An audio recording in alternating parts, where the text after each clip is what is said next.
good. Oh, good. Hey. Oh, good shot. It's still going. He's done it. Oh, what a shot. Beautiful Yeah. goal.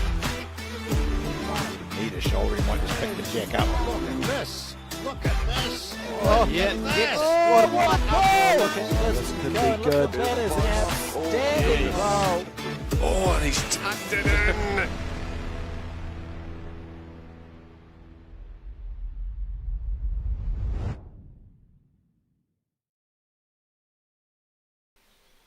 Ka tuku mihi mātou a Bowls New Zealand Aotearoa kia koutou katoa koutai mai ki tēnei kaupapa hui huinga. Welcome to the Bowls New Zealand Aotearoa broadcast of this, the 2025 Open Summerset National Singles and Pairs Championships, broadcasting live from the Browns Bay Bowling Club, and the sun is shining, thank goodness. My name is Alex Reid. I'm joined in commentary for this, the post-section matches of the men's pairs, by John Macbeth. And John, I'll get you to talk us through the pairs teams that we're going to see in action today. Oh, I think first of all a comment about that. Whether you said it is the sun is out, but it's the forecast is variable as it has been, and the most notable aspect here is that wind, and you saw it in the flags, and it has been evident throughout the first round of post-section here at Browns Bay that the wind is having an effect. But this game is between four players who have played each other occasionally in the Wellington area, because one of the combinations is from the Victoria Club. That is the combination of Ian McLeod, who's just sent the jack into the ditch, and Richard Corrie, who's returning it. He's the skip. And they're up against the Robbie Bird and Finbar McGuigan combination from a Nine Club in Wellington. So they are players who know each other well. They're all well performed, and they've both had really tight matches to get to this stage. They've had a bit of a breather, about 40 minutes or so, and so they've had a chance to have something to eat, a cup of tea, and to ponder what lies ahead. Certainly looking forward to this one, John, and some big results already coming through. The two-time defending champions Gary Lawson and Tony Grantham being defeated. Literally, it was essentially on the last bowl of their match. Marty Kreft and Brian Coyle, who we featured on the broadcast what seems like an eon ago, but I think it was the day before yesterday, defeated them. Lawson and Grantham were holding the shot. Marty played a drive bowl, didn't waste any green at all, snipped the edge of the shot bowl, rolled it out, and Lawson, with perfect weight, just couldn't get his bowl to turn in enough, and they dropped the shot to lose the match. So the hopes of a three-peat are over for now for that combination. I think possibly even more telling than that last bowl was the previous end, into which Kreft and Coyle were three behind, and they picked up a three on that second, the penultimate end, and it was Kreft drawing to the ditch, which he did perfectly to take it to 17 all playing the last. And as you've so accurately described there, it was Grantham and Lawson holding shot, and with his last bowl, Kreft just, it's the finest of wicks, just enough to move the jack back, the bowl back slightly, the shot bowl, and Lawson couldn't draw to win it, and so it is Kreft and Brian Coyle who've gone through to the next round. These players are playing their second post-section round here at Browns Bay, and I'll show you some of the other interesting results as the day goes on. But of course you can find all the results. They'll be up now on that first round of post-section play on the Bowls New Zealand website, the Bowls Hub, and Facebook also will give you the link to those results. So have a look and see where your players are, because there are some players, and I check a few Facebook pages, Alex, and there's people saying we've got through to the next, we're so excited. So, and it is a huge achievement to reach post-section at an event like this. So check them out. So there's the opening bowls, as the sun does create reasonably solid shadows here at Browns Bay for the moment. Ian McLean on the right there, and on the left there is Robbie Bird. Victoria Club, of course, has quite an incredible record at Open National Championships. There was a time not that long ago, John, where it was something like, I think, maybe 10 consecutive years a club member of Victoria had won an Open National Championship. It was continued when Laurie Guy won the mixed pairs with Sarah and Central Otago. That's right, yes. Very prominent club at the national level. Yep. One of the stalwarts of that club is Lou Newman, who's appearing all the time, normally with a... Do they still have a Turf Digest for racing stuck in his back pocket?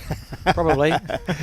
Lou's been a character of Wellington Bowls, and particularly the Victoria Club for many years. Stuck right in the heart of the Wellington CBD as we watch Finbar McGuigan, New Zealand representative, who's emerged nicely from being a promising rangatahi or college player to being an outstanding open player. And needed to be too, because of their game. They were, I think, just one ahead playing the last, so really good competition here. Pushed all the way by Daryl Mackey and JV from Pringle Park. Believe John, who was the skip they played, represents New Zealand in indoor cricket. Oh. So another sort of cross-code sports person. Speaking of cross-code, I was just sitting here getting ready to start talking about this, and a woman came in and introduced herself as Judy McSweeney, and she said, "Did you ever remember an All Black by the name of Roger Urban?" And I had much delight in saying, you know, when I was a youngster following rugby, Taranaki, I followed the outstanding Taranaki team of the time, and Roger Urban was a halfback for Taranaki, and also another player by the name of Kevin Briscoe was a halfback for Taranaki, and they were both in the same All Black team, so two halfbacks from the same province. So Judy is Roger's sister. Roger passed away some years ago, so she, as you would imagine, is steeped in bowls as well. Very prominent here as a manager of representative teams, and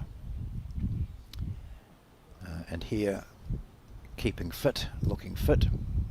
So it was nice to meet Judy. So rugby crossing over to bowls, and I think we mentioned the other day too that, you know, Marty Kreft, his father, late father Tony, was a very impressive bowler as well. Here we go, this is nice. Just judging that beautifully. Yeah. We'll find that they are a bit spread, these heads, even when we're getting into the big number 4 out with a 5. Well, I mean, what a way to start that is. We didn't commentate much of it, John, because it's not like it wasn't a magic head from Finbar and Robbie. They played 5 pretty good bowls there, and it's been enough to pick up a handful on this first end.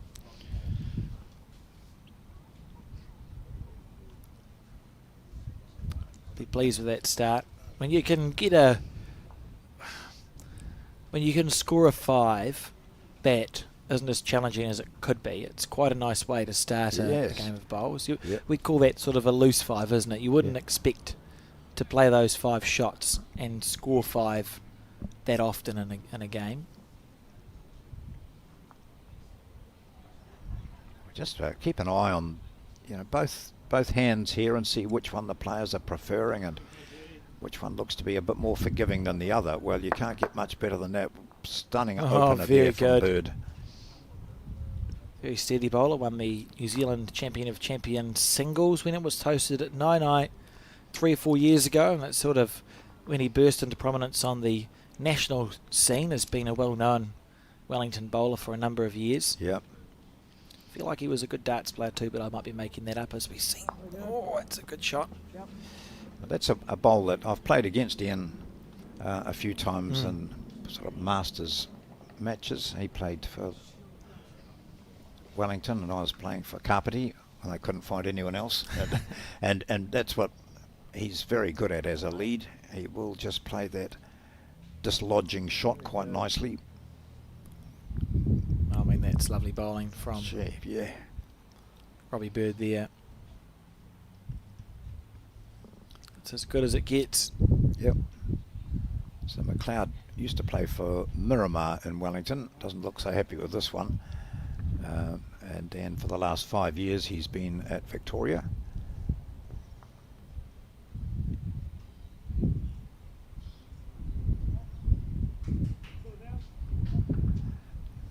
Notice as he passed through shot there, I think Richard Corrie's taken off that big jacket that he had on.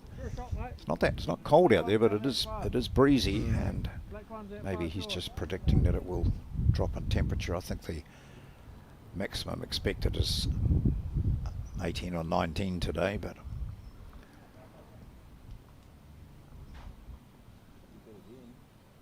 now with Robbie Bird, the great thing about him is he does play, you know, the draw shot so well, and his skip would be expecting him to be a metre over with his last one. The chances of the jack moving from this head are fairly high.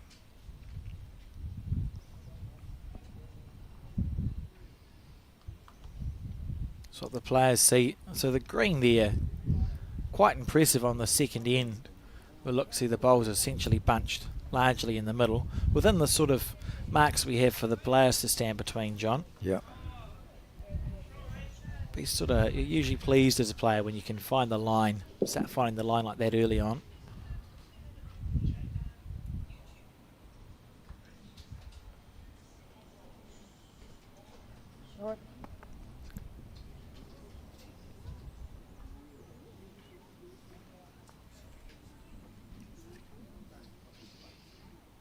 So Finbar McGuigan had to pull out some pretty good shots in his last game, but he's in really good form.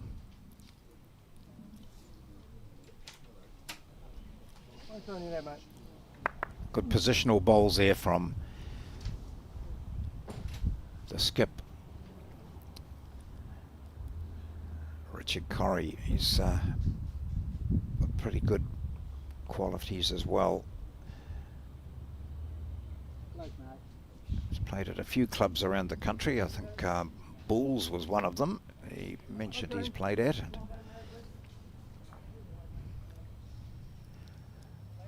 Started at Kaikorai in Dunedin. This is his opponent, Robbie Bird, who's got away to this, Finbar McGuigan, who's got away to this great start. 5 on the first.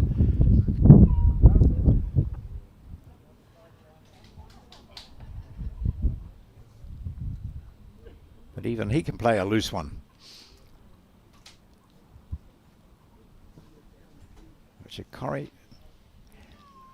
We commented the other day about players' thumb positions, just as an observation, and you see that his is nowhere near the running surface at all. But it doesn't matter because this is going to be a top shot here. Oh, what an effort. Not sure who's got the shot there.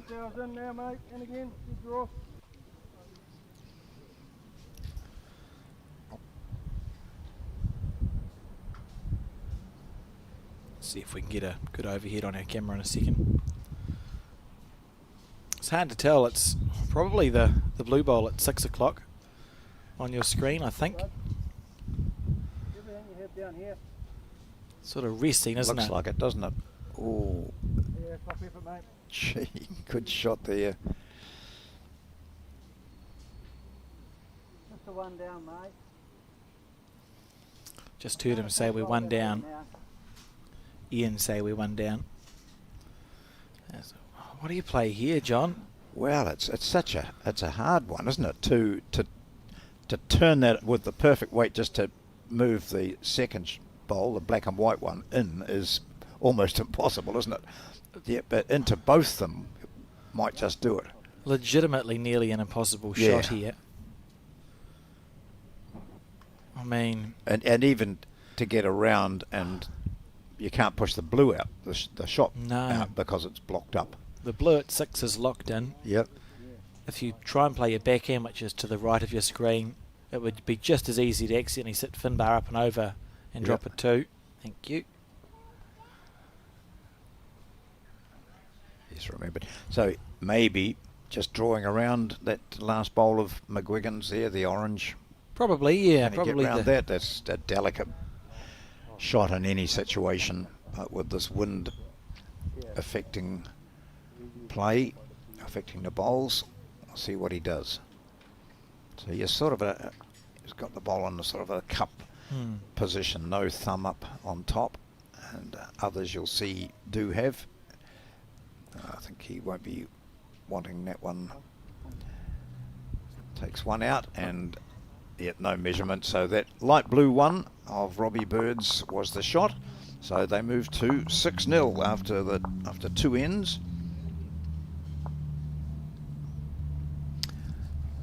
So 2 ends of 18 gone so far.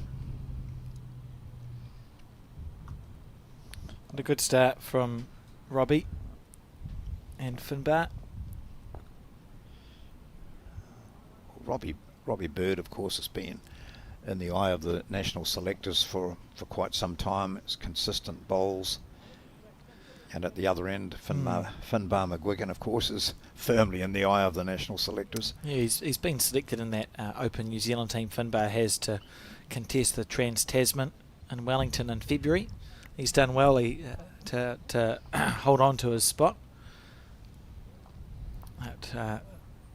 He was able to be capped for New Zealand this time last year when Ellie Forsyth had to pull out due to an illness. Yeah, Finbar right. was given that promotion, and he's played well enough over this season to solidify his space there as an open blackjack. I'm looking forward to that series, John. Australia versus New Zealand, always something special when we play them. It's a nice bowl. There was the largest crowd we've had at Browns Bay was here this morning, and I think most interest was in watching the defending champions ×2, Gary Lawson and Tony Grantham, as they were hoping to continue their march on to making it 3 titles. But that loss on the last end to Marty Kreft and Brian Coyle ended that. But there were also some other fantastic games out there. Some of the top names in New Zealand bowls playing in the pairs. And we'll give you later on some of those results of that particular round of post section, which is the first round for these players.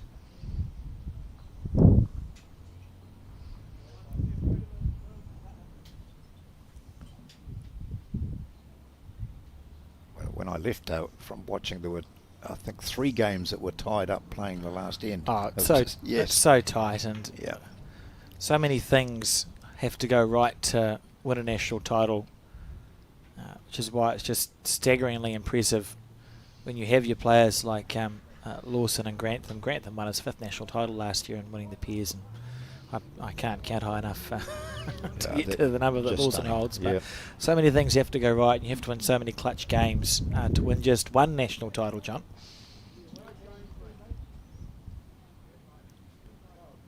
Ian here on his backhand, just slightly overplaying it. Look, it's a perfect green, and you can see there from the player's point of view, he's matched that bowl at the back of Robbie Bird's.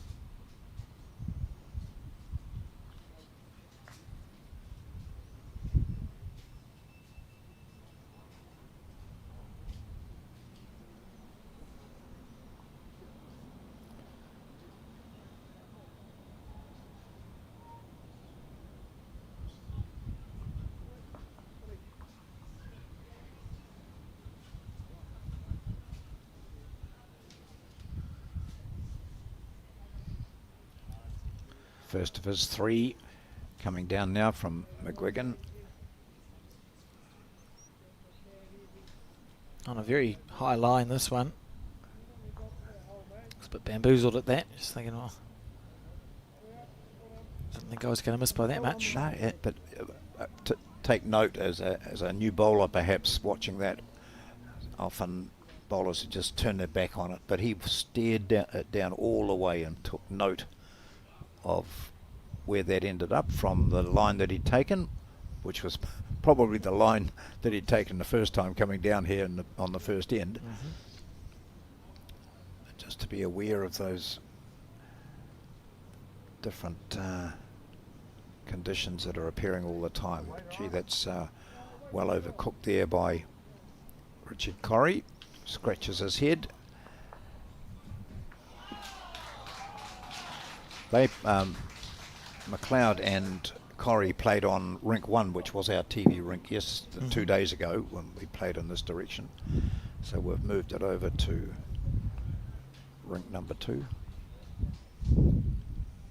Who makes that decision, Alex? Is it us, Bowls New Zealand, or is it the green staff here? In conjunction with the green staff, it's largely Bowls New Zealand call. You'll note when we did play on rink 1, Browns Bay's got quite wide greens, which is helpful. So as we watch this bowl just underneath,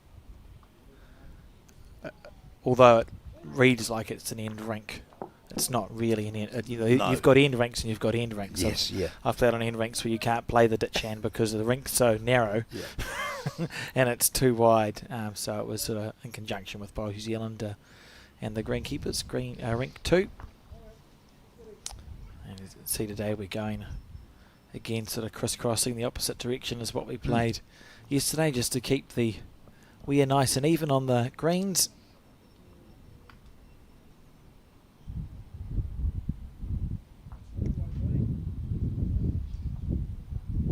Wow, see, these are the difficulties here that the players are experiencing.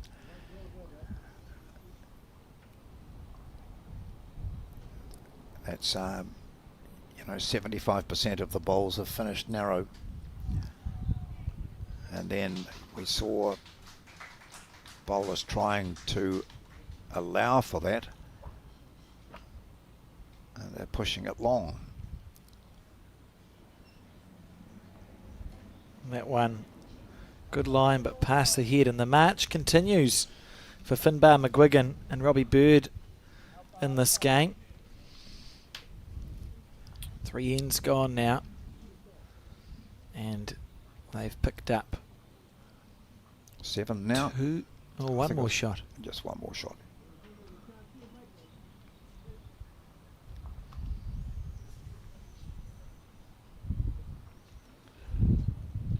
We often talk on the commentary, John, how different a 7-shot lead feels when you haven't scored yet. Yeah, that's right. I mean, we've got 18 ends to play, and you're down 7-0. Well, particularly after being 5-0 down after 1. It's a heart-sinking feeling, but it's the time when you remind each other that this is an 18-end game. If we score a single on the next 7 ends, or yeah, you're okay. 2 here or so, we're back up. It's just got to get that one bowl in, that first bowl effectiveness.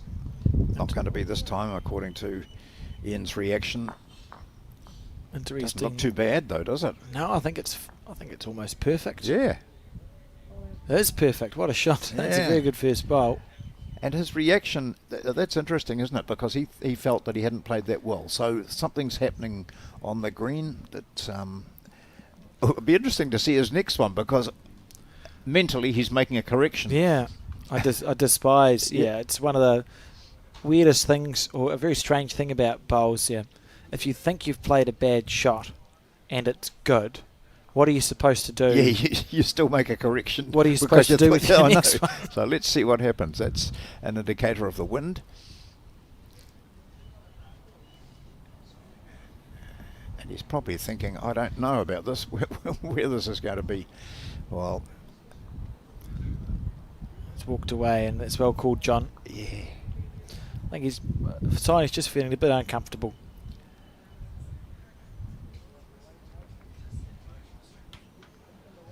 That's not rain falling, is it? No, it's not rained okay. yet. No. Refuse to believe in the rain. But like any game, you can't, as an opponent in these sorts of conditions, which are variable, you can't take much notice of what your opponent's doing. Look at that from Robbie Bird. Beautiful bowl. how frustrating. You get one reasonably close yourself and he effortlessly puts one in right on the jack. Good track here though from McLeod. Beautiful line. Needs it to run. Not to be. And just continuing to look pretty assured, this 9-9 combination of Finbar and Robbie. They'll be thinking, yeah, we're getting the job done here. Having played in Wellington a lot, they won't be taking Richard Corrie and Ian McLeod lightly, John. And viewers will be saying, and also they'll be used to this sort of wind. I considered saying it, and then I thought, but you value your life. No. Yeah. Wellington's fine. Yeah. As we cast our mind back. There was another game I was watching and I never saw the end of it. Was it Adam Blucher was playing with his father or with Peter? Yeah.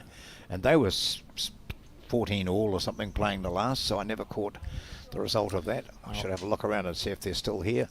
I'll at the conclusion of this end just read through some of the results from the men's pairs that have come through, and then in a few more ends time when the women's singles results have all been filled out, I'll have a look through there too and just see if I can find some of the key ones people might be looking for. Always fascinating going through bowl sub and some of the first round draws that turn up, John, because obviously it's randomised. It's not like you do in the tennis where you get your seeded system. You get some huge matchups early on. So Richard Corrie just looked a bit on edge when he saw that last bowl of his fall short.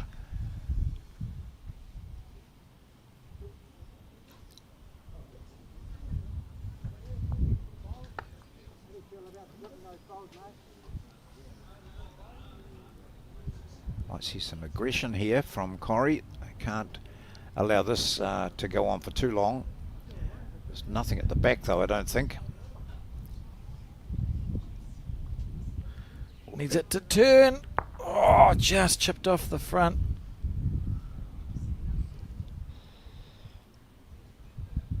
Interesting, John. What's over the... Nothing over the back there, is there? I think they've all been pretty much on or just short of the jack. And nothing past. Robbie Bird saying, just draw.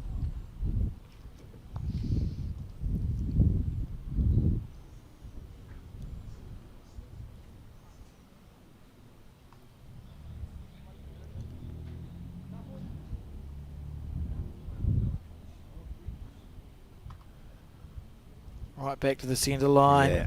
Gosh, sign of a good green. So got the two back bowls. They've got to look for a kill here.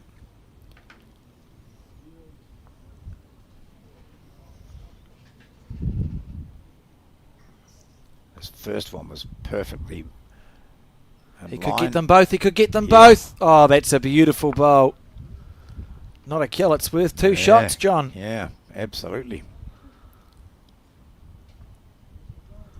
Yeah, great shot. Perfect result for them. Here we go. Had to hit them both. Sorry. And you guessed it, he did.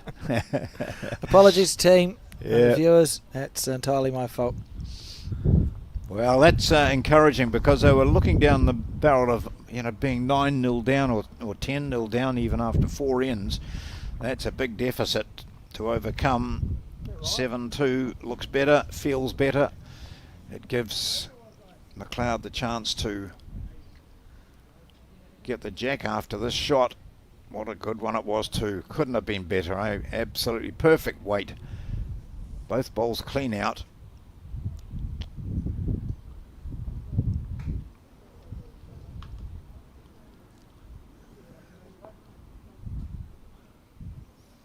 Yeah, this looks like a good opener here too from McLeod. So that's what Corrie would want. Is I've played a great bowl. Really, it's taken the weight off my shoulders. We can now just try and take advantage of that. We've halted the rot. Yeah, it's a great way to start scoring, isn't it? You'll feel as a skip, you surely would get a bit of confidence off that. Mm.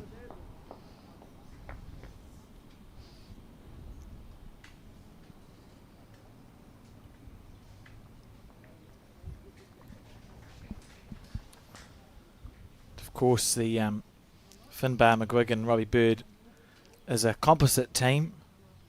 Stokes Valley and Nai. Oh, of course, yeah.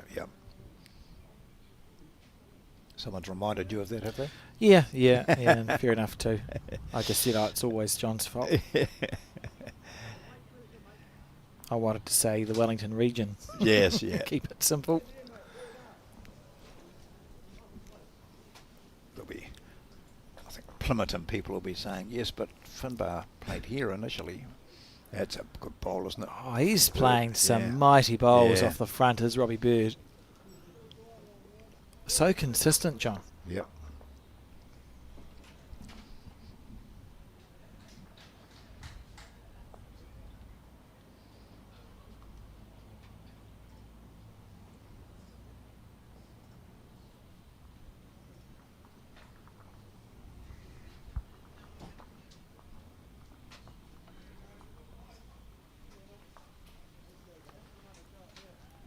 It's McLeod filling all holes. One very good one close to the jack. That's second shot, then one short and one long. And Robbie giving his bowl plenty of room to breathe here. Let's just see how far back it does come. Oh, that sign is such a nice green, isn't it, John? Mm. And quite incredible. We didn't mention it at the top of the show, but a number of greens are underwater this morning in Auckland. I certainly was woken up a few times in the morning with torrential rain where we live on the Te Atatu Peninsula, and greenkeepers all across the city did a fantastic job this morning getting up early and squeegeeing the water off the greens, and play has been able to get underway at all the post-section venues. And you wouldn't know looking at these No. Browns Bay greens that when I turned up this morning at 7:30, or it was actually slightly earlier than that, there was it looked like a duck pond. Yep, they've done a fantastic job. So Corrie, who played that blinder to stop the rot, searching just to sit this shot bowl out here. Handily placed there for any aggression. Those two bowls of McLeod's are probably going to create a few problems, or they might just give him a nice target. Here comes McGuigan.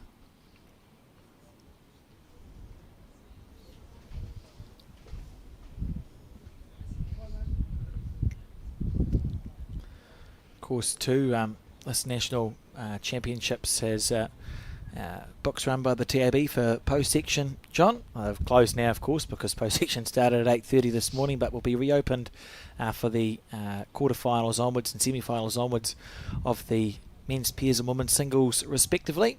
And I know there is a large crossover in the bowls world between those who may or may not have a TAB account and those who participate in the sport, so well worth having a look for later on tonight. Yep. Overplayed. Was he playing an attacking bowl there, do Well, you think? I think it looked like one of those I'm not too sure ones, wasn't it? Let's have a deeper look at this head. So Yeah, so I think that I believe McGuigan and Bird are holding two, but it looks a bit tighter than that, doesn't it? A bit closer. They might be now. They certainly will be now. certainly holding two now. So I'm just wondering whether Corrie will play a more direct shot If he does, through it's- that gap, yeah, the two black ones. could be brave, eh? Yeah. You know, like Yeah, it's what he sees from the player's end. yeah, that's it. To go straight through that hole, and even if he gets an inside edge on either of the black bowls, it could still do some damage in their favour. Be a mighty bowl. Richard just understanding he's going to come for a walk. Fair enough, you're in the post section of the national pairs. I think probably just understanding what weight he wants to play this with, John, because he needs to get underneath Ian's bowl at 11 o'clock, but still be going quick enough to get the jack square. Well, I think it's sort of that weight that he played just on the previous end.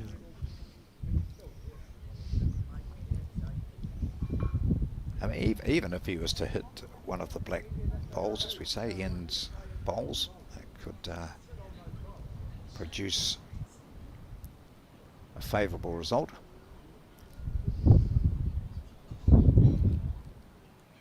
See the uniforms just flapping in the breeze a little there, and the decision has been made. John, will see what weight he plays. I mean, it has to be the forehand under Ian's bowl. The only question left is how quickly do you go? Well, it's got to be quick enough to get through that gap, which when you get down to the mat and have a look at it, it'll look like about a bowl's width of a hole there. Yeah, there there it is. So he's got to go through that gap, but wide enough to miss the left-hand bowl. Here we go. Minimal weight. Oh no, he's decided to not take our advice. He's going to try and draw that, and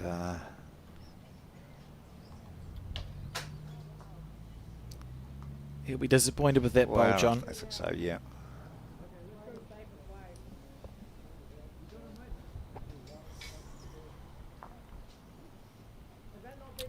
Well, now I wonder if we might see Finbar flick out that closest black and white bowl. I suppose it's worth an extra one plus the bowl that's staying. I think the dark blue bowl that sits at 7 o'clock might stymie a big number. On the other hand, he could maybe draw something, or sometimes he's very good at playing that undershot, you know, cutting across in front of the jack and taking a bowl out there. He's no need to worry about it. He's just going to draw it instead.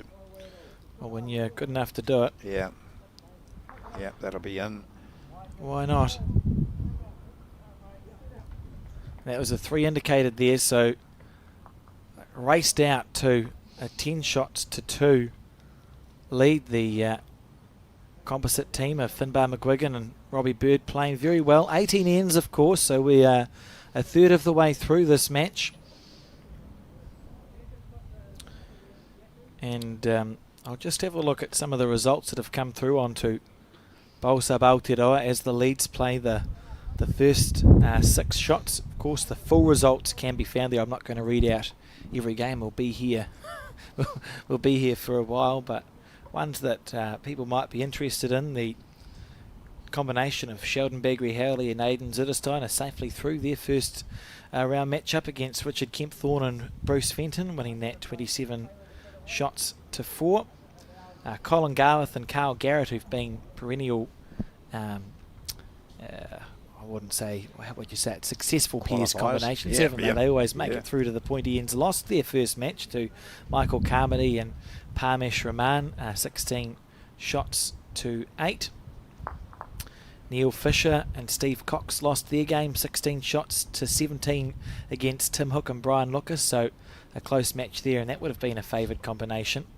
And I can see too that the current Auckland men's peers champions are safely through, 15 shots to 16 over Mark Noble and Steve Toms, a close game there, and Taylor Horn and Jesse Russell, who have been playing as a peers combination together for probably more than a decade now and had a lot of success through it, also having defeated Graham Skillern and Ben Thurston, 17 shots to 10. You can find the rest of the results on Bowl Sub Aotearoa. You go to bowlsnewzealand.co.nz and there's a big screen that says results and you click on that and you can just see the draw. It's laid out like a conventional draw that we would find on a bowls club with the brackets, and you can see who's winning their way through there. We'll keep you updated as the day goes on. It will be easier to do that because, of course, every round that is played, you have half the number of teams participating.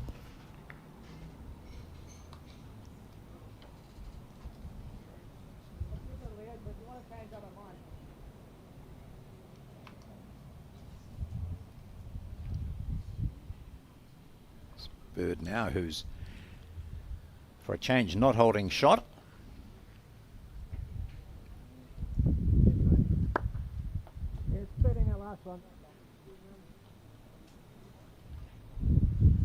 And Ian staying on his forehand.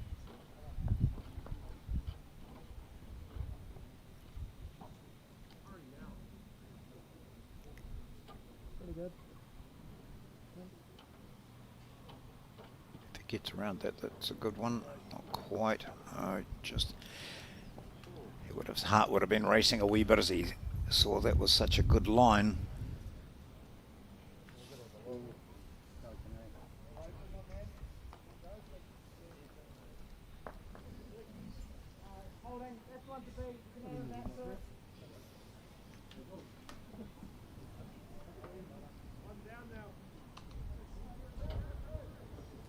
So 10-2, just 5 ends gone so far. You asked earlier, John, about that matchup between the father and son combination of Adam Blucher and Peter Blucher, who are playing David Gillingham and Noel Adams. And I can tell you that they were successful in that match. They won 17 shots to 16 and will now play Marty Kreft and Brian Coyle, who won their match, as we've said, 14-30 against Gary Lawson. And while I'm in that side of the draw, it'll be the winners of those matches that are going on now who will broadcast for our final game today. So it'll be the winner of the Seamus Curtin, Paul Pryor versus Aidan Takarua, Tom Tairua match, and Marty Kreft and Brian Coyle, who are taking on Adam Blucher and Peter Blucher. And to be honest, I'd be happy with any combination. Yes. Any two of those teams coming through is going to be a great game to watch for our final one today before finals day tomorrow. So here we have a reasonably strong position for Richard Corrie and Ian McLeod. They're holding a couple of shots, but not for long. Oh, he's chipped Still it out. I holding thought he one. was going to get the jack there for a second.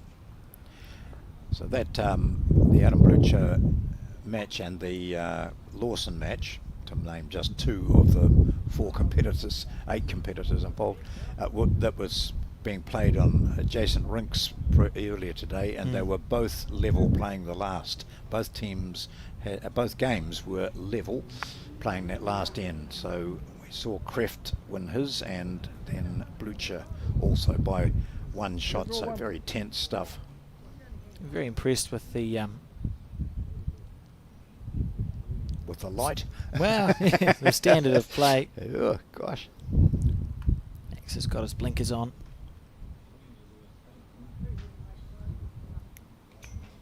So here's Finbar, who had played that butte run shot to chip out the jack, tip out the shot bowl, and now just turns up with a lovely draw shot to claim the end for the moment.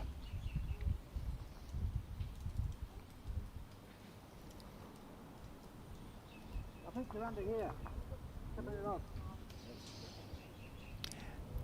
But you tend to be inclined to call those sorts of shots when drawing is difficult. Have a look at the spread of bowls here. There's not much opportunity for Corrie really to draw, so his lead has said, have a go at it. Now he's asking for a wick off that short bowl. Little feather. Yeah. Oh, gee. Goodness gracious me. Very close, but it is another shot there to Finbar McGuigan and his lead Robbie Bird. As we see again this excellent run shot clipping out. Could have taken the jack into the ditch, which would have given them a couple. Then his next bowl right on the jack gives them the shot, and Corrie was unable to dislodge it. So again, it's Robbie Bird for all but one end of this match with the jack. So 11-2. Looking good, this Corrie McLeod combination.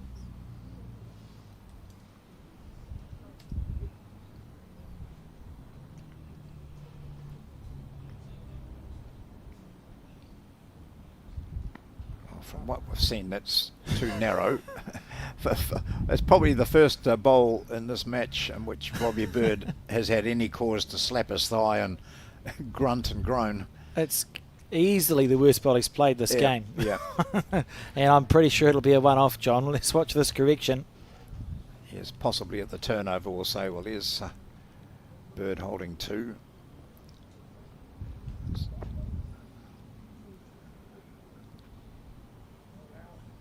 McLeod gets that green nice.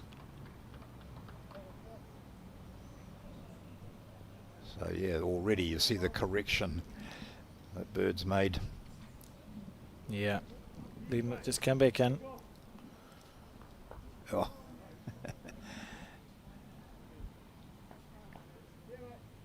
Lovely bowl. If you're going to play a poor first shot, that's a great way to recover.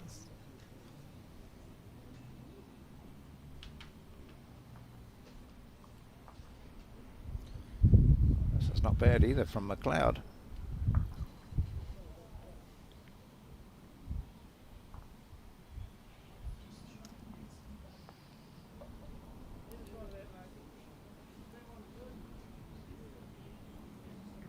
You sort of feel if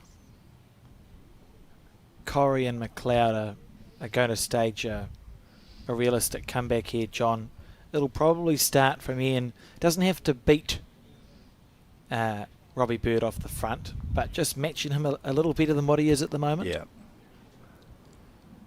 Well, you know, how many people say Piers is a Leeds game, eh? So setting it up. You've got a skipper who can play all the shots if need be, but at the crossover, nice to be able to grin at each other. Oh, he's changed his hand here with an obvious shot in mind. We sort of say the Leeds decide who wins the Piers game, and the skips figure out by how much that will be. Yeah. There's a poor bowl there from Ian McLeod. He'll be disappointed with that. Just tight all the way. And Richard Corrie, a man with some work to do. What's he saying there, do we think, John? Stick to that hand, maybe? One day, yeah.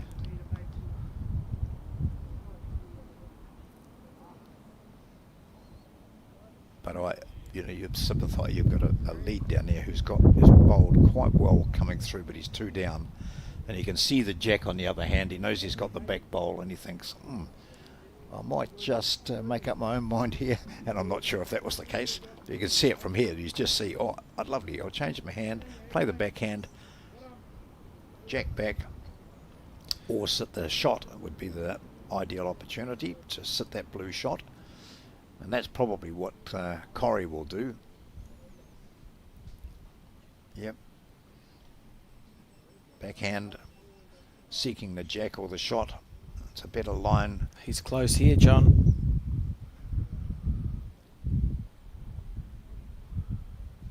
That's a really good effort there from Richard Corrie. Didn't do much wrong.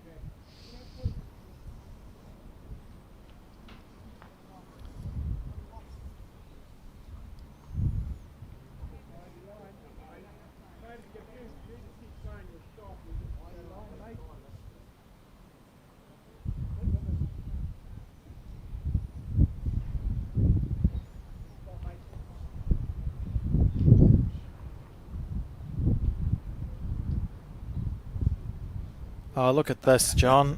Oh. I thought he was going to get more of the jack than that. Lovely effort.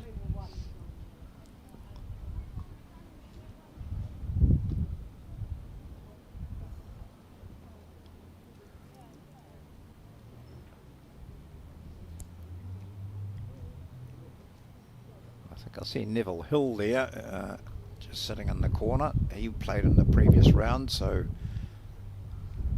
obviously didn't get through. Oh. Here he is. Oh, that's a really bad time. That umpire, wide awake, watching the bowls. He actually helped me move the Toblerone line this morning. I was very impressed. It was a lot more efficient. We've been, and by Toblerone line, I mean, and we saw Neville. Sorry, John. I got distracted by the umpire. Yeah. Toblerone lines, all the little bowls, New Zealand and Summerset signs. Yeah. We call them Toblerones. I had someone say, I thought you were talking about the chocolate. we had to move it this morning, and that umpire was very helpful. I was much obliged for his assistance, and warned him out, obviously. So I think here, Corrie's first bowl was the way to go. I really felt that he was just looking to sit the shot, and he didn't miss by much.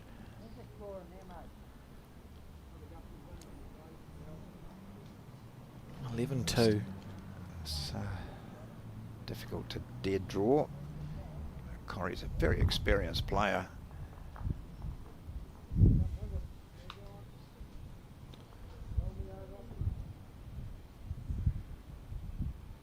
Well, if this holds, this is a very good shot. He's going to get the shot and turn it over. He's not. Well, that was pretty good effort there from Corrie. I'll drop one. A mighty effort, indeed. They might look at two into the pocket. Oh no, just the fingers. It's enough for Robbie Bird to determine. Just the one. So we're 12-2 now after 8 ends, approaching the halfway mark, and really time for Richard Corrie and Ian McLeod to start ticking over the scoreboard if they want to be a realistic chance of challenging in this match. I was just going back to the Neville Hill comment, because he was playing in the first round of post-section here, but he's now viewing it from one of his favourite positions at a bowling club, and so they must have obviously got beaten. I'm not sure who he was playing with. I could check on the program, but Alan Stewart? Oh, I think so, yes. Yeah. And they were defeated this morning. Neville Hill, one of the greats of bowls in New Zealand, played for the country on a few occasions in the late 80s and early 90s, Neville Hill. Yeah. I think holds the record for the number of national intercenters won with different districts. Because he's won intercenters with Otago, Auckland, Hawke's Bay. Yeah. Might have been and probably most famous because of the Hill family name, which carries on. I've seen lots of them in action. We've got an umpire call for a measure on the distance the jack has travelled. I wonder if Neville's still where he was then, if we're waiting for the umpire to be called. We'll see if we can spot him out of the crowd. We saw it was Margaret Eames we saw as well a bit earlier on, and she is a busy umpire, and I thought she was just sitting relaxing there, which isn't usual for her. She said, "What are you doing? I've just got so many markers and I've got so many umpires available." She said it is fantastic. This guy, I'll have to find out his name. He's an absolute bundle of energy. Just sprinted up the green with the length marker, helped me with the Toblerones,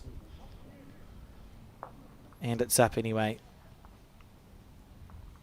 So past the minimum 20-something metres.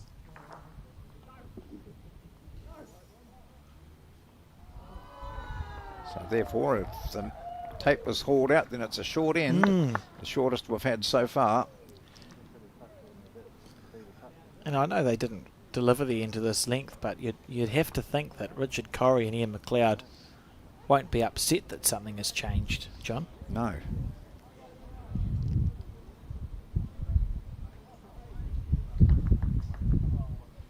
Yep, encouraging first up from McLeod.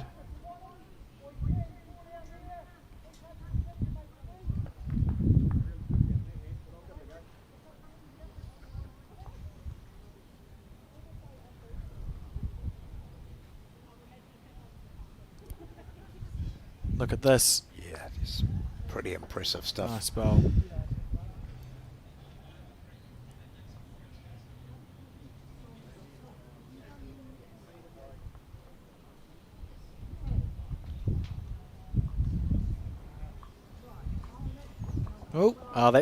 That's Wow. partially user error, but you can Yeah, see yeah. the bowl there, how it's been caught by the wind.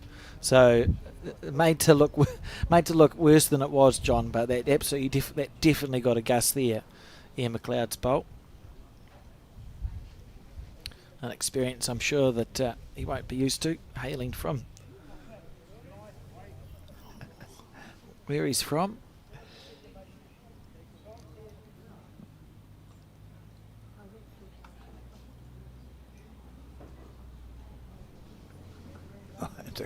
To compound the issue, in comes Bird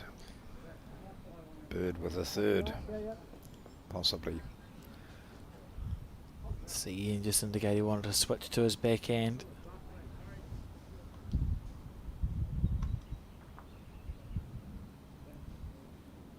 And this is why, John. Well played. That's a really nice bowl there from Ian McLeod. He'll be pleased with that. It's a touch-up. And it's sort of a brave call, isn't it? You know, oh gosh, I've got one, you know, 1.5 meters short. My other one is, we had to check and see if it was in the rink. I think I'll change my hand. Oh. And down the other end, the skipper's saying, oh, he's changed his hand. Very efficient bowling action here of Finbar McGuigan.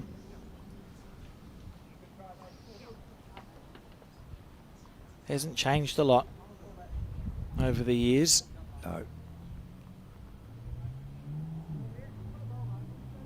That's a perfect weight. It's a very lonely bowl there, isn't it? That black and white one. But it's in the best position.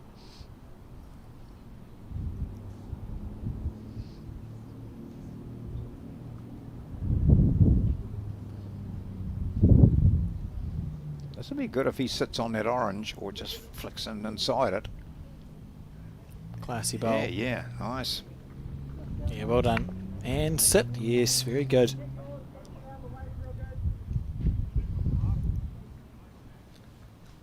I think Ian and Richard will be pleased that there's that short bowl of Ian sitting at 12 o'clock. Yes, that's right. Got an extraordinarily accurate drive shot. Is it really raining? Well, what's the time?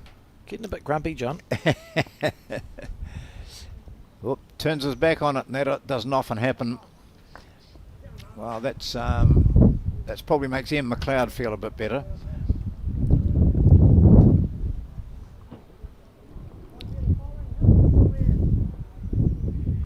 Might just deliberately look to set out that orange bowl.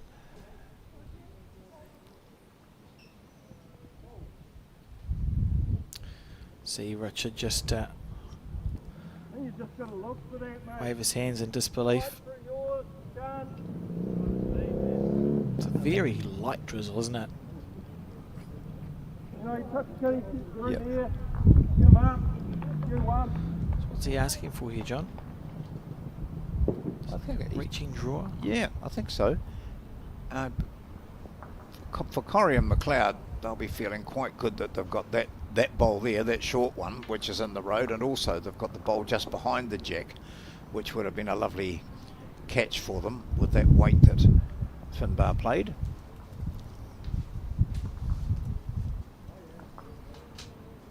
Looking to make it 2. Oh.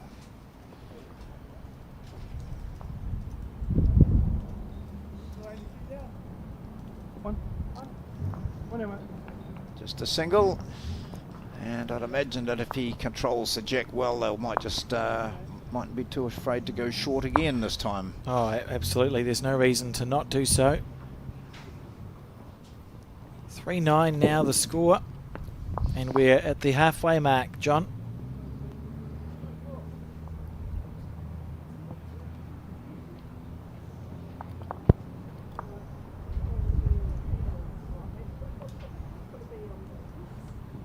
Oh, well, this is really interesting because we've just finished saying, and it's going to be placed on the 2 metre mark. I suppose this is the other option, is to extend the length of the head out. Yeah.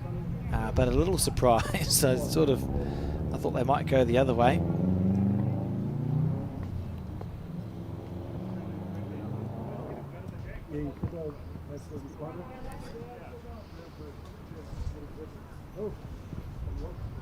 First bowl over. It's sort of raining. Oh, that's not thrilling. Robbie said, "Oh, I'm not going to play. I'll wait till it goes." So we'll have a bit of a hold up now until the players are ready, till this brief shower subsides. So this just reminding you, this is the second round of post-section play for this particular club, for these greens here at Browns Bay. Around the traps there'll be some had significant bye draws, so it's we can't confidently say this is a last 32 game or anything like that. We're just there'll be catch up, and after this we'll have a much better idea of what the draw looks like, and we'll also let you know who's through. But the best way to find that out is to head on to the Bowls New Zealand website or via the Bowls New Zealand Facebook page. Yeah, there's the results have been coming through thick and fast. Oh, I honestly thought he had the next bowl, but he didn't. We're waiting for Robbie Bird instead. And look at that, it's a nice shot drawn to the 6 o'clock position.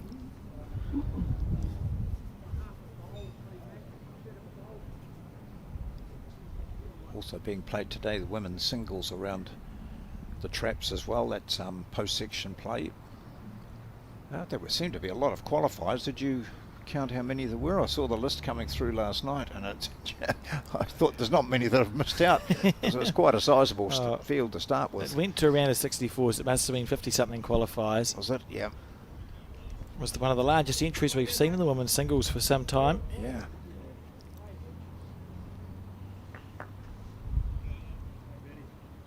So again, most of those, the big names went through.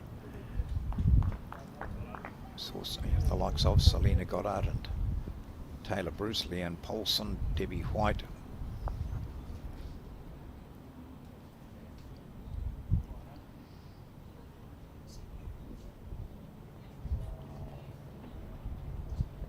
Just needs to hit something, and it does. That's a second shot there from McLeod. Just looked to me that he had a wee bit of aggression in his mind just to reach up and sit that shot out, as Robbie Bird now looks to put another one in.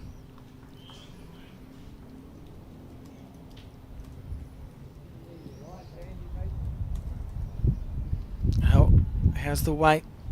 Oh, look at that, just rested on his own back bowl. So he's holding the shot. Lonely-ish, John, but with cover at the back.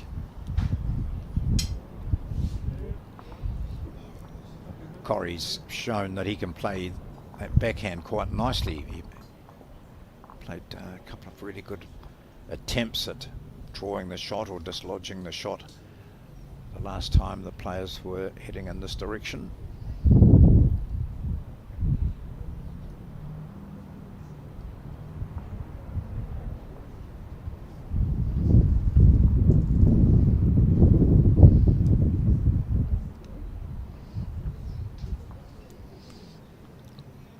Also today, of course, we've got the Open Disability singles post-section being played here. Oh, what a bomb.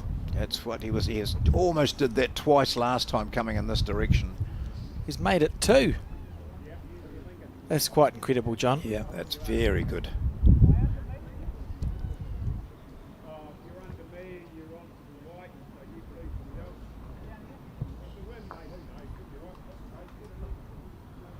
Bit of pressure, the first bit of pressure really for Finmar McGuigan now. He's missed that shot.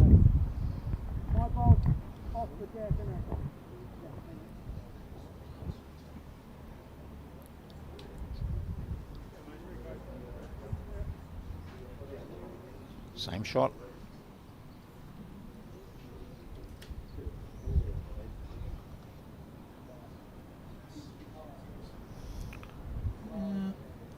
Just wait for it to come back in past Ian. There it is. Be careful, be careful.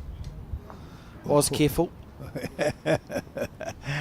For an inch more green, and that would have been perfect weight to sit there and give them 3. He does have another opportunity. So too does McGuigan. Looking to make a vast improvement on his previous one. Oh. And he's improved the green, but he's just out of sight on the weight. So it's going to be third time lucky. And this really, it's the first time we've seen in this match real pressure applied to Finbar McGuigan and Robbie Bird from this Victoria combination.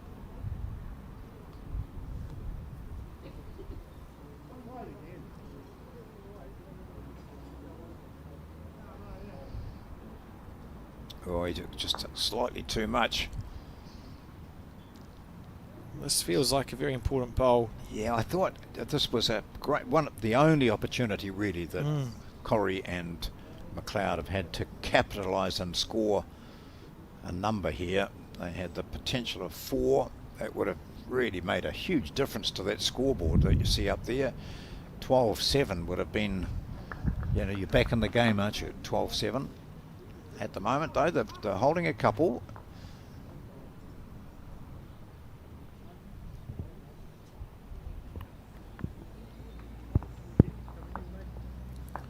Looking to drag the jack back. It's going to be slightly wide for that. So a couple there to the Victoria combination from Wellington. You'd have to think they'll be satisfied with that result, John. Yep. 5-12 now on the 10th end, chugging along.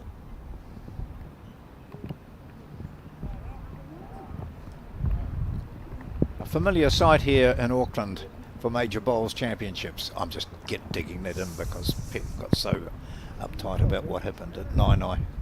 You know, why would you play bowls at Wellington? Hey, it's always like this. That's so here we have the players experiencing, as we've mentioned, and some players have agreed when we've been talking to them, have had 4 seasons in one game. Absolutely. You know, it hasn't been 4 seasons in one day, it's been 4 seasons in one game. Sometimes 4 seasons in one end. Yeah, they're all ducking for cover here at the Browns Bay Bowling Club. A day started with the greens flooded from heavy overnight rain, or overnight it was about between 5 and 6 this morning. It pelted down all over the province and greens were flooded. It meant hectic work by volunteers at each of the 20 clubs being used here for the Summerset National Open piers and singles, but they cleared them, and now we'll see puddling, I think, after this heavy rain. Oh no, here we go, it's going to stop. That's what happens, isn't it? Great job from Harry, the umbrella eye, cleverly placed there. Yeah. Better than the ones we had. Just an excellent. So I hate the rain, John. Yeah. See there, Marty Kreft, who, if you haven't caught up with the results this morning, Marty Kreft in the white trousers just to the left of the umbrella as we view it. He and his playing partner, Brian Coyle, beat the defending champions, Gary Lawson and Tony Grantham, in the previous round of post-section play. It was a cliffhanger at 17, all playing the last. And Grantham held shot. Grantham and Lawson held shot, and with his last bowl, Marty Kreft just wicked the shot bowl out with a weighted shot. Lawson had 1 bowl remaining, had the perfect weight, but didn't quite have the perfect green, and it was Kreft and Coyle who won that match to progress through to this round, which we're not seeing at the moment, but which is in action. Oh, there it goes.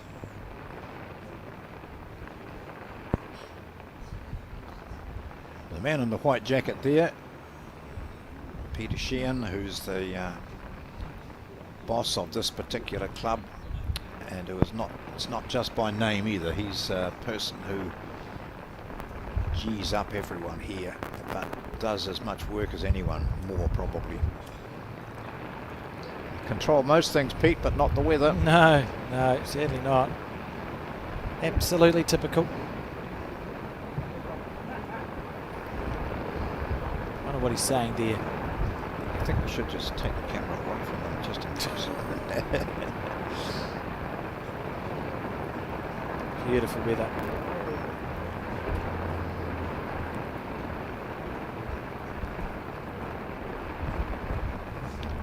So you've talked about Richard Corrie is also an indoor bowler. Isn't Yes, he? yeah, he's won a New Alex. Zealand title at indoor bowls. Yeah. And is a well-known player in the Wellington region. Well, he had that background of when he started playing at the Kaikorai Bowling Club, which was famous for the likes of Ian and Phil Dickerson, who just happened to be uncles of his. So he's attended nationals since he was about 4 years of age. So it's always been in his blood, but he got into indoor bowls, and as he said, and a lot of indoor bowlers find this, don't they? They learn to read ahead very quickly playing indoor bowls. It's helpful. It's Yeah, a helpful place to start, because the games indoor is a much easier game. You don't have rain, you don't have Yep. wind. It's a 24-foot long woolen mat that you play on. So the game itself is quite simple, which means that you see a lot of very effective bowls played. So it just speeds it up. It doesn't make you a better head reader. I think it just makes you figure out how to read ahead a bit quicker, perhaps, than if you just play outdoor. It's very well known. That rain came out of, Yeah. well, it came out of the sky, to be Yeah. honest. I was going to say it came out of nowhere, but that would be incorrect. It will be a bit of a delay, but it won't be too bad.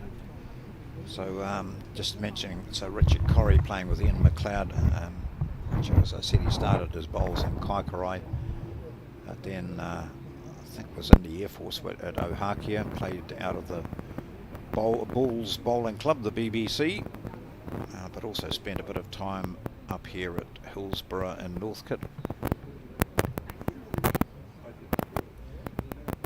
So he played in the International Indoor Bowls singles in Sheffield, early 2000s. Richard Corrie, so he's had with a fair bit of success. He continues to be a prominent bowler, particularly in the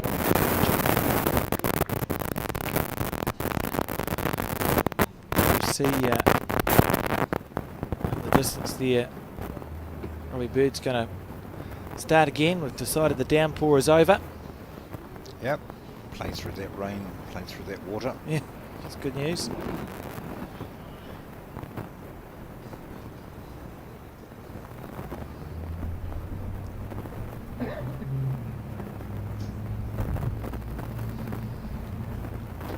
It was never going to last, was it, John?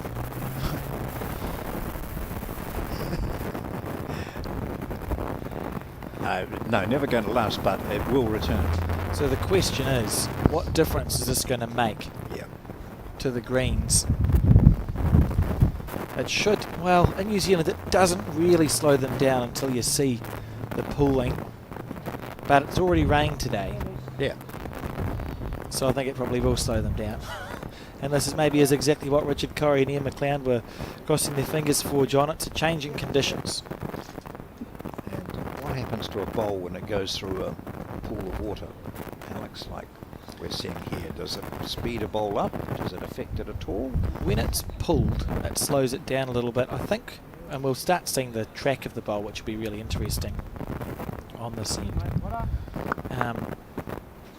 It's only when you can see the proper puddles of water. So at the far right of your screen, you can see there's a puddle of water. If your bowl was to go over that, it starts rooster tailing, which means water comes up. That's not so good. Right, good.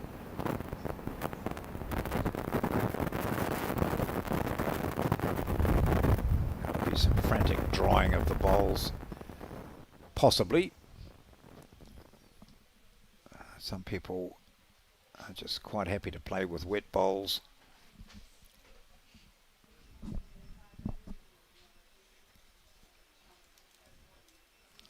Well, so excellent weight by McLeod with his second bowl. So we've got to put the mix together. That's a bit of green from him. But I think he's only running because he knows where his jacket is, and it's down the other end. I would say so.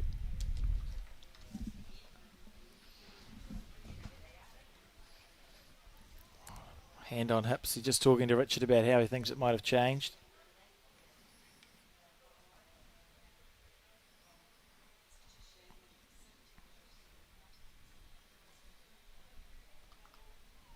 Wow, look at this for a loose head, and this is a direct result you would think of the weather we've just experienced here at the Browns Bay Bowling Club.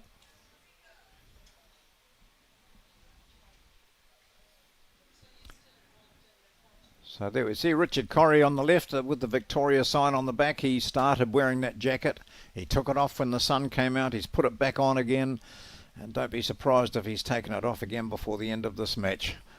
We're playing the 10th end of 18 in this second round of post-section play.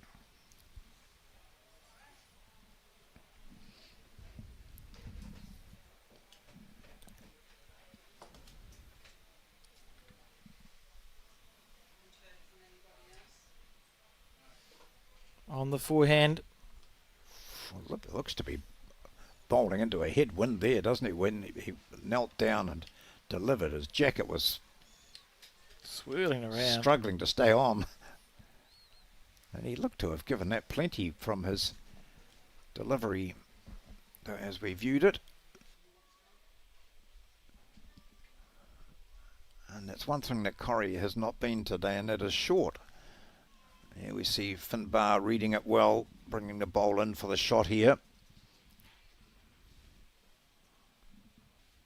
So that's McGuigan and Bird holding shot. So watch as he goes into his delivery mode and pushes a much finer line. A much better line, is it? Flick. Oh, gee. Inside edge there would have been delightful for lovely him. effort.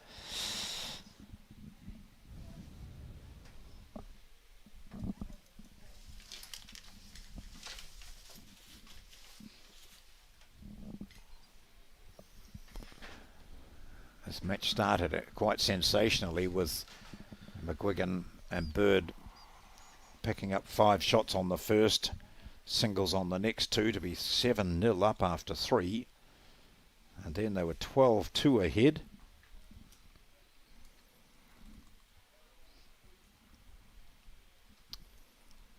So looking to draw the jack, beat that orange bowl, move the jack back with a bit of luck and grab 2. Certainly stay off that bowl that's out there, Richard, or you'll be He's cursing. Close. Oh dear, what an effort. No, it was only an effort if he was trying to hit that. Well, true. If he was trying to hit it, he got it perfect. Yeah, he did it perfectly well. He wants another bowl, but he hasn't got it. Just holding one it is. So that orange bowl, orange and blue of McGuigan's is not all that close because there was a finger measure between that and the bowl to the right here. So plenty of room for McGuigan to draw. Looks like he's gone too far. And so here he end that one. As the rain stays, the water pools on this rink number 2 at Browns Bay Bowling Club. The second round of post-section play between Richard Corrie and M. McLeod of Victoria and the composite team of Finbar McGuigan and Robbie Bird. McGuigan from the mighty Stokes Valley Club. Some good representatives up here over this weekend in all competitions. It's not your eyesight, people. That's just a brolly working overtime or a cover being put on the bowl, on the camera.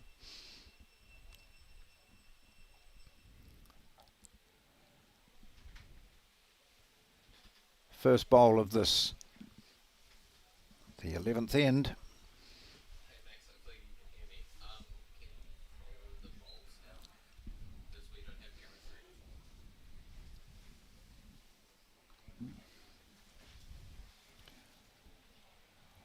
Change that score for you soon, but there's the man who would be changing it way over in the background, Alex Reid, who, you know, some people think this is a pretty cushy job just sitting here and talking about bowls. Well, it is for me, but for Alex, he's up there sorting cameras. He's puts the score up on the screen as well. That's why it stayed at 12-5. There we are, taking cameras down, running out with rags to wipe them with, producing. Phil, can you change the score tick for us? Here we go. We've got one other helper in here who's doing everything else. He's cutting the shots for us at the moment. So, watching this, everyone, that's multitasking for you. A very small operation here from Bowls New Zealand, producing high quality coverage of our bowls, of your bowls. So it's 13-5 after 10 ends. So then you just have to change that other end tick, Phil, if you can, but change that to 11. That's right, end 11 of 18. That's what we're playing. Very good.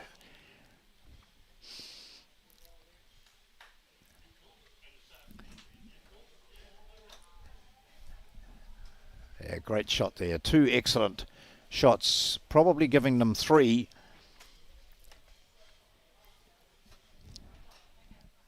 Don't worry, Alex. Phil's doing a great job cutting and putting the score tick up and all that sort of. Yeah, yeah.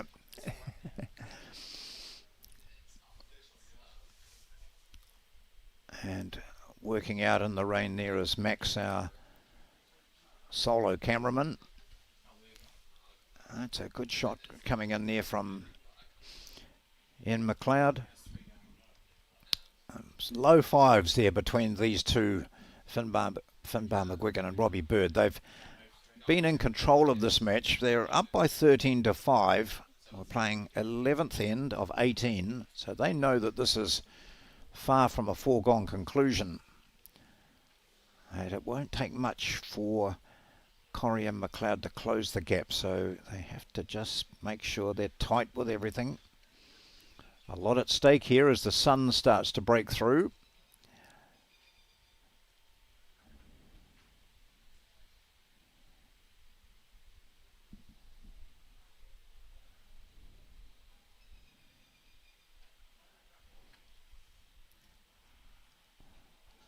That'll be in the count too, so this is building up to be a very impressive end for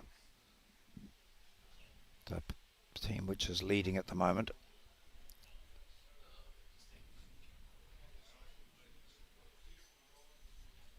Just you can see what's going on. That's why our coverage has changed a little bit to pretty much one camera. You can see others are suffering from the rain. There's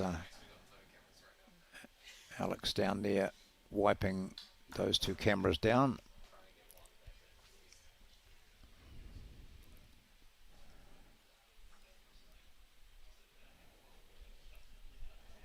You might be interested or heard last time we were commentating, Alex talked about a design he was making to produce waterproof covers for the cameras, and they pretty much included a bucket, cutting a hole in the bucket so that we could just sit the bucket on top of the camera and still allow it to move, rotate a little bit, and let the water run off the back.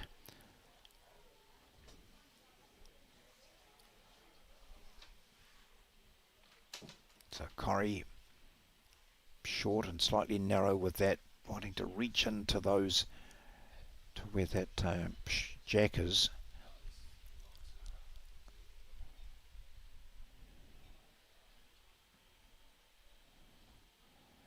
In the meantime, McLeod views it from behind the jack and sees a situation which I would imagine is 3 to McGuigan.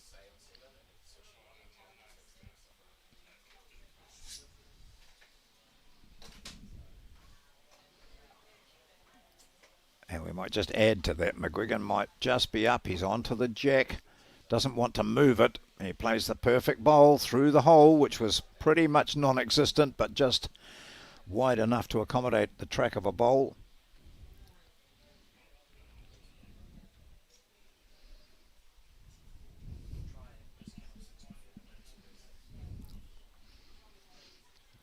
get a good view of all those bowls of Corrie and Bird, the blue and the blue and orange.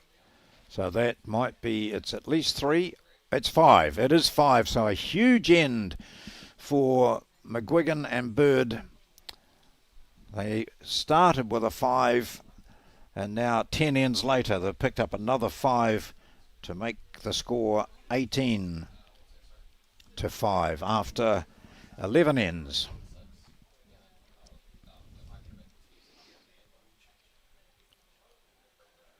Bird very quickly into it, throws the jack down long.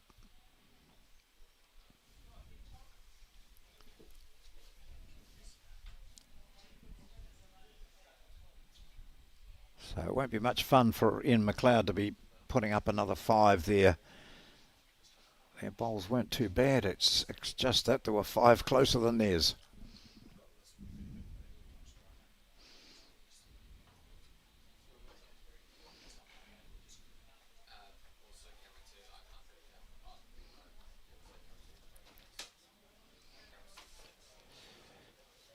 The best response, of course, is to score a 3, 4 or 5 of your own, just to bring yourself back into contention. This might just be enough to take the jack back, will it? Not quite. But an encouraging opener from Ian McLeod.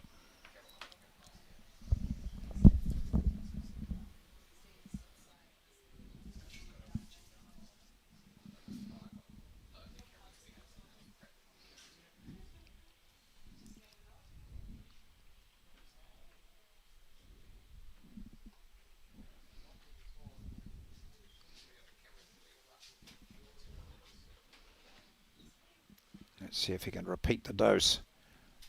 That's the same line that he had. Just needs to run it out for a second shot here, and he does. That's good.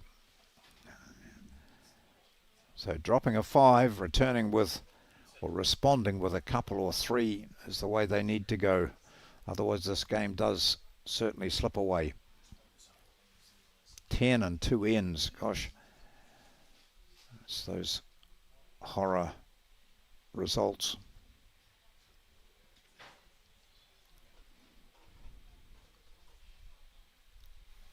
What have I missed, John? Well, you've missed us talking about you and what you've been doing out there, Alex. Yeah. You were, highly visible. Oh, that's a shame.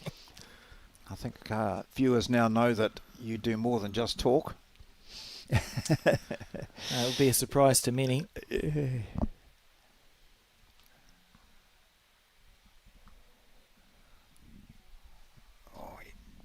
Well, if he holds his head and sits that shot, that'd be really good, but he's not going to do so. But 3 bowls in the zone there from M. McLeod, holding 1. I suppose something to keep in mind for viewers is that in post section, if you can't mathematically win, the game finishes. Yep. So it's that you need to be within 6 shots on the last end to play the last end.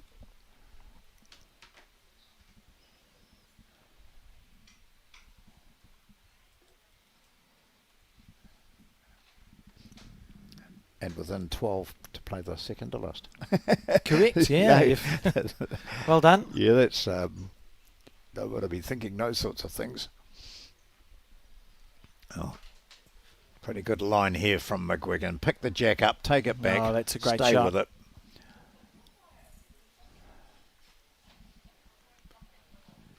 And I got a bit of chalk spray there. Well, what's positive here for Corrie is that they've got 3 second shots. It's a time to be aggressive, maybe. Just say, right, let's go the shot bowl, take it out clean, and pick up 3, or take the jack into the ditch. He's probably still got the 3. Would have 3 shots there as well. That's what he's trying to Here do. he goes.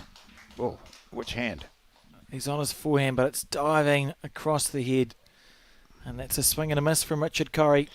And he's made it more awkward now with the McLeod bowl turning over once and into his line.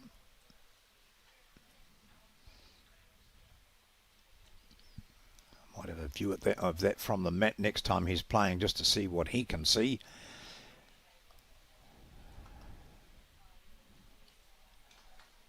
McGuigan doesn't want to give his opponents that opportunity to give them 3 shots. Wow, look at that turn. Oh, what a bowl. Gosh, there you go. Righto, Richard. Well, that mightn't be too bad. He can now see the left-hand bowl.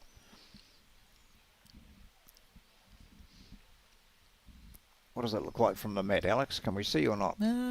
Maybe. Oh, Not. sort of. Yeah. Not. No, okay. There you go. There we go. Yeah. So that's what his view is.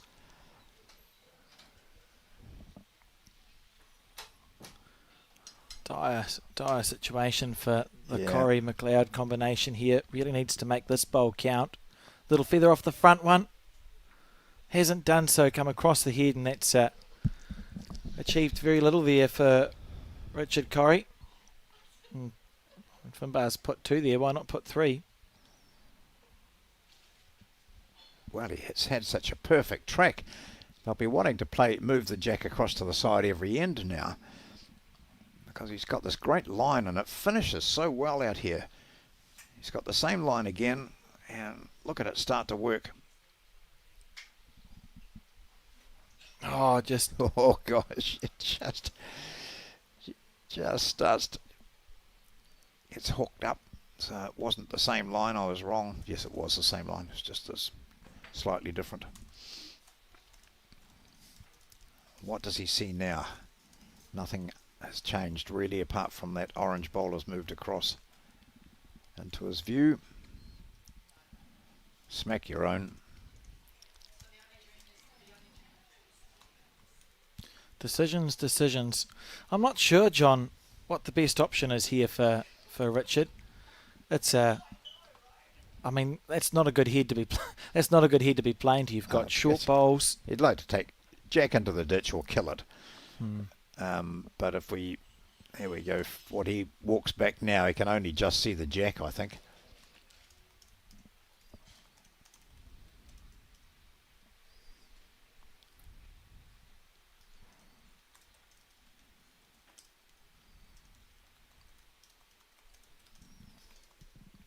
Decisions. So he's on the back end.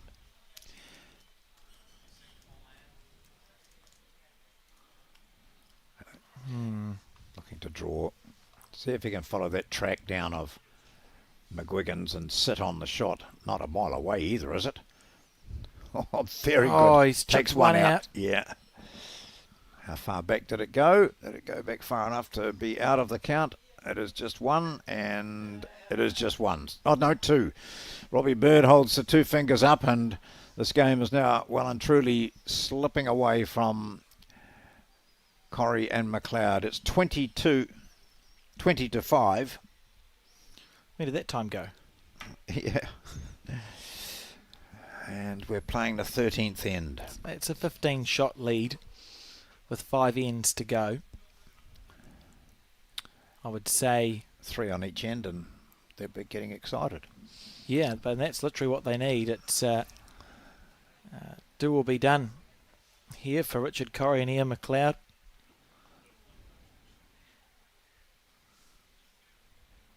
Robbie Bird on the forehand.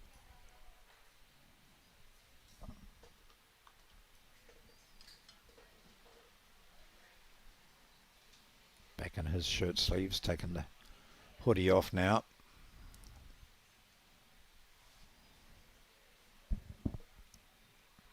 A beaut first up.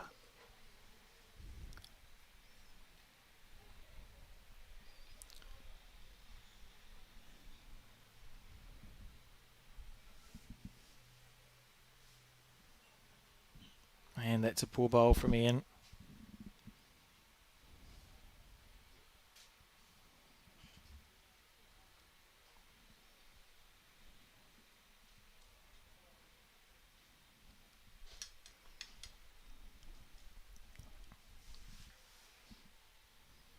What do you think, Robbie?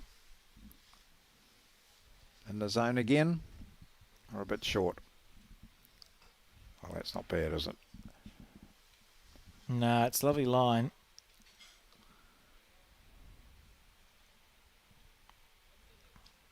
So on the back end, Ian McLeod again.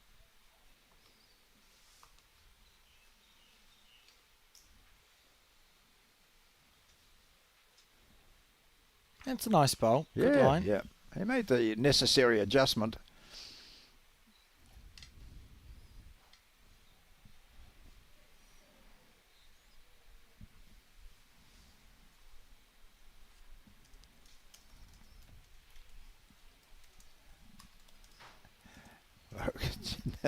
Oh, this is really outstanding. What How Bird, do you play that? Yeah, Bird plays one perfect one. His next one's a metre and a half short, and he makes perfect adjustment.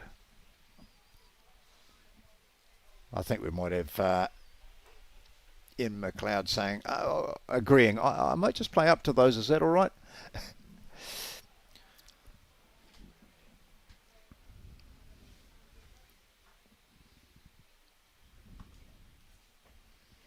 And he is. Here we go. Going to latch onto the jack and cart it back to himself and grin. Not quite. Oh, you see the track mark. Couldn't have been. Must have made the jack quiver a little bit. Mm.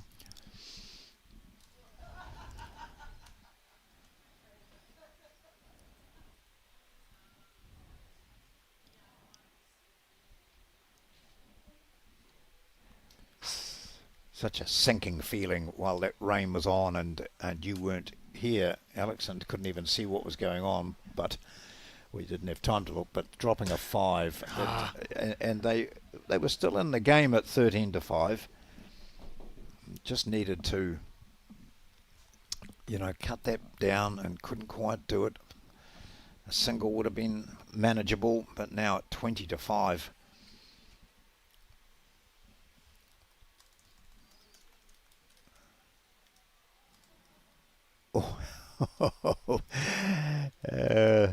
Couldn't have got any closer to the ditch. Expecting Corrie to be aggressive here. On the back end.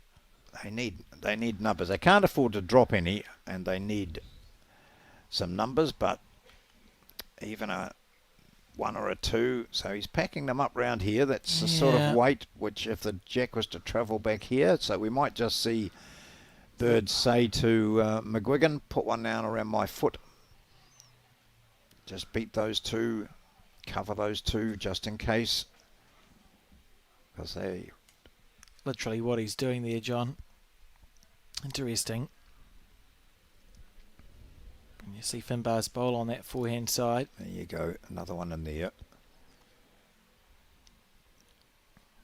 So now he's saying to Corrie, if you want to move the jack back, you've got to move it back perfectly because I've got the 2 back bowls. We'll watch his bowl from the player's point of view. It'll be on the left side of your screen.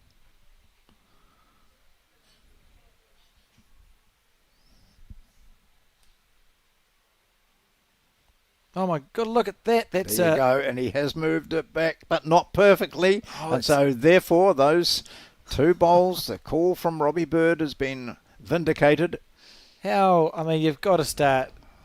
You see that little smile from Richard in the background. He's gone, I've played a near perfect bowl here, and the jack has literally gone back to exactly where Finbar plays the bowl. What can you do? Yeah.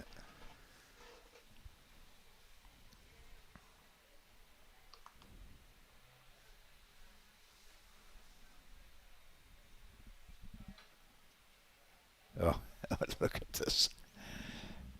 There you go. That sort of ruins any chance. Corrie might have thought of, if I can hit my own up there and push Finbar's bowl back, I could still score multiples. But that last one of McGuigan's just makes it so difficult.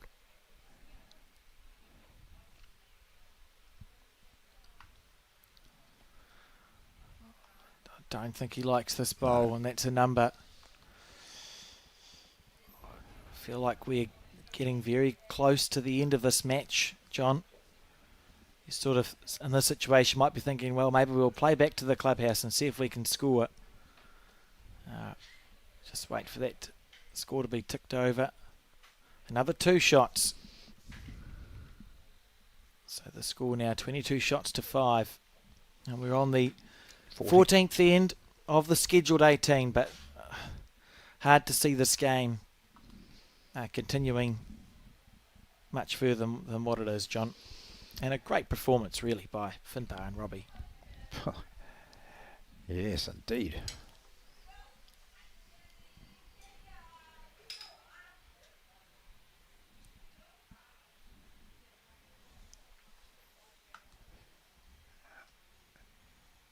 Well, we'll just see. Those, while there's life, there's hope, and that life's being almost extinguished here by Bird.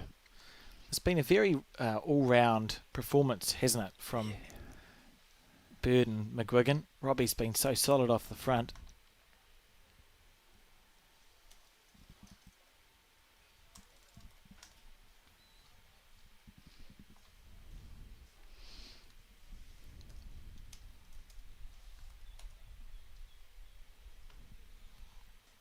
And, I mean, who would bet against this bowl? Finishing pretty much the same place as the first one.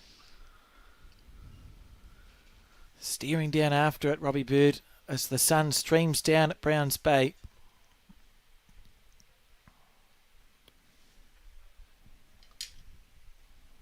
McLeod quickly into his work. Underneath the line.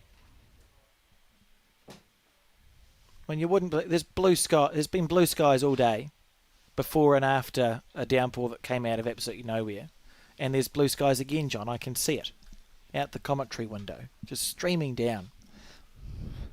Ugh. Well, we predicted that for the 14th end. I'm spiralling. The 15th end, it'll be raining again probably.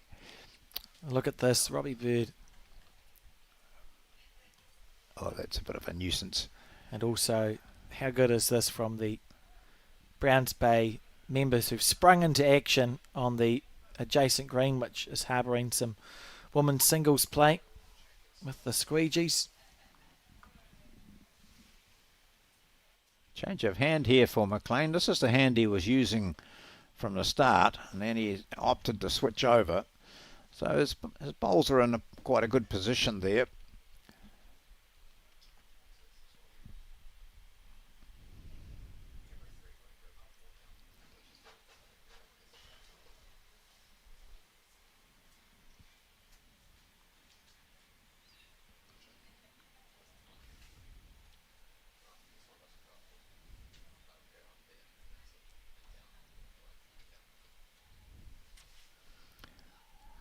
Like a lot of bowlers, Ian McLeod, he's a top bloke, enjoys his bowls and has done for a long time, but a good club member. Oh, look at that again. Pretty much sums it up, doesn't it, John? Yeah, yeah.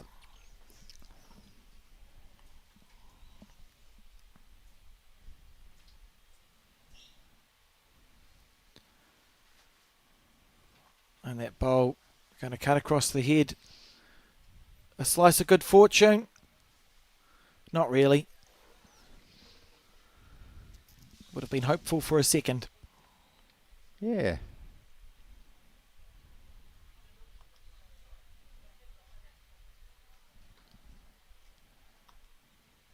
This performance from McGuigan and Bird is, I think, sending out a bit of a warning around the traps that if you get us in the draw, be prepared for a big fight.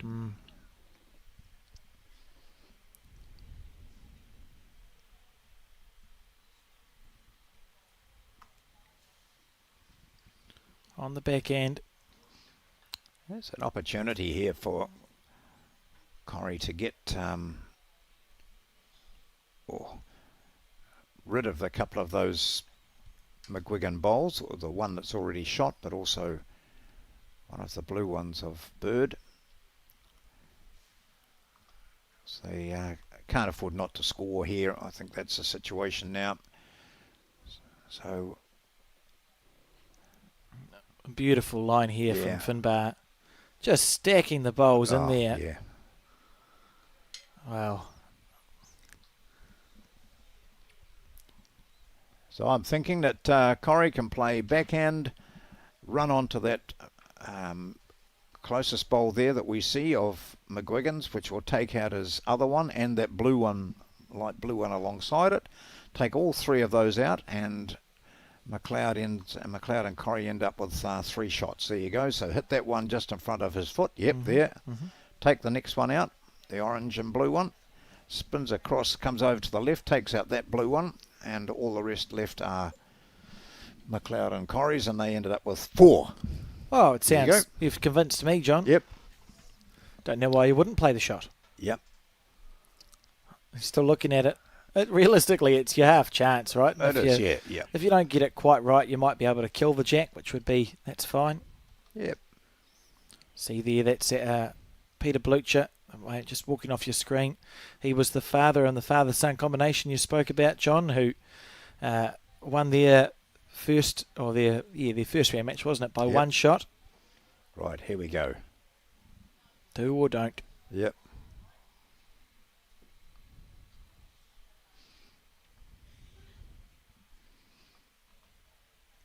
He's close here. Yeah. Get that. Get the other. 1, 2. Oh, there you go. Perfect. Oh, what a bowl. Not quite how I read it, but that's a couple of bowls, a couple of shots. Yeah. Time to grin, Richard. That's roughly what you said, John. Yeah. Well, he had to connect, didn't he? 1. Come on. Only 1? Come on, Robbie. Don't be mean.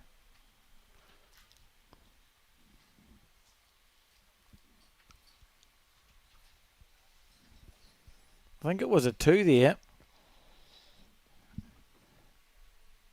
And for the 4th time in this game, here we go. Ding, ding. It's gone well. Yep, it has. It's gone well. Yeah. He always knew that if he made contact, there'd be something happen there. Something would happen. 2 bowls would go, or in this case, it was the bowl and the jack moved. And they'll play it long. That seems to suit particularly M. McLeod. He quite likes playing down towards the 2 metre in these conditions. I'll have a look at the scoreboard soon. I think it might have been 2, or was it just 1? Okay, sorry, Ian, I overtalked you there. I think it was at 2 there, so the score 7-22. We're on the 15th end of 18 scheduled to play.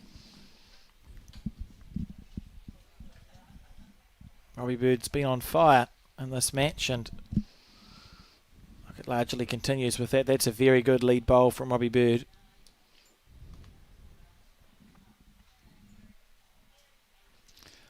I'm not sure if Ian was talking to his skip or just to himself. Just got to get up there. It's hard work for a lead when things aren't going very well. You're so exposed, and people will be looking at this. Might just come into the Victoria clubhouse and say, "How's Ian going?" "Oh, hell, look at that." Where in fact, he's been consistently getting at least one of those 3 in the zone, but he's up against a masterclass of lead bowling from Robbie Bird.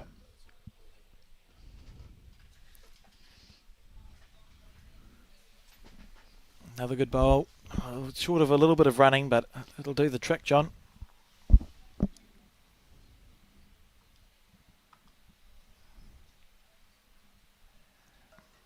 How's this one from Ian McLeod on this longer end?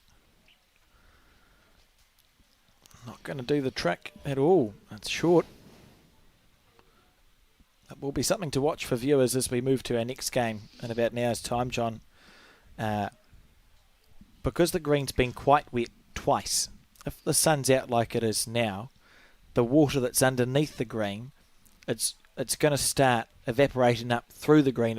It's like a steamer coming up through it, and it's going to slow it down quite considerably, almost more so than what you'd have if it was wet on top with the steam coming up. It makes it sort of soft to the ground, so I'd expect for us to see this green speed plummet as we move into the next game this afternoon. Yep.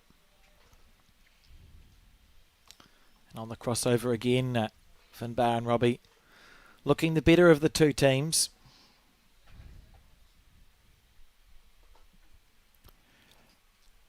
Plenty of room, though, for Corrie, if he can manage to overcome these conditions and also his head space.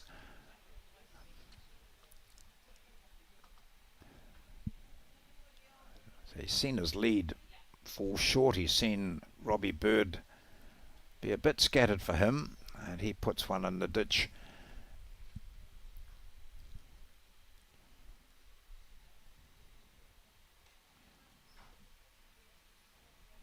This Finbar's turn on his forehand side.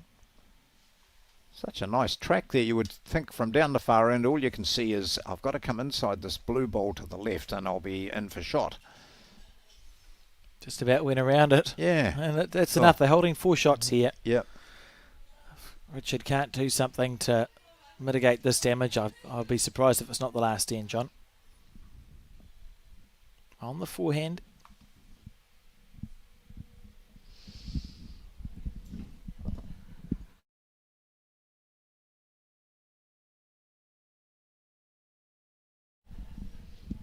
And he's gone flying again.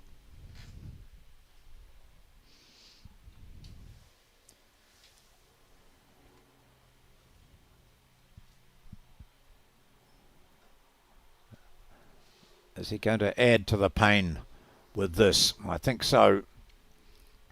So that's that line just underneath the blue. Oh, very good bowl. Look at that, sitting with 5 shots.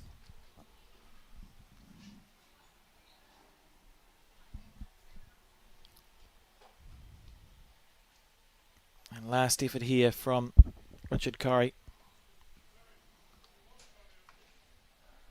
That's the line. Well, how That's good the is weight. this bowl? Look at that. Oh, well, as Ian McLeod's down the other end just holds his hands out as if to say, you know, what on earth's happened here? He's just pinged off a 5-shot disadvantage. I think Finbar's going to try to get rid of this shot. Oh, bowl. you'll go at you, I would say. It's moved quite away from the centre line.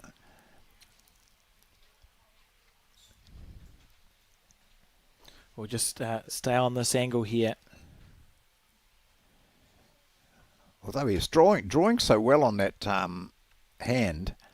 Oh, there Tried it to goes. get It rid was a of good it. shot of it. So 1-2 McLeod and Corrie. So they won't be shaking hands just yet.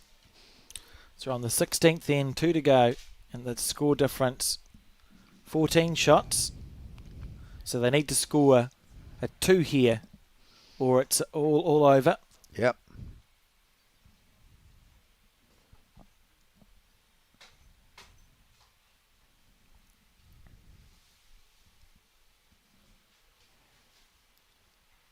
See how far that jack moved off the centre line. He threw it out to his left, to the right of it as we look at it.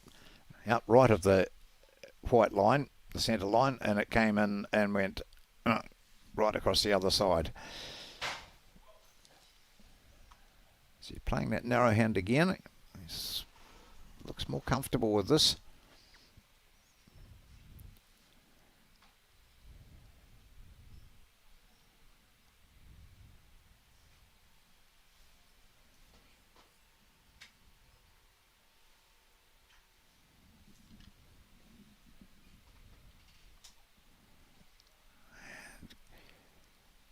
And Bird has always played this wider hand.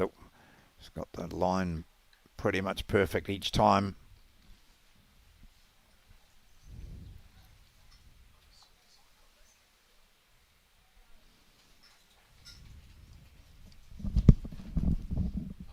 Tracking well in. Oh.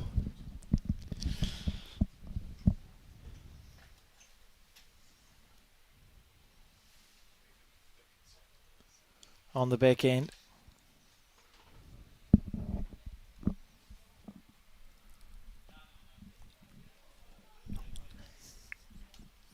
How's the weight? Oh, not quite going to make it from Robbie Bird. Trying to just finish this game out. They'll know the maths as well. They'll think if we score one here, we've won the game. Yep. What about this one? Is it going to turn in time for you? You've taken a bit of weight off there. Yeah.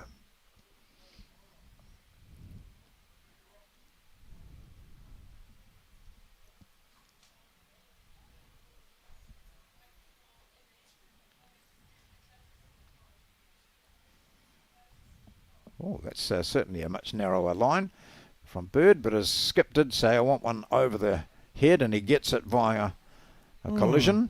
Played sort of a more reaching weight that time, didn't he? Yeah.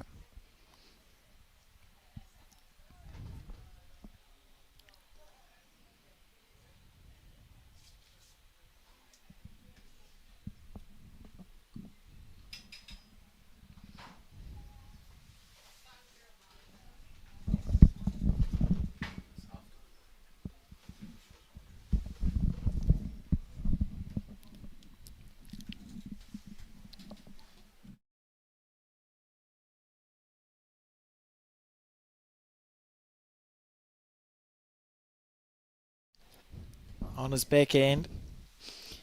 Well, he's looked at sit the jack, push it back slightly and grab two, and then draw two more, Richard. And then you'll look at each other and say, will we play these next two ends? Yeah. Yep. Their headspace might be different. They think they've won this. He had perfect weight there. Yeah, he did.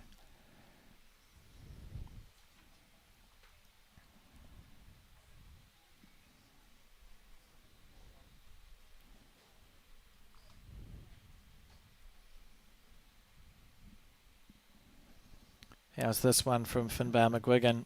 Down onto the jack. He's going to trail it. Probably not what he was looking to do, but it certainly hasn't made the head worse. No, he's probably holding three, is he? Richard all the time thinking, well, we need to score a two to bring it to the net. Well, literally need to score a 2 and a 6 and a 6. On the back end.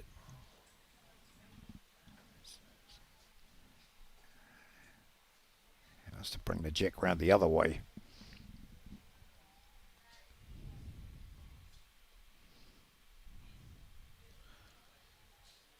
You can just see a little shake of the head.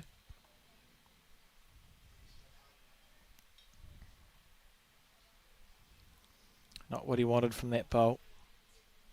You see, I was just looking at in that little shot we had before of the couple standing behind the fence, and you see the woman's hair blowing all over the place. So that's just another indication that this is not easy for everyone here, although it looks to be easy for Robbie Bird and Finbar McGuigan, who are holding possibly a handful here. And this may be the last bowl of this match, John. It's the third and final bowl from Richard Corey. If they don't score a 2 on this end, it's over.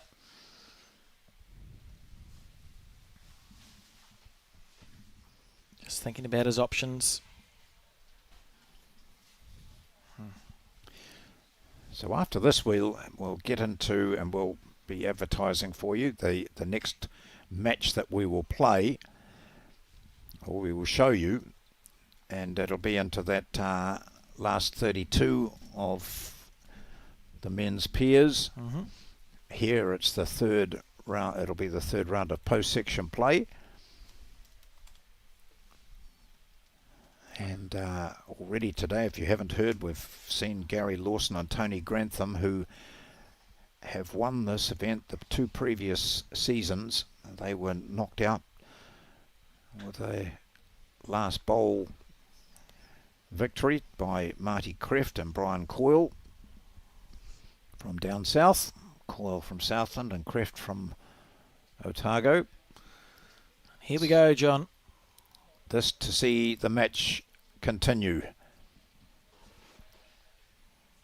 That bowl to the right of Finbar McGuigan's might be left there.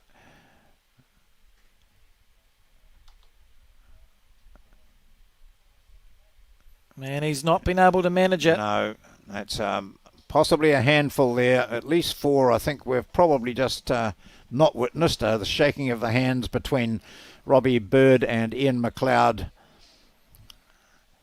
They kick the bowls right back. And our congratulations go to Robbie and Finbar who do progress. That's the words I'm looking for, to the next round of post section. Before we close off for this match, I just want to go through some results that we have received in from the women's singles. John, I can tell you that Kenny Critchlow is successfully through to the next round. She won her game against Sonara Watt, 21 shots to 9. Another close game was Janine Young, who defeated Lauren Mills, who's a named, well-known player in New Zealand, 21 shots to 20. And wow. I recall hearing a cheer from the gallery just in front of our commentary booth, and I think that must have been her last bowl. Deb White is safely through, a previous winner, won 21 shots to 18. And you can see there's bowls going on. That's Gayleen Kanawa playing. Who is that? Another bowler. Yeah. So Gayleen's through too. I can report that. 9-9. That's it. And if we go down to the round of 64, I see players like Selena Goddard, who's won the singles before. She's safely through, 21-3. She beat another player. Linda Ralph too, another one of the named players. So successful in Auckland, won her game 21 shots to 3. Lisa Prideaux, 21-20. Catherine Bien has defeated the defending champion Leanne Paulson. Wow. Just see that on my screen in front of me. So the two defending champions in action today, Leanne Paulson and the Grantham Lawson combination, both been knocked out in the first round of the Nationals here in Auckland. Esther Ooh is through, 21-14. Taylor Bruce safely through, 21-13 over Rachel Hancock.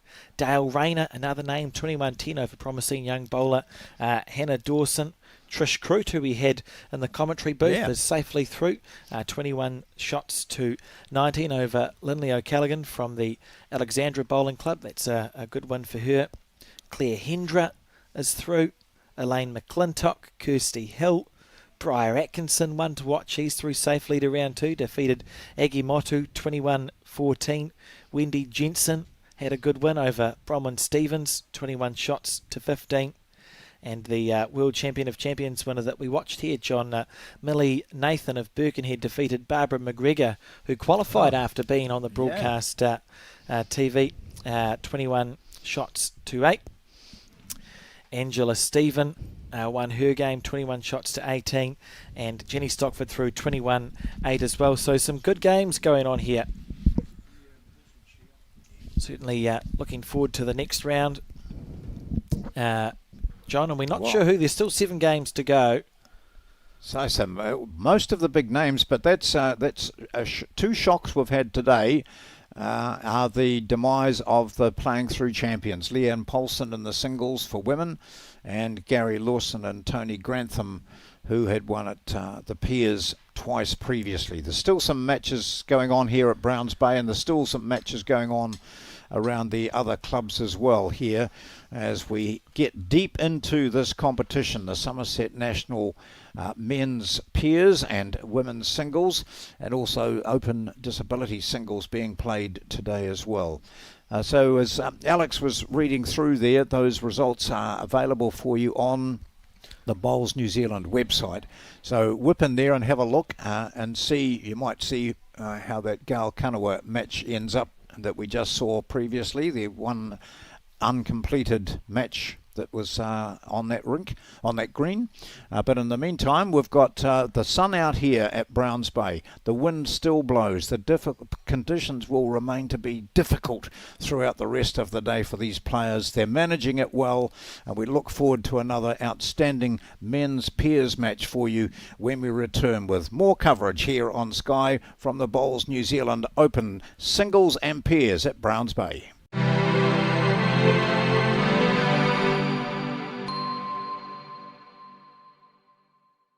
someone you care about is going through a tough time, it can be hard to know what to do. Here's 10 ways you can help someone who is struggling. Listen. You might want to give advice, but most people just want to feel heard. Be there. You don't have to fix their problems or find the perfect thing to say. Just let them know you'll be there when they need you. Let them know you get it. Let them know you get why they're struggling, given what they're going through. Knowing their feelings are normal and okay can make the world of difference. Offer practical support. Ask them what you can do to take some of the pressure off. Maybe you could make them a meal or do something to help around the house. Give time. Sometimes simply being there is enough. Hug it out. When appropriate, a hug can bring so much comfort. Talk it out. Offer to be their sounding board and kōrero with them about what they're going through. Remind them how much they matter. Let them know how much you and others care and how important they are. Remind them of their strength. They might not feel strong right now, so remind them of the strength you know they have. Help find them support. Offer to help them find the right services and support they need. For more information and to try an online therapy course, go to justathought.co.nz.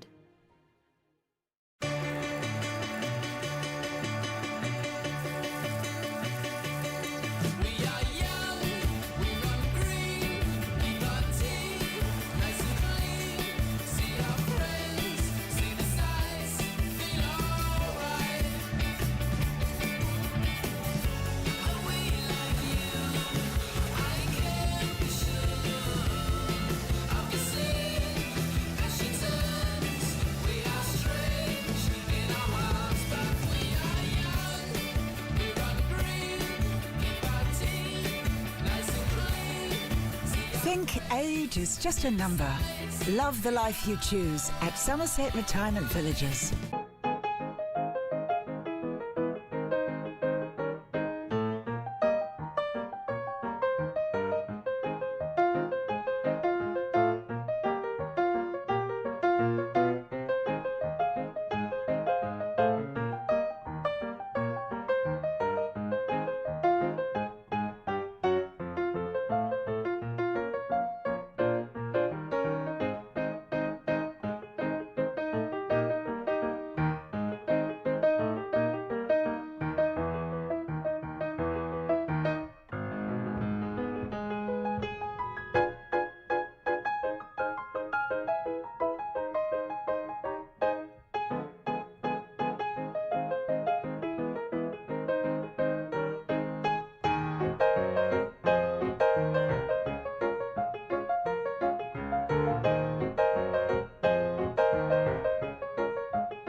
Good. Oh, good Hey. roll. Good shot. It's still going. He's done it. Oh, what a shot. Beautiful ball. Need a shoulder, he might just pick the jack up. Look at this. Look at this. Oh, Yeah, yes. yes. What a ball. Look at this. could Go, be look, good. That is an outstanding ball. Oh, and he's tucked it in.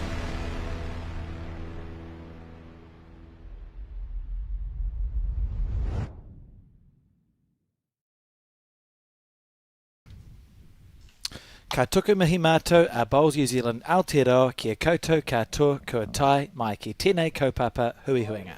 Welcome to the Bowls New Zealand Aotearoa broadcast of the, I just about said 2024, but it's not, the 2025 Open Summerset National Championship Singles and Pairs, broadcasting live from the Browns Bay Bowling Club. As you can see, the rain has well and truly left us, John, as we await this next game, and it'll be a good one. We've got Seamus Curtin and Paul Pryor taking on the Bluchers, but I thought before it started we'd just have a little chat about this Open National Championship.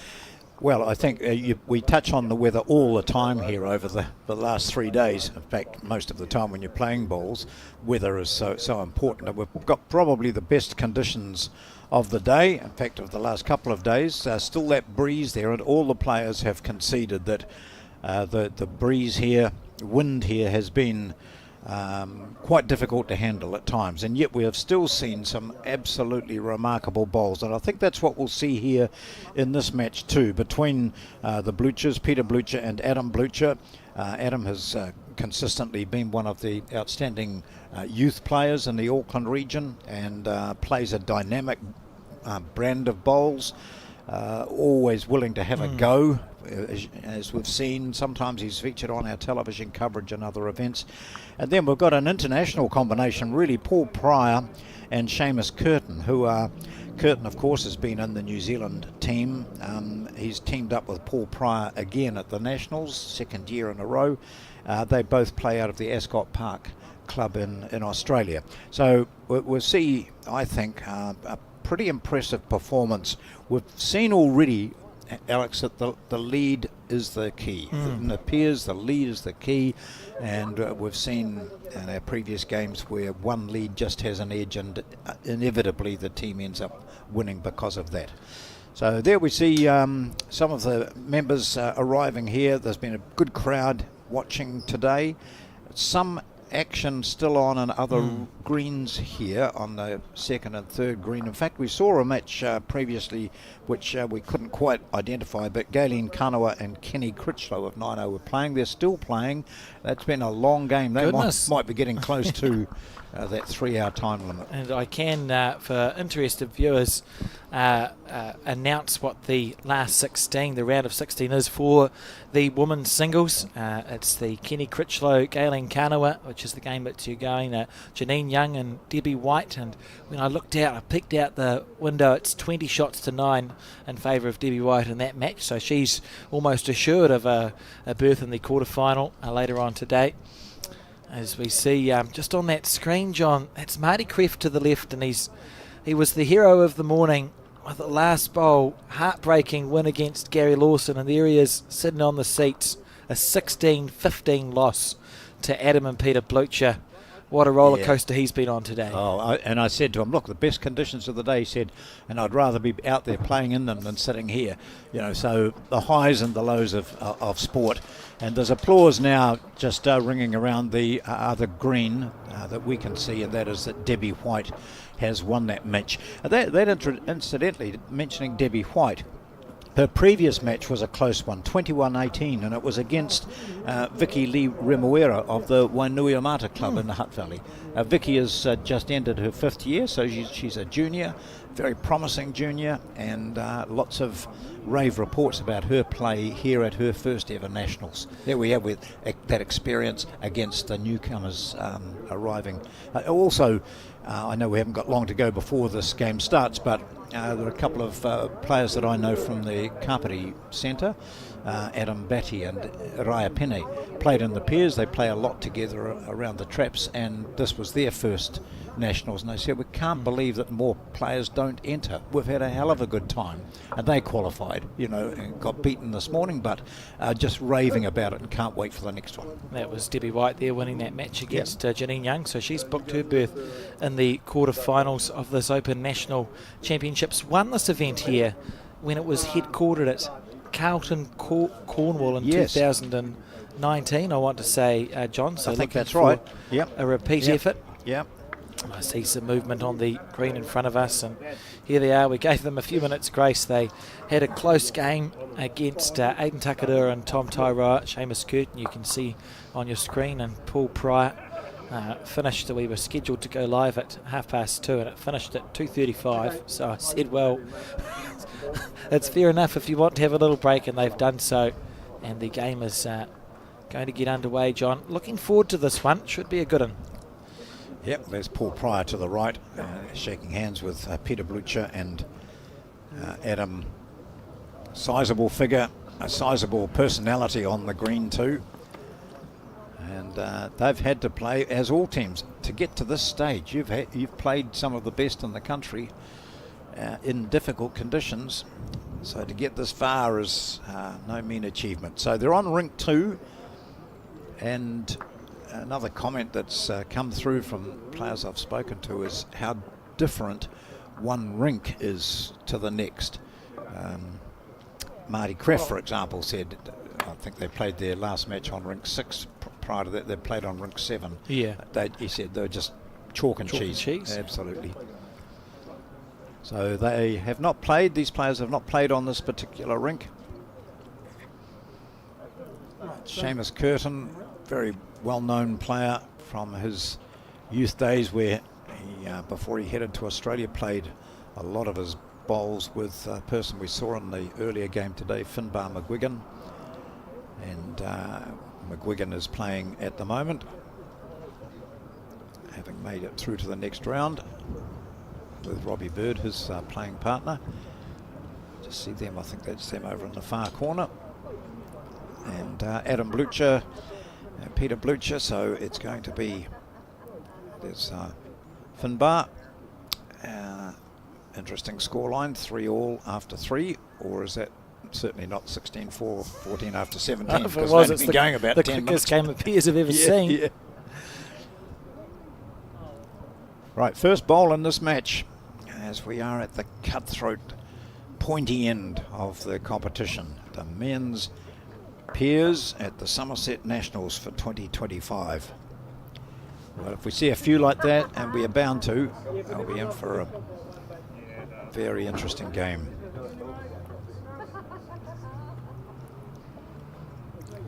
That blue and white bowl here belongs to Paul Pryor. Played a lot of bowls together, Peter and Eden. It's always interesting with family playing, or parents and, just about said siblings, that's not the right word, parents and their children playing together. Like in the situation with Adam and Peter, when Adam started playing bowls, he would have been leading for his dad. Yep. And they're usually in these stories, when you've got your family teams, there's a point at which it's decided that the father and son, or mother and daughter, switch around. Yeah. And it's always fascinated me, the dynamics that must exist in those teams, John. I think it's like anything where, I remember, when my father used to drive us everywhere, and then when I'd visit, he'd still drive his, and then eventually said, "Oh, you can drive today. Would you drive?" Yeah. So it's all sorts of things happen as you get older, and one of those is, I think my kids can do it better than me, or let's give them the responsibility. Yeah. Just to find it quite interesting. And you always, I think in bowls we're always more cruel to we hold our family to a higher standard than we would hold just a teammate.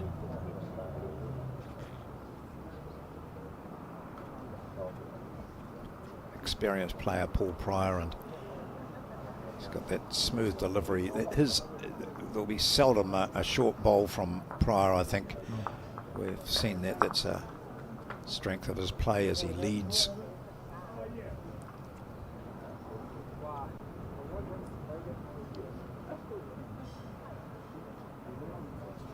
We forget that for some players, appearing on television is quite daunting when they haven't done it before. And here we go. What a good bowl. Oh, here. that's a lovely shot. Yeah. Great bowl. What a big, nice wide track. A lovely finish to that. But for most of the players, they soon quickly learn to forget about being on camera, and if they need a reminder, it's those white lines that you can see there either side of the 2 metre mark. That is just we've put those there to try and keep the players either side of those, otherwise they do get their most unattractive part of their body in shot. First ball coming down now from Curtin. He's got that same line. That's going to be the same finish as the previous bowl. Lovely. Wow, we're going to see some lovely draw bowls, I think. It's a good start. I think the most aggressive player of the four is certainly Adam Blucher. He's very talented bowler, and if he sees it, he'll hit it. Yep. He's seen it and he's going to hit it. It's his own, but he usually with more weight carts than it that, what a nicely. bowl. Yeah. I thought he was going to hit that second shot, which was tucked right in behind his father's. I have a recollection, John, that we have commentated on a match with Adam and Peter. They may have played Mike Kernahan and someone else at a Nationals. I've certainly commentated on them before. When they've been playing peers. Yeah. Yeah. Anyway, it's nice to see them back. You see the bowlers come through, and these names keep bubbling up to the surface. Mike Kernahan is here today. I just had a quick yarn to him earlier, and he's getting around most of those greens. He's the chief selector. He's keeping an eye on all disciplines here. See the difference in green that side of the rink is taking.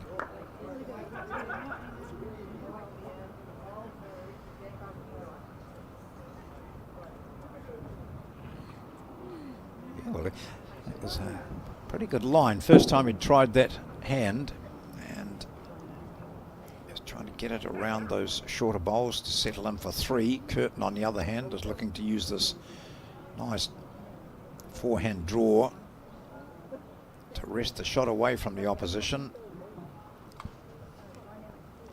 Perfect weight would be holding. That's also quite a nice line there for Adam. His father just says, yeah, just beat that, come inside that last bowl of Seamus and you'll get another shot. He's holding two at the moment. On his backhand.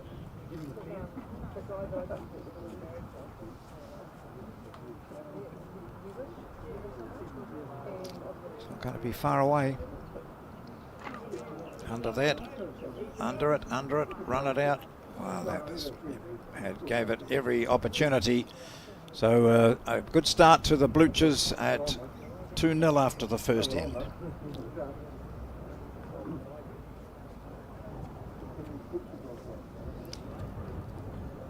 So we'll have a look at some of the other matches that are being played today, just to update you on who's still in and who's playing whom. There'll be some mighty matchups. I've had a look at the women's singles. Those results were through. There's still that Kanawa-Critchlow match being played at the moment as I stick my head out the window and have a look. It's over on B green here. So there are, to explain how it works, always good start when you pause. Blockhouse Bay, Howick and Browns Bay all have to play 4 games of post-section today, John. Okay. Every other venue, the players there got the bye through the first round, which means that we have some of our last 16 who are currently playing. So I can tell you that Aaron White and Grant Keats are playing Sheldon Bagri-Howley and Aidan Jitterstein at the Point Chev Bowling Club in their round of 16. We've got Craig DeFaria and John Roberts playing Steve Hoft and Bart Robertson. Taylor Horn and Jesse Russell are playing Lee Warburton and Selwyn Darwin. Adam Hayward and Scott Cotterill are taking on Tony Gray and Kevin Judson. And Wyn Gray and Bevan Smith are currently playing Shannon McElroy and Robbie Reed and a few broadcasters that I see in that list. But those are the last 16 matches going on at the moment, and some good matchups. Wow, yeah, 'cause I know another journalist, Graham Scullern, he was, I think he lost to Horn in the previous round. I just saw him out here today. He, of course, is also part of the Bowls Disability group, and he was here having a look at some of those games which are on out the back and on Green Sea today at Browns Bay, which is the headquarters.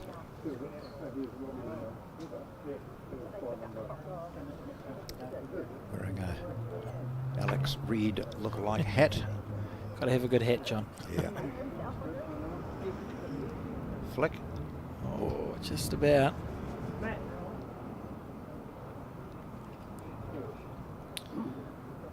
I can tell viewers too that we're down to the semi-finals of that Open Disability singles, and the semi-finals are Adam Bailey of the Auckland Bowling Club playing Kieran Wheeler from Northeast Valley, and Chen Nord from Patatadoo playing John Lavelle from Sumner. So good.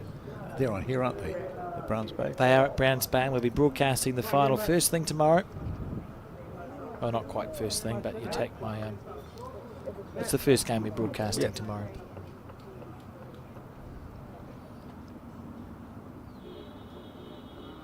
On the forehand, backhand, sorry. Reading his green pretty well. It's just the weight. A dog goes up to have a look. Oh no. And he's thought a long time about this and knew exactly what he required. That was to add a metre. Even if he was 2 metres past, Adam would have been happy about that.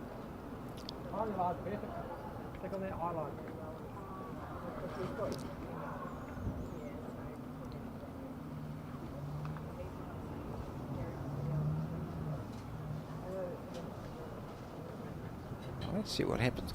Often you think, oh, I've played down that forehand and it's drawn really well. I'll take the same sort of green going the other way.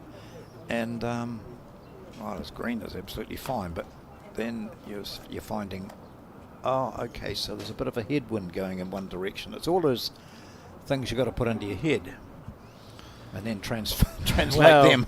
That's the challenge, is translating them from your head into action. Yeah. Reasonable head of bowls if we look at this as a second end. Done an okay job. I think he's wanting a bit more weight to add to that too, just the way he was stomping forward. Just a little shake of the head there.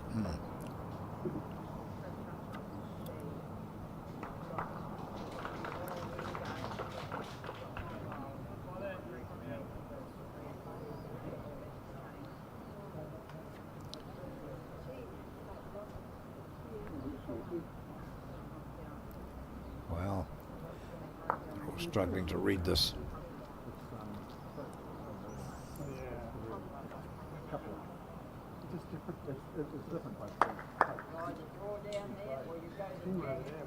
This is looking better. Yeah, mate. Running after the bowl. Go, he says. Oh, that's a great shot. He's one of those players you cannot relax against. He can pull out, just quite extraordinary shots. Adam Blucher. It's interesting. Seamus is cut from a similar cloth. I think when we see these bowlers who've been around the game since they were literally children, as we watch this bowl. Wow. Oh, what a bowl. That's fantastic. Yeah. Children is what I was saying, Yes. John. If you grew up around the game, I don't think you can underestimate how instinctive you you can find it. They can just see the game at a slightly different level, I think. These ones. So Adam would have been coming to bowl since he could walk just about. Yeah. So you see your bowls when your brain's in that stage of like, what happens if I hit this? And they just get that instinctive feel for shots to play, and it makes it very dangerous to play against. Look at this. Hey, look at this. That's an outstanding lawn bowl. Gee, has he got it?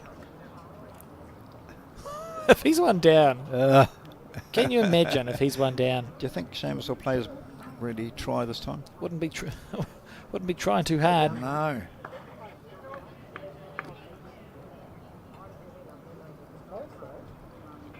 That's and it was timely the way you were talking about Adam growing up with bowls and getting that instinctive feel for it and ability to read heads and judge weight and green. That was proof of it. A lot of people talk about a natural. He's a natural, and whenever I've seen him play, I think he's a natural, a bit like Aiden in that regard. Eh? Yeah, similar. Yeah. And he's another one. You hear the story over and over again. You've been going down to the bowls club since you were a kid, 4 or 5 years old, and you're just getting just an instinctive feeling. I think you get to the right shot quicker, perhaps, and that results in some effective bowls.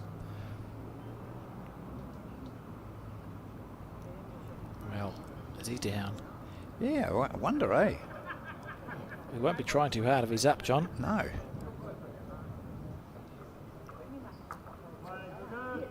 It's that adage, though, of top players never waste a bowl. True. I think we might get an umpire's call here, the way they're...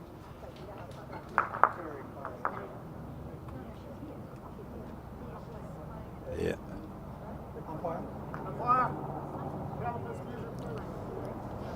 Oh, look at this. Watch it all day, John. He got the flick. So taking out what had been a really good bowl, and then in comes Blucher with this, and he just, unfortunately for him, got a slight side of the jack. If he got it clean, they would have been sitting there with 2. Your ever enthusiastic umpire is down there. Oh, he's honestly fantastic. He did a great job this morning helping move the Toblerones. Gave me a scorecard to take into the chat room because he didn't want to leave the green, which is a good umpire thing to do. Looks like he knows how to use the engineer's calipers there. Oh, come back around the other side. And the decision is 1 to Adam Blucher. Well, that's why Seamus didn't throw it away. They weren't too sure themselves. So that's a very good point by Blucher and Blucher. Great stuff.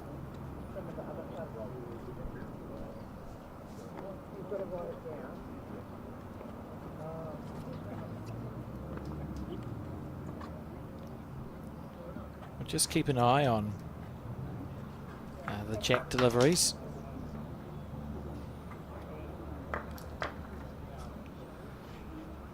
Be interesting to see.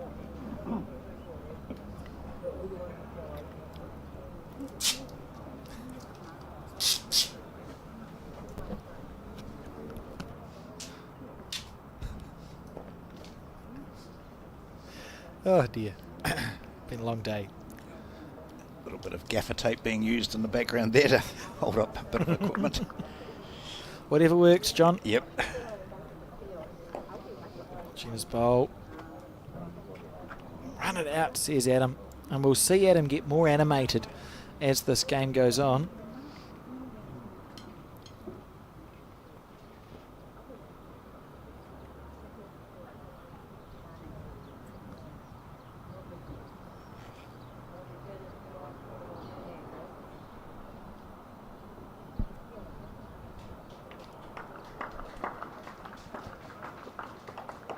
Pryor's looking good on this one.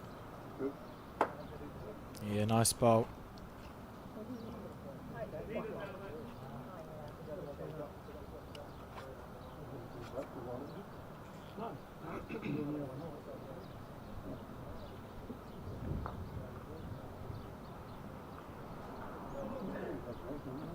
quite a good finish on his bowls. Wow, wow, there you go. Oh, look at that, and sits down.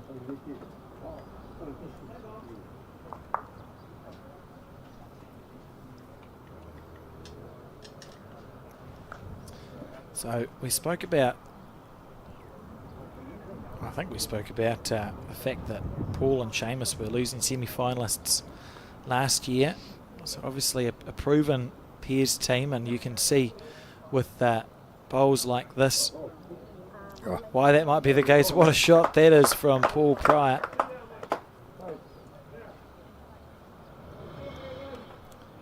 Survived an epic battle against Aidan Takadua and Tom Taidoa in the previous match. Aidan missed his last bowl, he was 2 down last end, looking to score a 2 to draw. Missed it just by a smidgen. I think it's tight, John.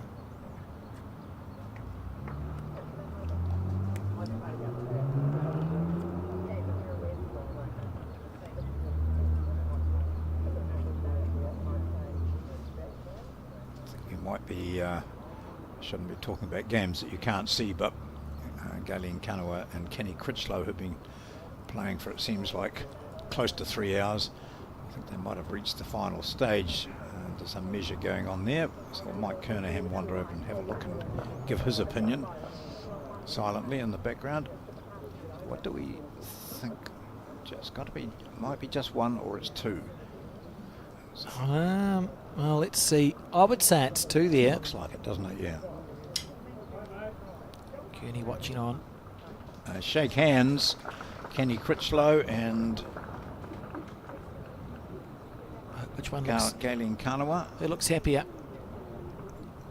I think Critchlow looks happier. She had quite an advantage early on in the game. So we think that will be Kenny Critchlow potentially through to the quarterfinal. And as I say, we think it might be Kenny potentially through. I was proven immediately wrong, John. Yeah, same here. Yeah, but there's the two of them there. They had a really, oh, look at this top shot here from Adam. That's what you'll see a lot of today, but hasn't worked for him. Kenny Critchlow, when I went down and had a look, had a lead of about 7 or 8, or even more. Galen's come back and won that with a measure on the last. So Galen Kanawa beating Kenny Critchlow. Women's singles competition continues. Big change of green needed, and what a big green that would need to get the the bowl into there. The jack has moved across nearly a metre.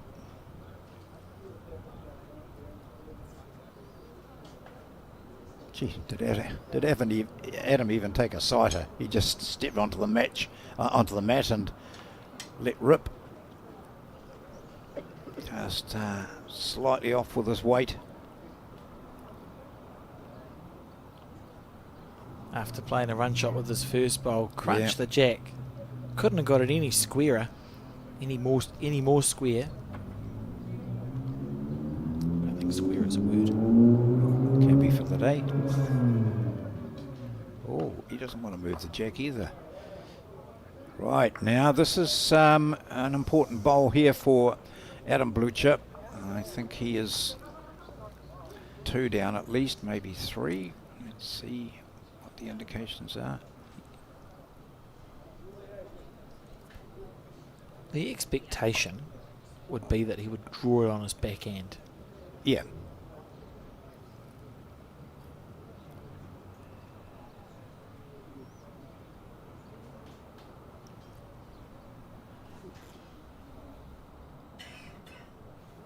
Always got that, always call it that Australian follow through, hey?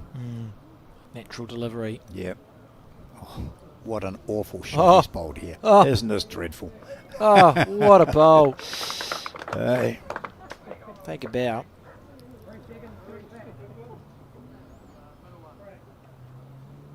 Very animated in the background.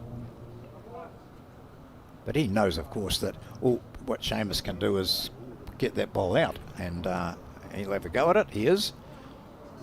And he's got it. Oh, yeah, there you go. So he was holding the shot, but Seamus is up to the mark and takes gets 2 off that. They might measure for a third. How classy is that? From Yeah, Seamus really good Curtin? stuff. Just outstanding lawn bowls here in this round of 32 match at the Browns Bay Bowling Club. So here was the outstanding bowl to go from 2 and a measure down to grabbing the shot. Here comes the follow-up. Left the jack there and grabs a couple. Absolutely as clean as a whistle. We're on end 4, aren't we, John? Yeah. Yes, we are. Just working out whether Good they news. change the board over. No. Well, just changing the board over now. See Pete in the background doing his maths. Do you know in the Commonwealth we say maths, and in America they say math? And you might think it's an American thing where they've created it as they did their language, but it's actually us who've changed. So When math was always it. Yeah, when the settlers moved to America in the 1650s through, we said math, and they kept saying math, and for some reasons we've switched to maths. I suppose we've thought it's short for mathematics. That's what you'd think. Yeah. Yeah. Certainly, I'm not trying to No. defend the American logic. Never do that successfully. Yeah. Back to the bowls. Yeah.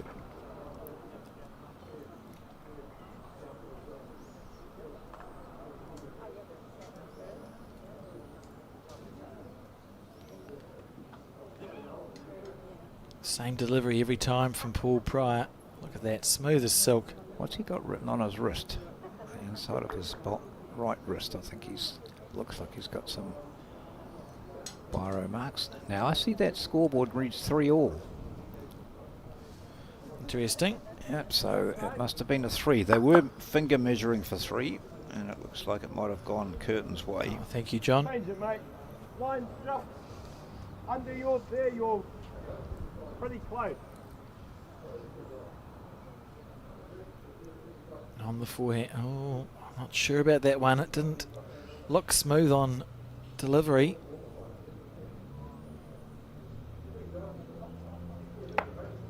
Needs it to keep running. You get height, mate. It wasn't bad, was it? No, I've seen worse. Played worse.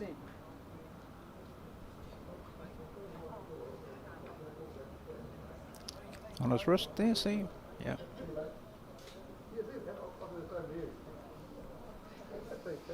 S for slow, D for deliberate. Maybe he's written his draw. Yeah. Or Who knows? it's a message home. Or funny enough, I started writing on my wrist T. Now, why do you got a T on there? Think. Play that. Ball's good, jack's good too. Right. There's Use going to your be a weight. change of hands again. There's No. some movement here. He's going to Yeah, hit it. yeah.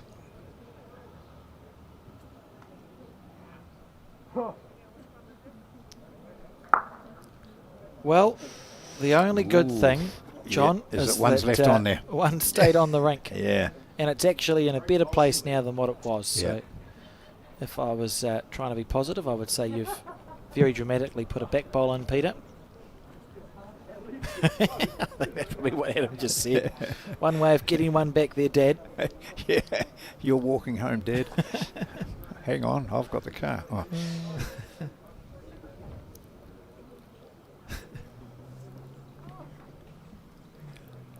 Looks like the CEO of Bowls New Zealand has a scorecard in his hand and is possibly going to mark one of the women's singles games. Or they'll find somebody else says. Delegation is the key to leadership. Yeah. There you go. I read that on the back of a toilet door once. Well, that'd be the cleanest things that's ever been written on the back of a toilet door. Right, now, there's a simple reason for Seamus Curtin being Here we go. long is this. Oh, took out everything. So he's still 2 down. Took his own out. That was the word he can throw those down. Where was the gap? I don't know. Oh dear.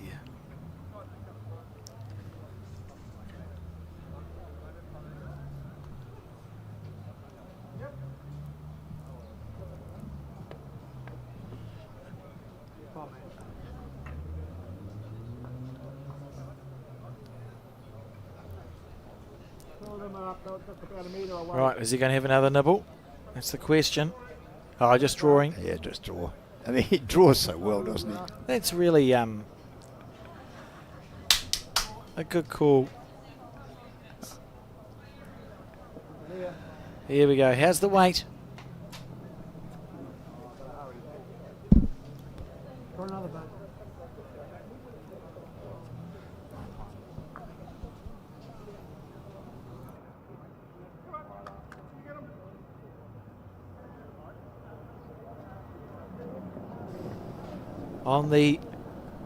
On the forehand. Oh goodness, I hate people taking photos, John. Especially when they grimace afterwards and walk away. Right, with what's a happening? cracked lens. So it looks like 1, 2, 3. I think I would be surprised if it's not 4 to Seamus and Paul. Adam had a drive with his first bowl, fell short on the draw. So it's down to this. Or you could be staring down the barrel of a handful down. And against this sort of opposition, dropping a 4 can be absolutely devastating. However, this is tracking well. He needs a bit of action to stop that going too far. So he might have cut out a couple, I think. So it'll be two probably to Seamus and Paul. That will be 2 there, and time for a break for Peter Blucher. Goes inside, and there's a lot of that. Oh, just go in and calm down and have a drink. He's just gone in there. You can see him in the background. There's a table there. He's got a drink and is immediately back out again. Oh, no, he's got his water bottle there. Maybe it was just that walk that he needed.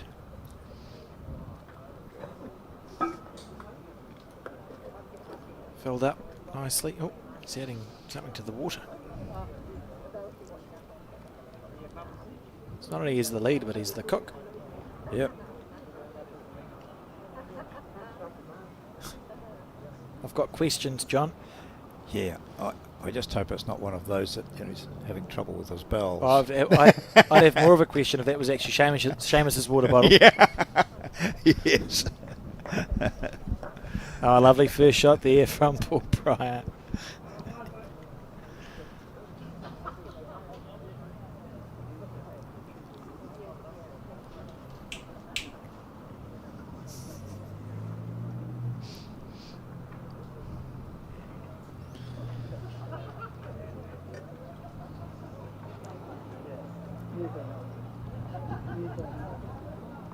So his period inside and adding to his water has made him consider changing hands. In fact, has changed hands.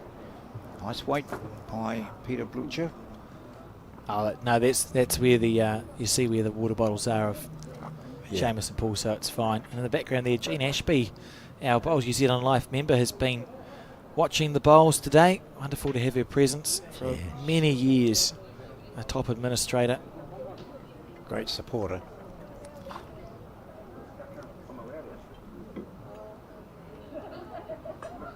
On the forehand.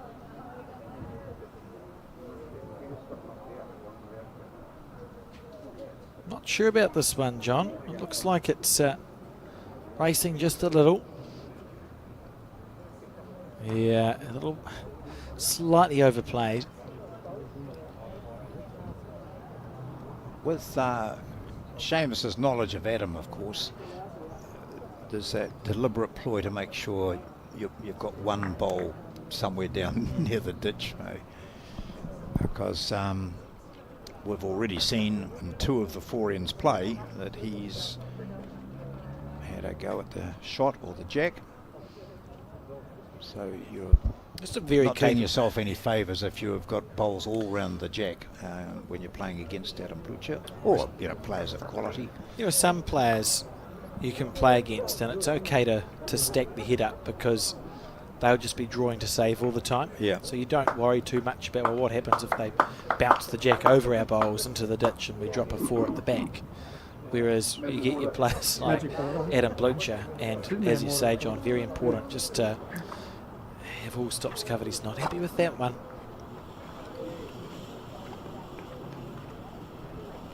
And that's why. Oh. Picked up with the cap, nicely done. Scoop, Quite dump. impressive. Wonder if they'll say much. Yeah. I wouldn't back myself to execute a manoeuvre such as that. I recall yesterday, was it? No, it must have been the previous day when we had the men's pairs on. And on that particular side of the rink, there's only one player played it in a match, wasn't there? And just struggled all day long with it. It was the day before. Kelvin Budge, yeah. Kelvin Budge persisted playing the right-hand side as we look at it, and he just could not get the green. And I'd be interested to see whether Peter Blucher stays on that side when the other hand is drawing so superbly and there was no obvious reason why he should change his hand.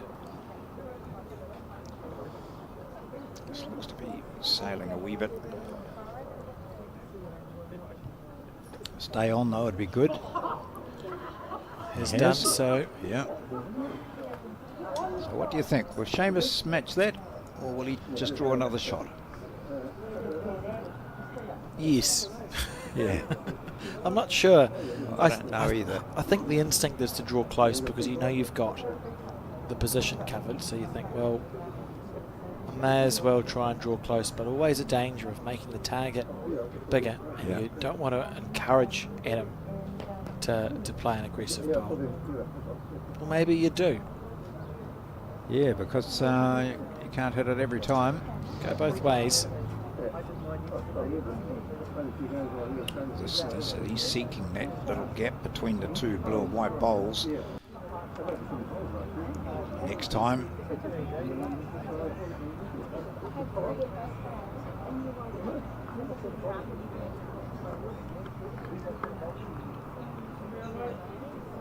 Some bit of hilarity out in the clubhouse there.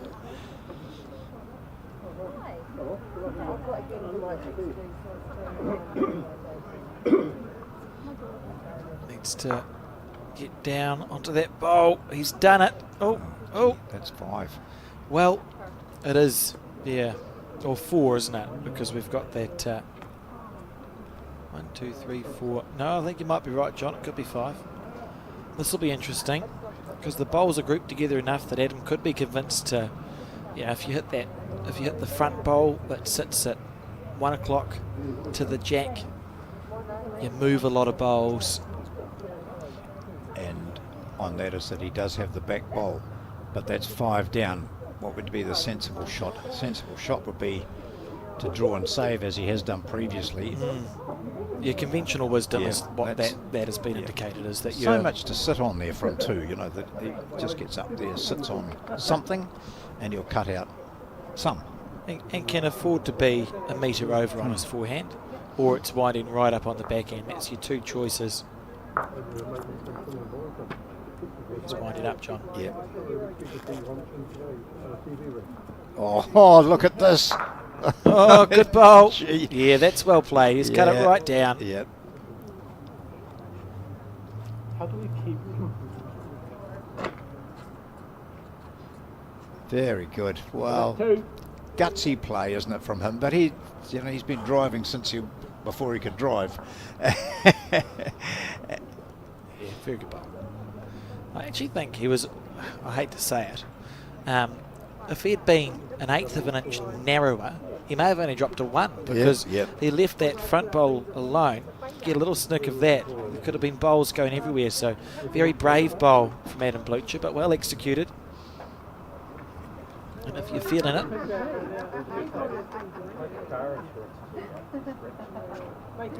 just while the leads play their bowls, John, I did go through the list of Peers teams that we know are into the last 16 already, and explain that Blockhouse Bay, Howard and here Browns Bay have to play 4 rounds each to get to that same space. So I can go through the list of teams that are in the round of 32, which is what we're watching now, because there are some good ones. We've got Keanu Darby and Roger Stevens, who'll be broadcast. They're through. They're playing Carlson Bennett and Mark Preedy. A big match up here, Kaylin Huella and Hamish Carpe are playing Rob Ashton and Peter Sain. Of course, Rob and Peter have won this title at least once, it may be twice. Lance Pascoe and Jamie Hill, who won the Open Peers here in Auckland when it might have been the one time ago, are still going. They're playing Sean Pennell and Frankie Lim. Brendan Walton and Jean-Claude Fuller are through, playing Anthony Ulay and Chris Smith. Anthony and Chris, a good Peers combination. I believe they're going to the UK after this to compete on the WBT Tour, having won a PBA qualifier. And then, of course, on this screen we've got Finbar McGuigan and Robbie Bird playing John Carruthers and Mike Bradshaw. And those rounds, or those greens, will play one more round to get a winning team out of the green that they're at, and make sure we get down to quarterfinals tomorrow. Yes, well, Rob Ashton and Peter Shane won it in 2015, and Rob won it with Ray Boffa in Auckland in 2009. Ray's still playing really good bowls, as of course is Rob. And Peter Shane won it with Wally Marsick in 2013. So that's right, 2003. Sorry, 2003. Peter, one of the great bowlers. He'll be one to watch actually in the men's singles. I believe I'm correct in saying he's never, in about the last 20 years, hasn't finished out of the last 16 in the men's singles. Very hard man to beat, and won the New Zealand singles first in the early 90s as a fourth-year bowler.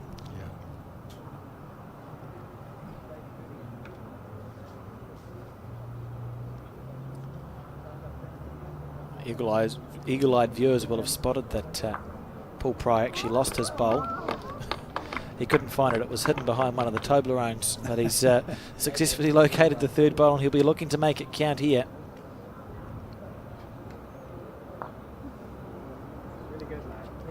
Great try.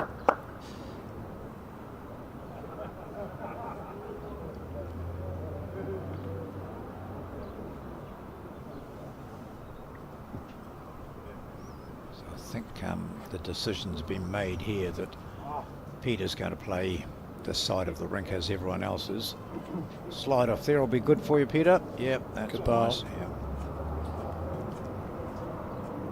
Yeah. Takes a bit of the heat off Adam.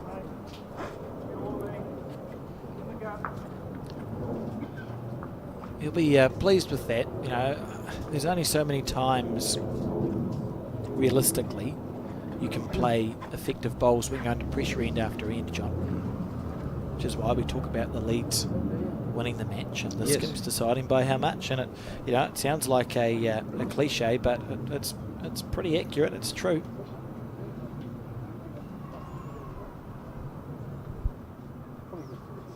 The backhand, Seamus Curtin.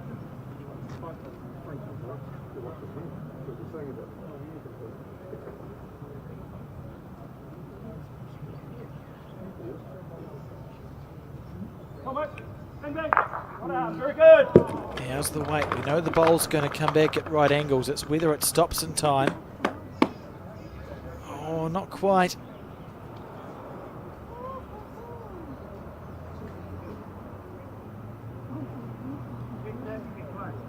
So Adam switching to the forehand.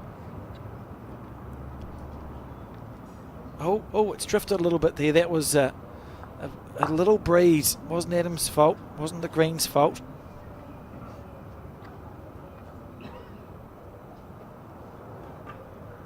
Seamus in the meantime just settling down. Yeah, nice delivery there on the backhand.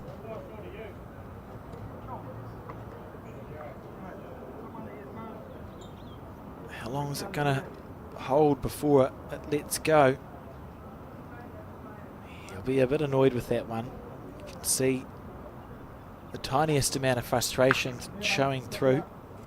It's quite interesting in this match. We've got chalk and cheese when it comes to how expressive the skips are. You've got Adam Blucher on one hand, who at a glance you know how he's feeling, and Seamus Curtin on the other, who's the same all the way through. You wouldn't. Oh, what a bloody effort. Not enough to turn it over.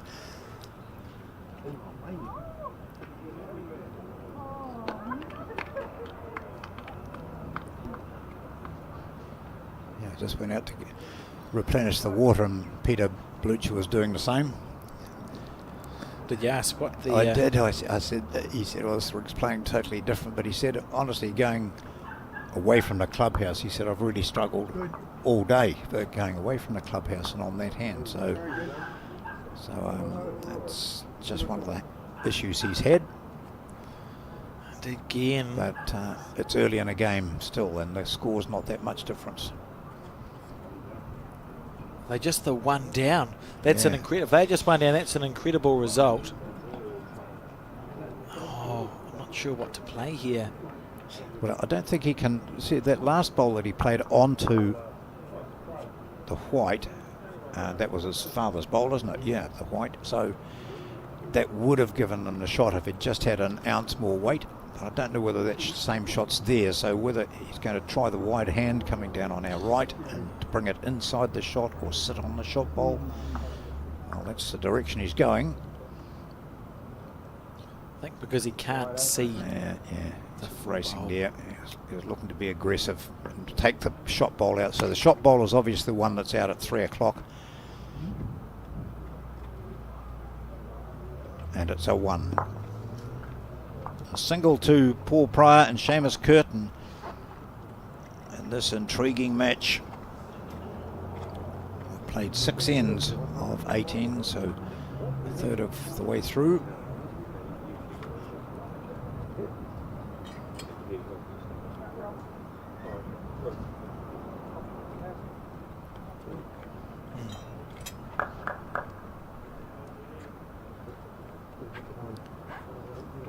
Oh, that's good. I like that.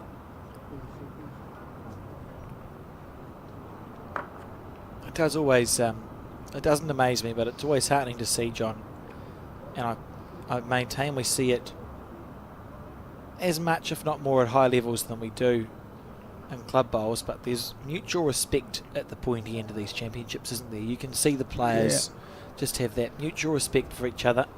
The etiquette is there. Bowls usually kicked up for the other person to play, or we saw then the jack was delivered off centre, so one skip stood on the 2 metre mark and the other skip kicked the jack over. So the previous end coming in this direction, Alex, Peter played that other hand, didn't he? And could not get the bowl to come in at all. So he's made that conscious decision now. I've got to play this side of the rink, and often you just got to play it no matter what the situation is, because it's better to get a bowl somewhere in the zone than to be having 3 wasted out as he was in that last time. I think it's a very sound decision there from just stay there, Peter.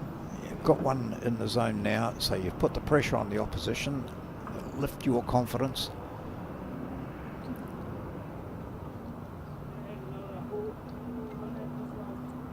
So now he needs to stay on the forehand. Yes, yeah. And that's quite good. Adam's gone up to just reinforce that. No, so it doesn't matter what you can see. I want you just to play that same shot.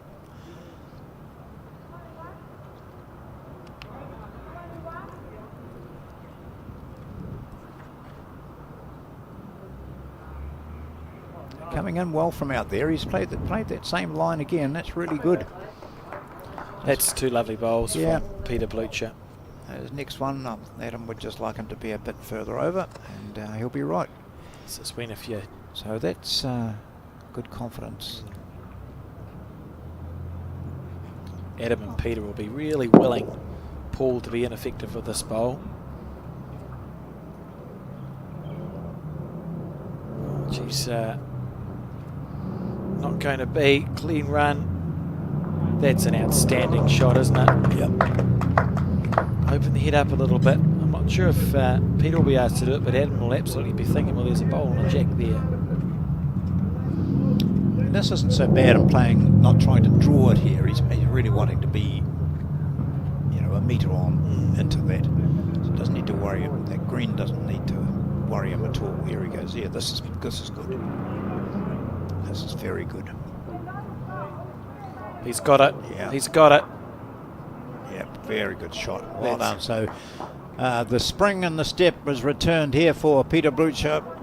He'd already drawn the shot. He'd drawn 2.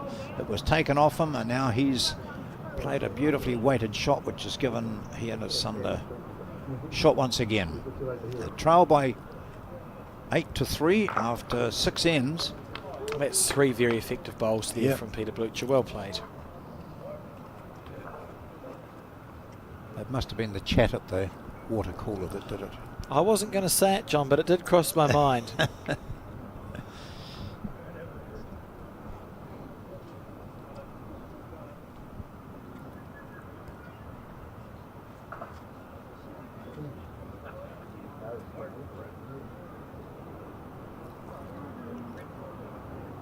Needs it to hold. Yes, good shot.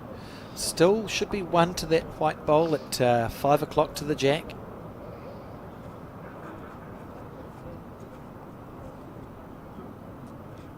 I like this. No warning from Dad. Oh, look, if you move the jack, we could do a couple down. He just trusts Adam to get it up there. Pretty good line too.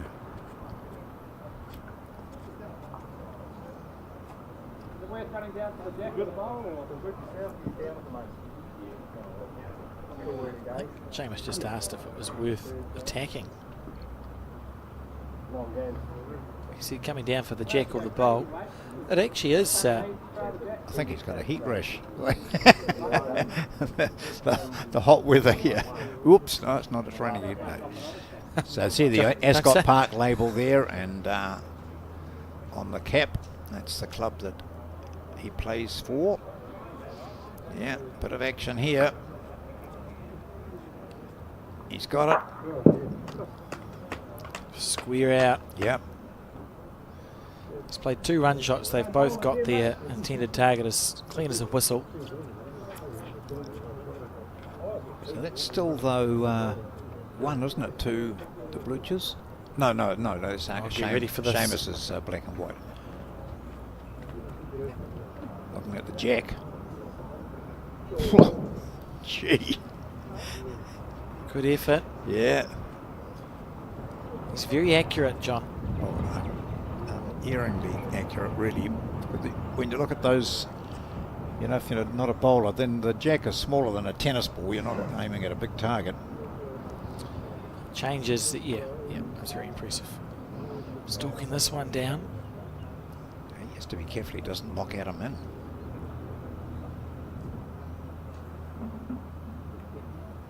Well, nothing's changed, so will the shot selection change, John?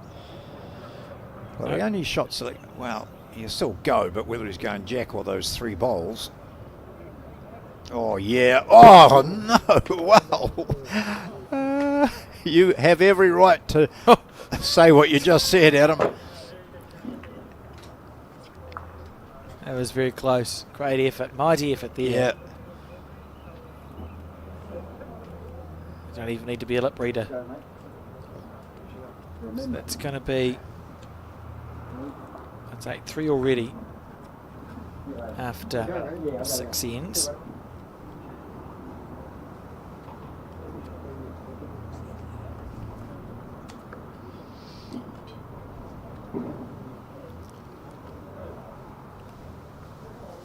Two it was. Panorama. No, that's not the right word. Panoramic. Whatever it is. Oh, here we nice. go. We go back to the bowls. Look how close this was, John. Well, this was perfect. Well, that one was here. Yeah. So then that's the target that's left. And he missed it by the cigarette paper twice. Both times. Or twice. I was more efficient but less eloquent. Paul Pryor and Seamus Curtin, Ascot Park. club in Australia. That's where Curtin's been the last couple of seasons. Second stint in Australia Yeah. for Seamus Curtin. He's been around the top echelon of bowls for probably a decade. Actually, he was a very good junior, very good the age group stuff. Yeah. Played a BPL way back, at least 10 years. As capped as a New Zealand blackjack. I think it's been quite a bit of discussion, amongst bowlers at events like this about what are the benefits, if possible, should young New Zealanders get to Australia and play, because there's no doubt playing day in and day out and being able to work at a club, for example, most beneficial. And we've seen it with Ellie Forsyth as a prime example of someone who's just gone over there and lives bowls. It certainly made him a better player. Good night. And you can imagine if I don't know whether there's ever been consideration given to picking up half a dozen of our top young players and saying, right, 6 months in Australia, you need backing for it, support, sponsorship and everything, but what would that do to the likes of Aiden Takarua and Tom Tairoa, who we've mentioned today? Yeah, it's an interesting conversation. I mean, Australia's the only place in the world where you don't have to be an absolute superstar to realistically have a life that involves a lot of bowls. The clubs are great over there, and you can work for the club and play and work your way in. Real good. New Zealand, What you got? it's challenging, and if you win everything, absolutely everything, you might be half a chance. Yeah. And it's the same story in the other bowling countries. So Australia, for sure, if there's young people who are looking even just for a life experience, you do it for 5 years and you're going into your early 20s. How good's that for a little bit of personal growth, John, to reflect on as you move on to other things? Yeah. Paul Pryor, just personification of consistency here. Look at this. In the area again. Bring bowling, mate. Just handy bowls all the time. And seldom short. And if they are short, they're meaningfully short, unusable.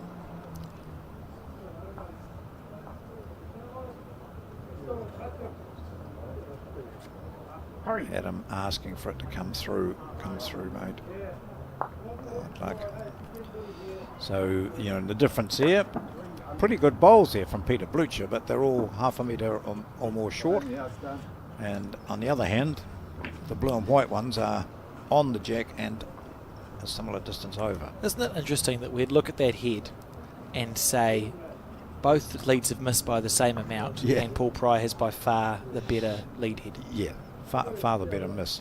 Oh, I see. I was talking bloke there on the yellow shoes on the end, left-hand end, and dressed in the black. That I was talking about the couple of guys down from the Kapiti Bowling Club.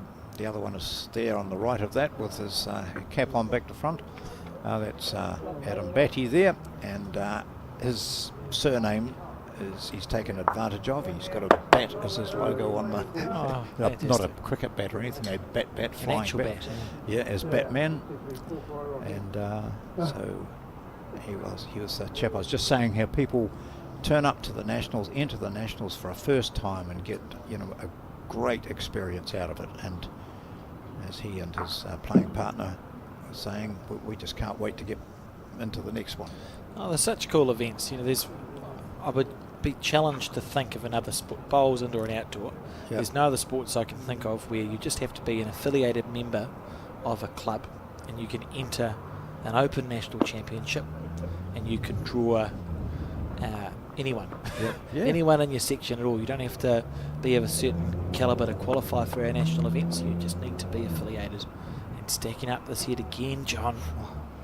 Beginning to get a little bit stressy for the Blucher combination. Oh, this one might be short. Yeah. But just you know, watching that last bowl of Seamus, That's kidding. That would how be far nice, mate. out he went. That's like the old bowls, isn't it? That's the sort of green you would normally take with your big black or brown one. Let's just see if we can have a view of this as it comes down, how wide he's going. Watch from the player's point of view, and you can see the tracks there. Yeah, Bottom left of here. Oh, thanks, Seamus. Yeah, but look, we haven't seen the bowl. It's went way out wide. Oh, good. He really wanted to sink the jack back for a big number there, yeah. and he's underneath the line. So they've escaped. And he didn't go out far enough. He went out a long way, but as you could see, that was a good shot of those lines where the bowl has been travelling. Show how far out they're going. If they were only one down, played a little bit of bowls with Adam, he'll consider hitting Seamus's last bowl. See the one that sits at 10 o'clock to the jack, Yep. and nearly black and white touching one. Peter's Yeah, bowl. yeah. If he was to drive that, you'd almost come off and get the shot bowl and hold one to the short Peter Blucher bowl at 11. If they're 2 down, that's a silly bowl to play. 2 down. No, Lose another I think 3 I if just it said goes. 2 down, do No, I mean, it's a silly bowl to play. Yep. So he can draw nicely in on that. Give it plenty of green, and he's done that. Bring it round, tickle that jack. Oh, he hasn't. No. He wanted to have a go. I reckon that'll be the story. Play the other hand, whistle through there, take this shot out. And that's his mindset. I know the score was 10-3, but that's the first time I think we've seen Adam Blucher actually blink. You know, he missed a kill by a cigarette paper twice. Yep. That's not a badly played bowl. I think that's the first time we've seen this little bit of pressure show in this match. And the score 12-3 now, and we're on end 9.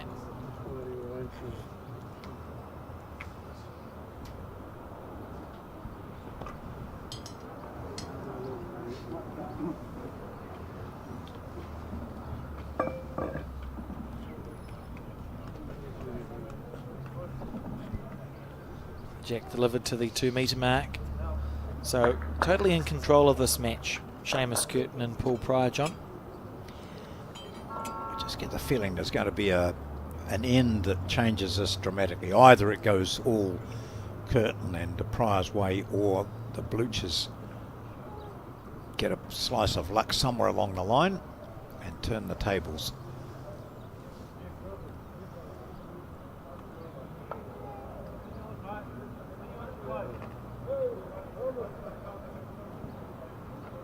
Well,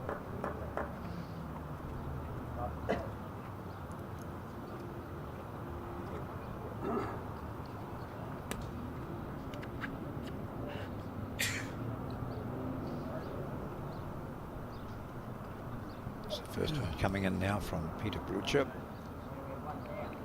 Just a bit overweighted, but his playing partner won't be worried as long as it stayed on the rink.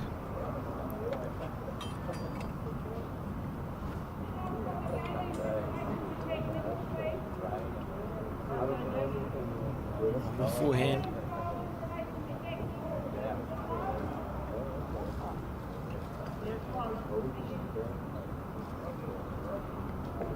Look at this, John.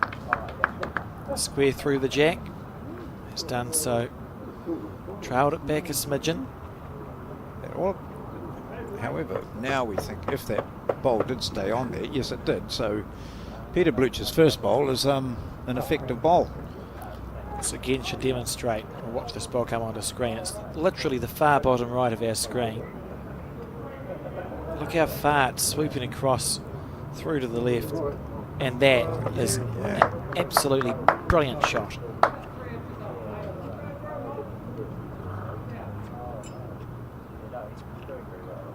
Whatever he put on his water, Beginning working. to take effect.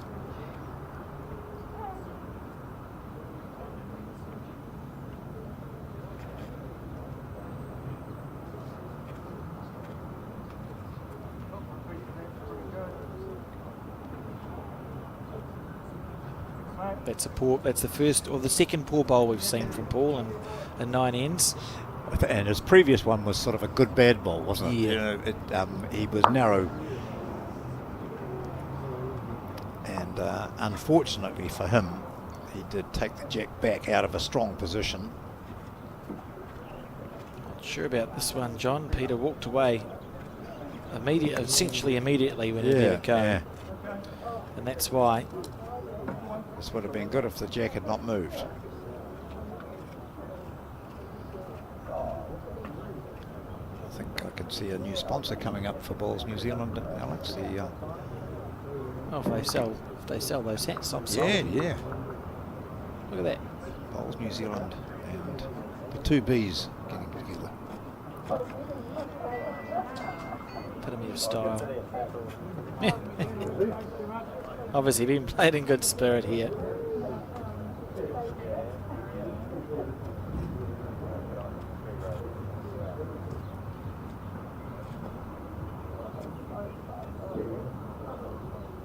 So again, when I think back, maybe twice before in this game has Seamus crossed over under pressure, not looking to add to an already good hit.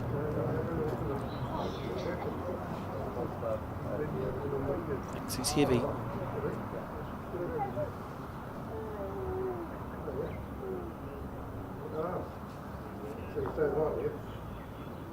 Not sure if he was. I think his weight was actually, it looked about right. Didn't it? Yeah.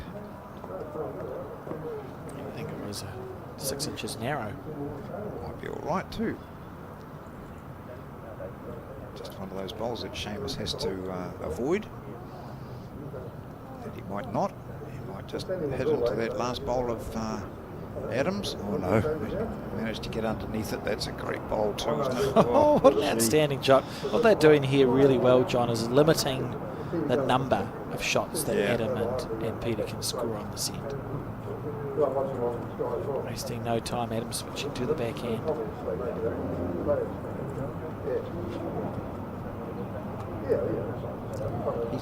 He's Australian quick on the mat, isn't he?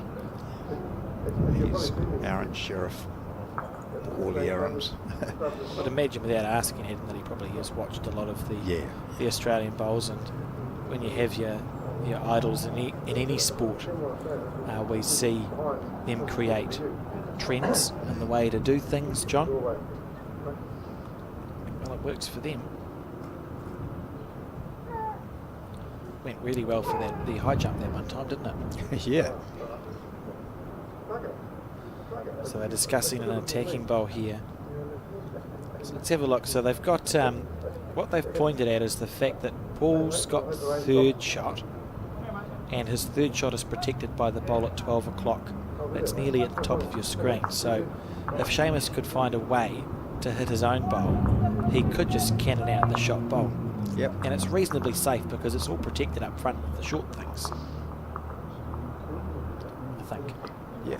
Well, you won't be able to see much, but he will be able to see at least half of his own bowl down there.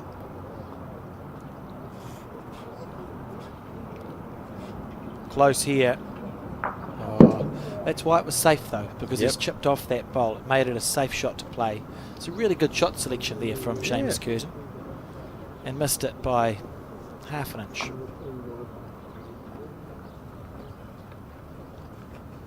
On the coke.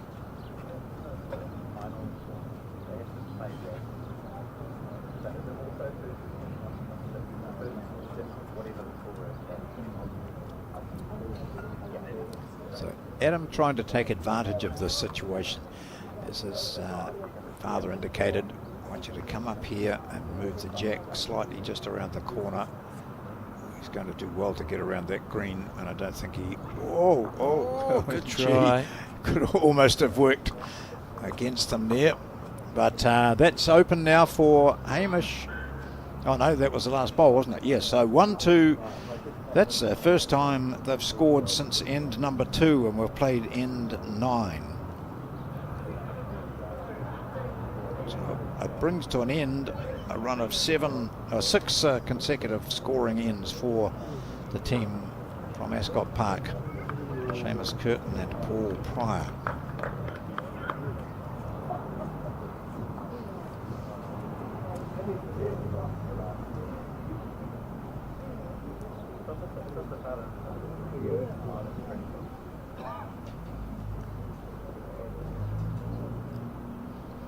So There's not very much activity on here at the moment. Got one other game way to the top left of your screen. You might have just seen the bowl going down on the green to the right of us. The B green, there's one women's singles match between Galen Kawana and Debbie White.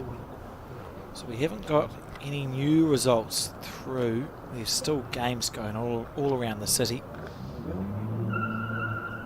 So look through bowl subs. So we're still awaiting the quarterfinals. So to explain how tomorrow is going to work, John, we've got a finals day. So the open disability singles, the women's singles, and the men's pairs are all down to a finals day situation, which means that the open disability singles kicks us off with their final. The women start with the semi-final in the morning, so we broadcast their final as the second game, and the men, our quarter-finalists, will play off in the morning, so we broadcast their final in the afternoon. 8:30 start. We're on here at 8:30 for the open disability singles final. Sort of 11:30ish for the women's singles, and 2:30 or something for the men's pairs. What a lovely start. Beautiful bowl.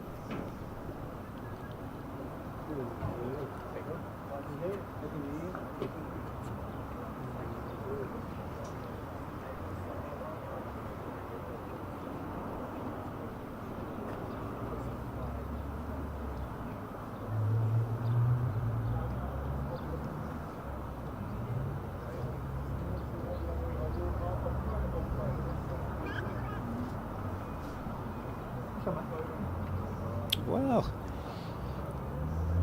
Paul Pryor is human after all. It's easy to get caught up in cliches as a commentator and talk about the comeback being on, so I'm not going to say it. Good. But look at this. Peter Blucher really warming up, and that's what needed to happen, John. Yeah.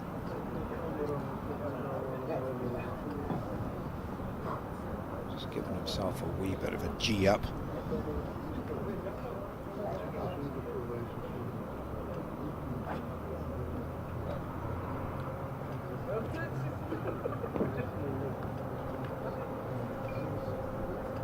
Just love the way these bowls are finishing nicely. Look, both got the green pretty well. The last thing Peter wants to be is, a metre and a half short. He just really wants to be in that zone. Put one over the jack slightly would be perfect. I think Adam quite likes this. Doesn't get down the haunches very often. Oh, just going to park it up on the jack high. Oh, really good. Yeah. Well done. Okay, Paul, just if you hit that centre one, all three will go. Maybe not. No. I think he'll look to... Not sure. What do you reckon? No. Leave it to me. I want the glory shot later. That's what the skips do, isn't it? Well, it depends on how the skip's going. Paul, all he wanted to do was not be... This is perfect. Yep. He's going to nudge the shot out, and beautiful. It's such an outstanding bowl. Why be overly aggressive when you can do it with a touch ball like that?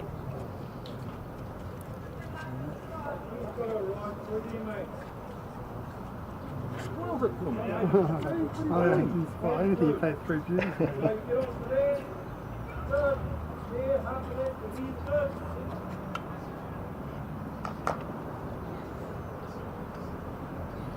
On the forehand.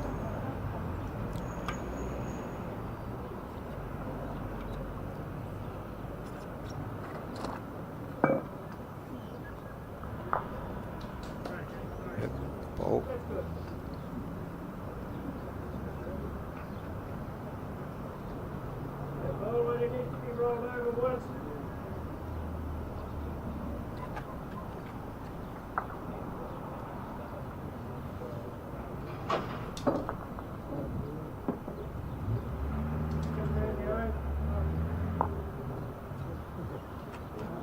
back a little, I think.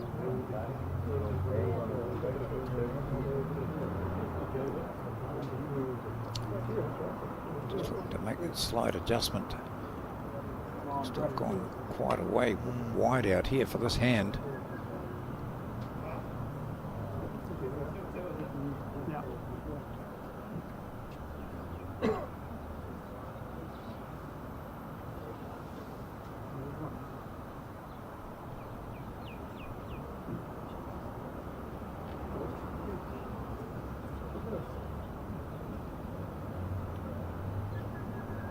When's it going to break? You Not okay yet.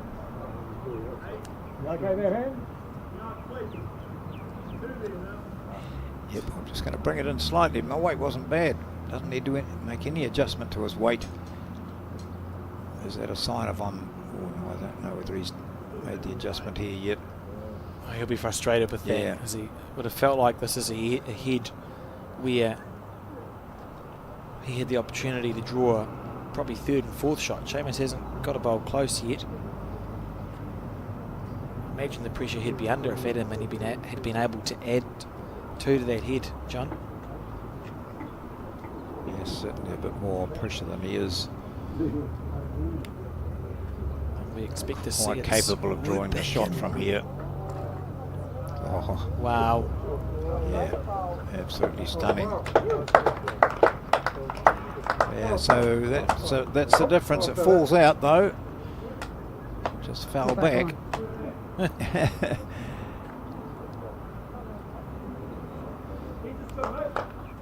One down, so it is Curtin who draws the shot with his last. Missed opportunities there for the Blucher combination. Yeah, no, it's not. I thought it was going to roll back. Chatting around it very well. Here's the shot that started the undoing after Peter Blucher had put three really good bowls in. His opponent pushed the jack back. They still held one, and then at the end it was the fine last draw by Seamus Curtin. It gives them a 13-4 lead. We've played 10 ends of 18.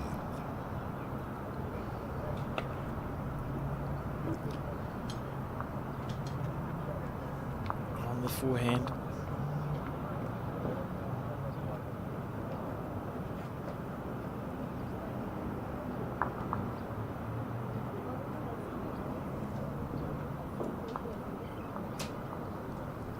Now the loose bowl, just, I think, looking the tiniest bit fragile here, the Curtin Pryor combination, only because in the last few ends it feels like Peter has started to get the better of Paul Pryor, and it's been Seamus who's been playing the saving bowls for his team. So they'll still feel like they're in this team, the father-son combination. With Peter Blucher playing bowls like this, you just need Seamus to miss one bowl and you can pick a number up. Yeah.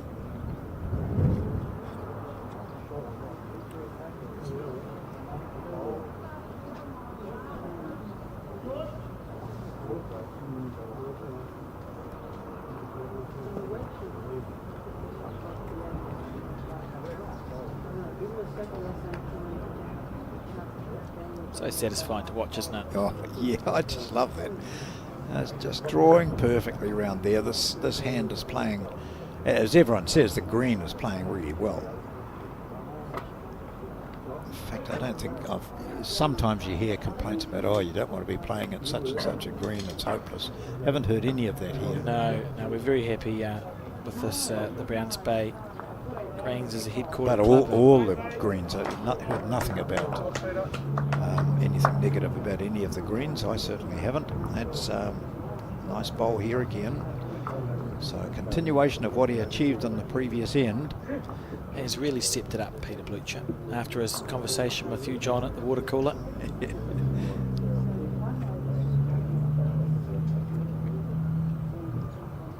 They're having quite a good little tussle too, and they're chatting to each other.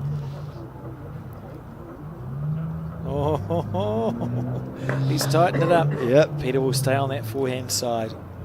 And ideally, he'd be just past and sitting on one of those bowls of his opponent. Yep, don't Always be asked to switch. Must be looking for cover. Yeah.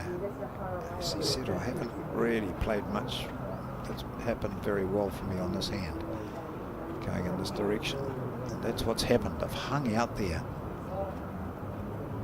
Just needed another 2 meters on that, would have been perfect. Adam probably trying to protect the slightly more Yes. aggressive bowl from Yeah. Seamus and Yeah. cover the jack squeezing out to the far bottom right as we see it. He doesn't mess around, does he? Aggression is part of his game. It's become more and more so, possibly, while playing in Australia. I think backing his ability, really. Yeah, It's yeah. got all the ability in the world. It must be hard when you are as good as these players to actually make a decision. Because a lot of us, our shot selection is informed by our ability, right? So I go, well, you know, I know I can't. I'm not a very good drive shot player, for example, so I go, well, I won't play a drive shot. Rule it out. If you're actually really good, so many choices, John. Yes.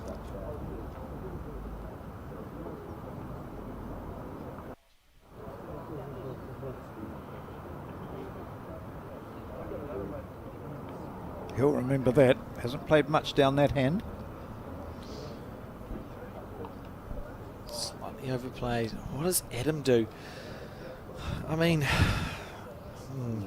the danger is absolutely Seamus getting the jack back to where his bowl sits at the bottom of your screen.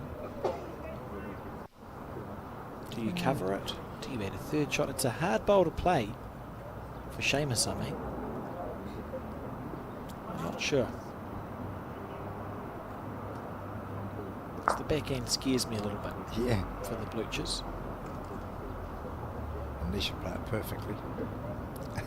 He keeps running, Look he at has. this. Yeah, good bowl. It's a very good ball. And it sat down. I think that might make up Seamus's mind.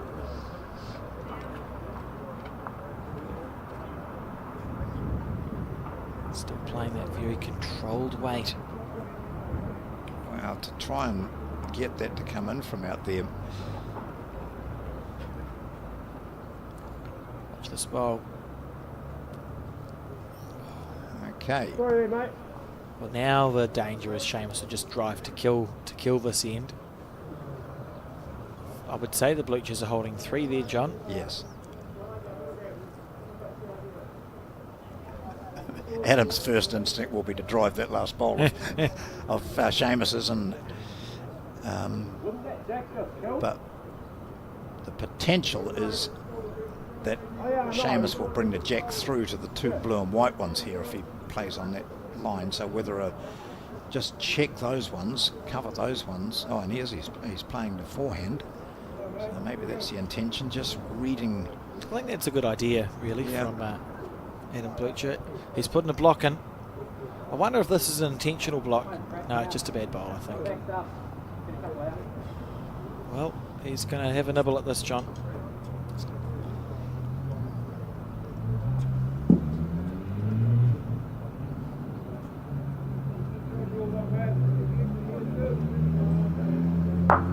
Miss. First bowl we've seen him Yeah. really missed, Seamus. And that's the most emotion you'll see from that man. That was a big miss for him. And Yeah.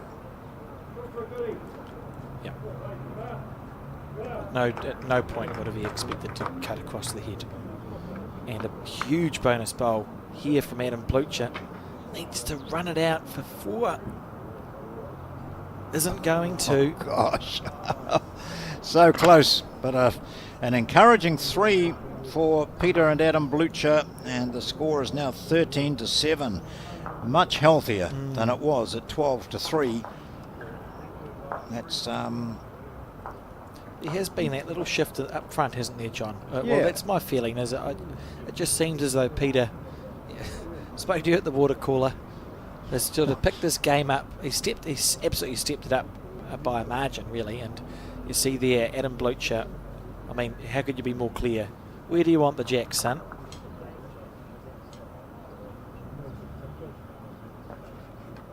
Right there, looking for a short one.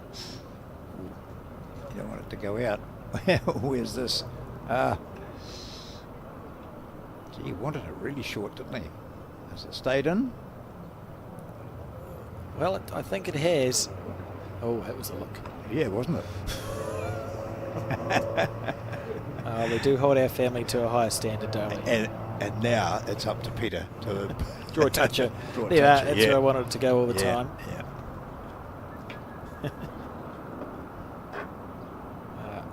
No, he's going to put it no. where Adam wanted it. Oh dear. That's literally where the foot was for Yeah. the jack. Peter. Fortunately, Adam's somewhere else. Not ideal here at the Browns Bay Bowling Club.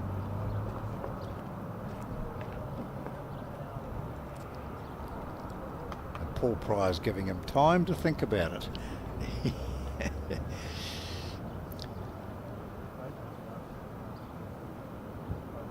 There's plenty of mind games and bowls, John. Yeah. Now,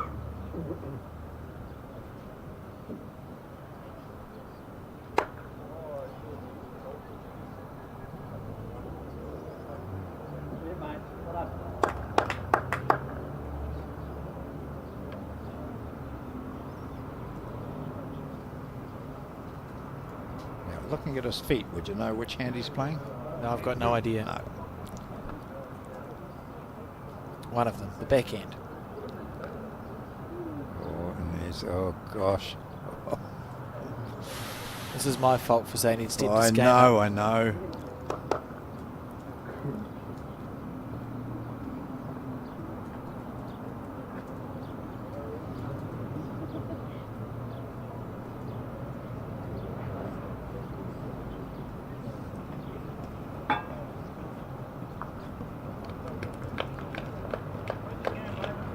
Right, at the other end, Seamus Curtin is able to applaud for a second time.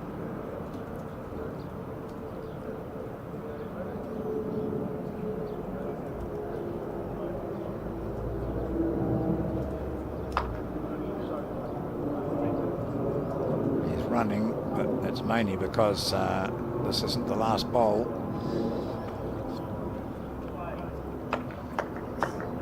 Adam there, you know, you've just scored a 3. Yeah. You get yourself within cooey of the opposition. He's got some work to do, but you have to put those thoughts out of your mind, John, and just approach it as a puzzle. Yep. He knows he has the ability. And he knows Peter's hurting. He knows that because he fought his way back into some really good form here. Fought their way back into the game.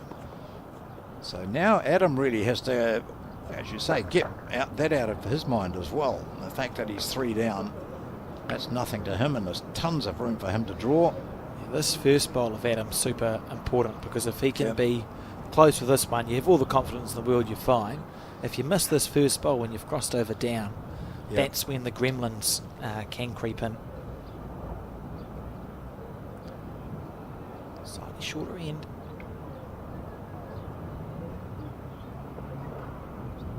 It's gone tight. And now a very important end for the Blue Jays. So I think that's a bit of a mental thing there, isn't it? Where you're just maybe allowing the situation to get to you. It's, Very good. some noise in the background. Look at this. Seamus has clunked into... Oh, he's just narrow. And short. Right. That's better green for him. He's urging it on. Has he got the weight? Do you like this one? No, he doesn't. Again, he's a mile short. So now he's got to be thinking, oh gosh, I was blaming Dad for this, and I'm just as bad. So reassess, Adam.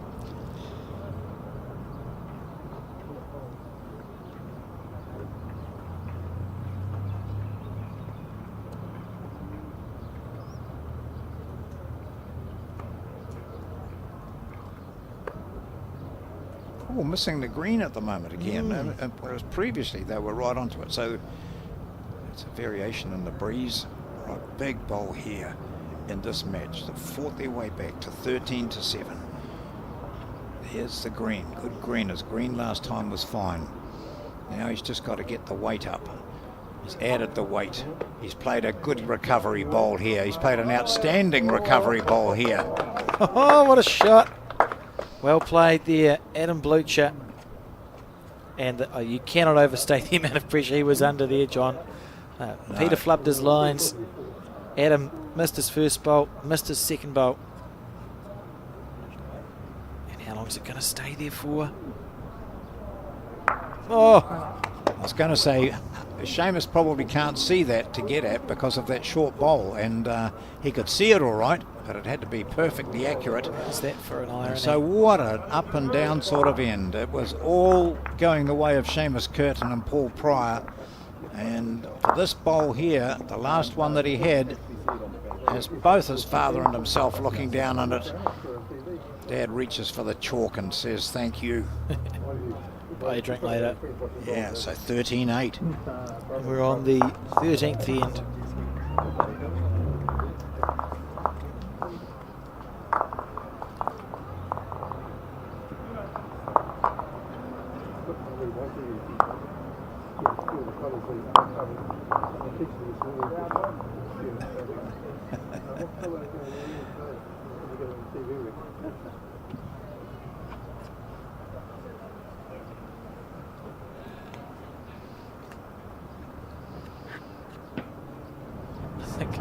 I think Adam just said, is it downhill this way? He quite likes this one, I think. Come on in, come on in. Not going to quite be up. Good line. Just heard some applause before. Alex, I poked my head out the window. There's only one other game on the other green, and that's between Debbie White and Galen Kanawa. And White was up 7-5 when I looked, and now she's down 7-8, so dropping a 3 on the last. So Kanawa had a long battle against Kenny Critchlow and won that with a big fight back. And within about 3 minutes, I think, she was out playing against Debbie, so no messing around. Good opening ball here from Pryor.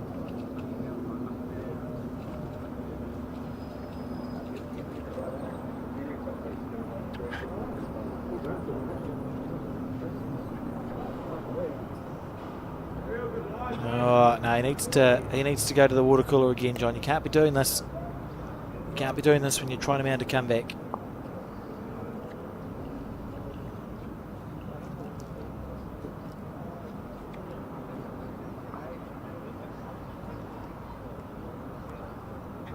Just give your opponents a glimmer of hope. Yeah. So it makes them play better. Paul Pryor. And in a second one, Andy Bolt and Peter just be passed. I do like their shirts, John. They're nice, aren't they? Yeah. Nice. Colourful shirts. Yeah. I was going to say when he was bending over, it looked like regimental stripes going through them, but ends up in a nice Maori motif. That's a great bowl from Peter. Good recovery. Well played. Yeah. And like us all, he looks at those three and says, well, if only that had been my first one, then I improved.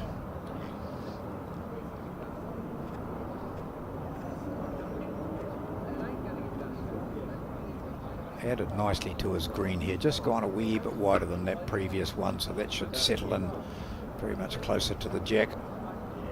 There it is. So 3 very good bowls. There's probably 3 shots here to, certainly 2 to Curtin and Pryor. So neither team has back bowls. Adam plays a pretty flamboyant game. There'll be an instinct here. I mean, you look at this, there's an instinct to go, there's bowls and jacks that I just need to be within a foot if I've got a good drive on me. Totally reset the head. Or you can just draw it. Yeah, just what I think. Well, that's what he's thinking. Entirely fair. Yeah. I usually think it but don't execute it. Oh, he's doing both here. Inside it, not quite. Oh gosh. See if he can take a half a metre off that, he'll be in for shot. It might not be the shot he plays next time. Depends on what here happens from Curtin.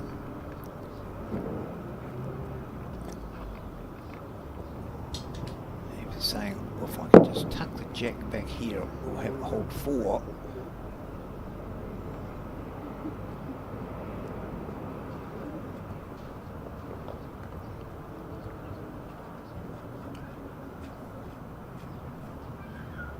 Trots off after it. Brought his line in slightly. If he has kept his weight, he'll be in a pretty good position. Oh, he didn't. Oh, plant. Oh, it's going to sit. No, it's going to sit out the wrong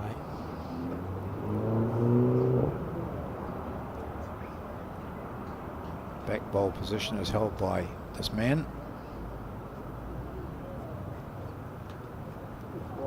Essentially, it means, John, that we will see another attempt at a draw here. And wouldn't it be gutting for the Bluchers to drop a bundle? They've done so well to get back to within a handful.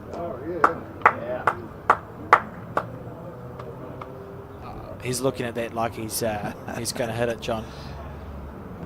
Well, he's going to have to take the jack clean back and stay with it. Have to be a If perfect that's bowl. his plan. Just the way he was, did you see the way he was Yeah. staring down at the bowls? Yeah. He's thinking, I could just hit it. Yep, that's an indication that he's going to not be short. Flip the man over for grip. We'll watch it from the player's end and hope it's not too high. Hope the camera survives. Well, they've been through a lot today. Here we go. Oh, that gap. It's a swing and a miss from Adam Blucher, just on the tight side. Yeah. And this is a huge end for Seamus Curtin and Paul Pryor.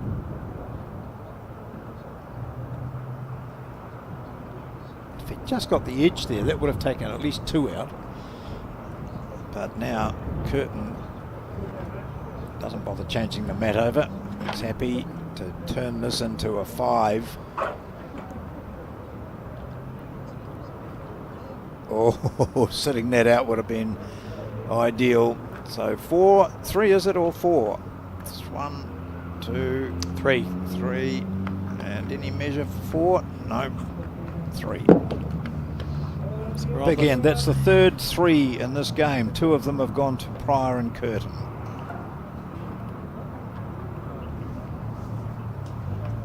Interesting.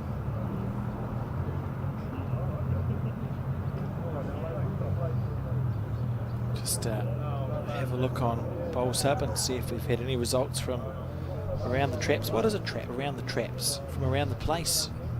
Come through. Yeah, I don't know whether it went in the traps. Traps often used. Someone will texture with it. Facebook page, I Bowls used New to Zealand. know the, Yeah, listen, you guys, don't you know what traps means? I think that's Adopting the accent of a person who messages a lot.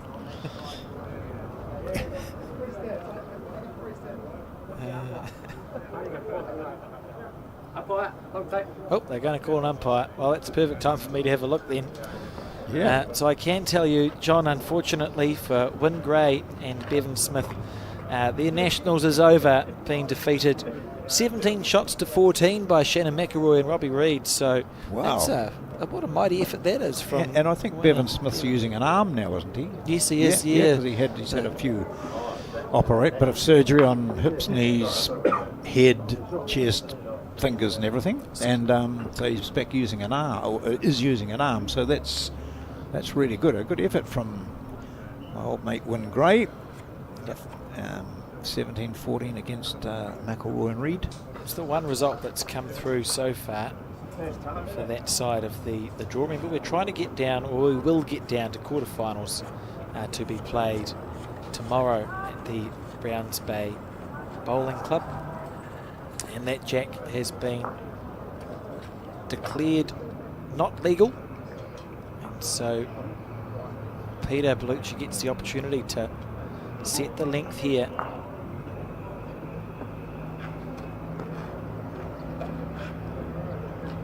See where he delivers it to.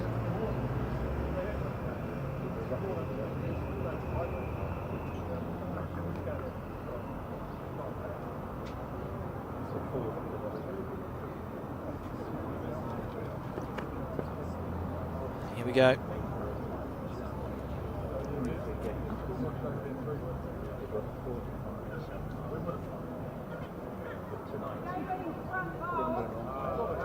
So, on the back end.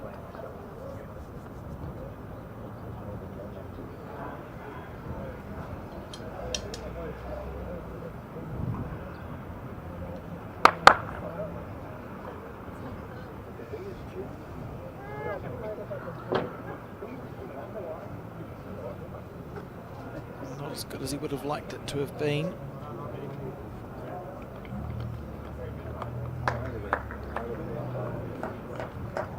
Anybody?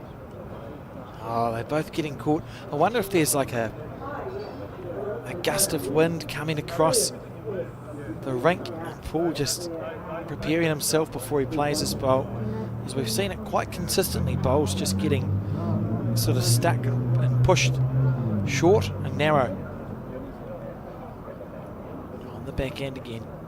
Taking more green this time has Paul Pryor.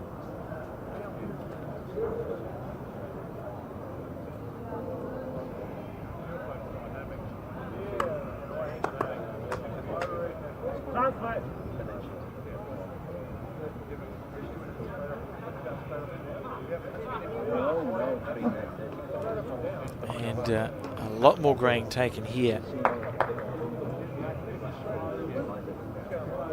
by Peter Bellucci. And the wind, you can see it.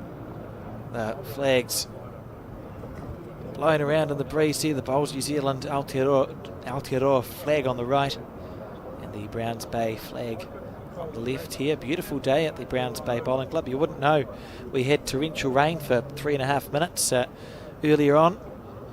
Just enough time to stress out the entire broadcast team. And this bowl, I mean, it's a loose head by the standards of this game. And it really gives Peter a chance to get in and atone for a couple of looser ends, particularly coming in this direction. There we are. He's either been absolutely sublime or poor. There's not been an in-between with Peter. Yep. So that's, I think it's possibly the scratchiest first 6 bowls we've seen. So we'll do the math. So it's 6 shots the difference, 8 shots the difference, excuse me. And there's 4 ends to go after this one. Adam and Peter would probably like to be within 3 or 4 when we're playing the last end, John, for a chance. Yep. They sell bottles of water. So I think the other match, which is on this green, features Ball, baby. Oh, look, a beautiful ball, just cutting out that shot that they had. Seamus. Oh yeah, but in the other game is Finbar. Oh yeah. And, oh, thank you. and Robbie Bird playing. We'd seen them in the earlier game, and I think this, you can see, just see the board coming out. It was 17. Something up that game. So here's the man in white. Looking like it'll be Finbar and Robbie who will be through to the quarter-final round to be played tomorrow.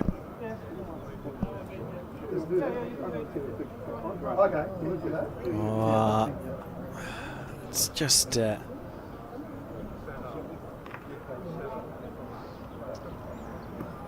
a bit, I don't even know what the word I'm looking for is, John, which is unhelpful for a commentator.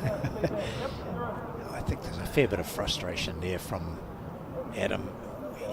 he knows he's capable of playing all the shots, but he's just sometimes I think the speed on the mat is a disadvantage. You know, every now and then, yes, just a little bit of time would help. And there you can see as Peter was just standing there giving him a foot and saying play it up, and Adam had already played the bowl pretty much. So 2 short bowls from the skip, that's not ideal. Only 1 down. 15 centimeters. A little bit of movement of the jack would scorch them a 4.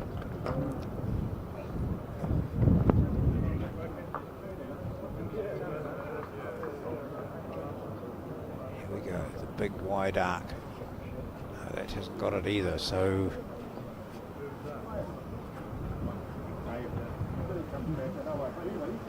he's looking at the risky shot. Yeah, he wanted to play. Yeah, he wants to play the forehand. It's because there's that whole shelf there, John, of bowls that can move. He's still looking at it. Yeah.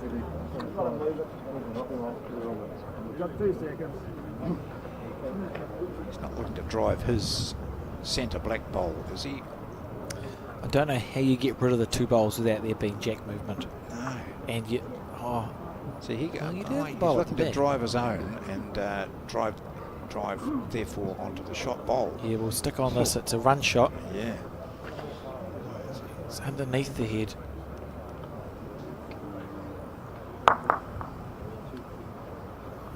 Hasn't done much there, so it's going to be 1 down, just the 1 down.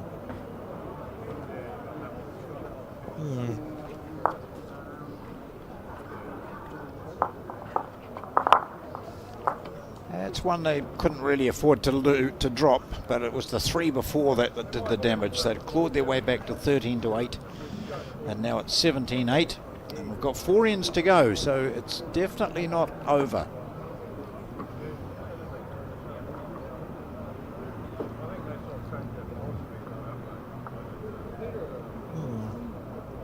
Been a fascinating game to watch, John.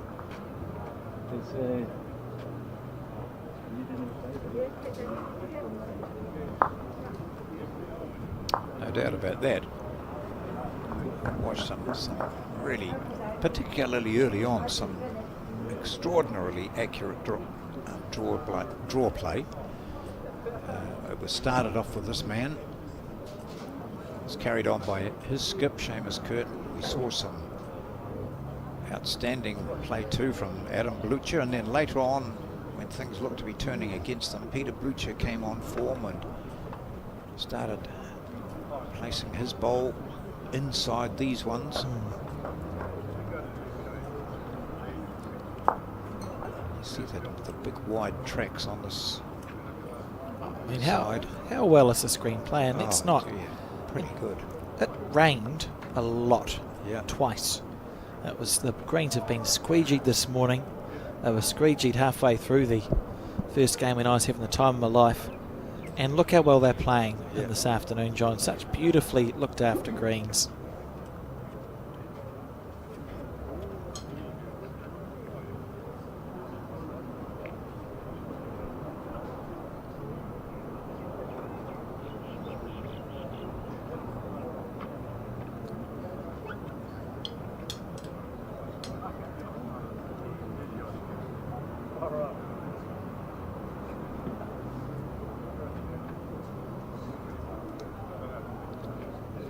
Sliding through, so no short bowls yet. Peter just looking for a slight adjustment.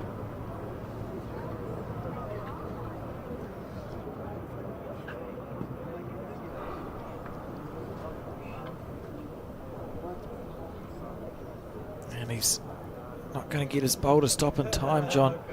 Just overplaying. It's been just an interesting game.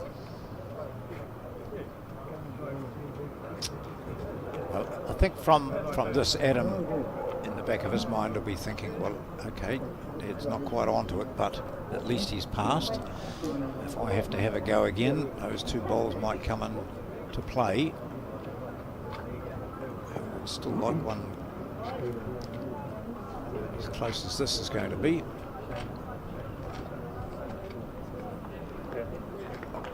Very good bowl. It's lovely stuff. I think, yeah, Paul Pryor's just been super in this match. Adam's been good. Seamus has been good. Peter's been brilliant in spells.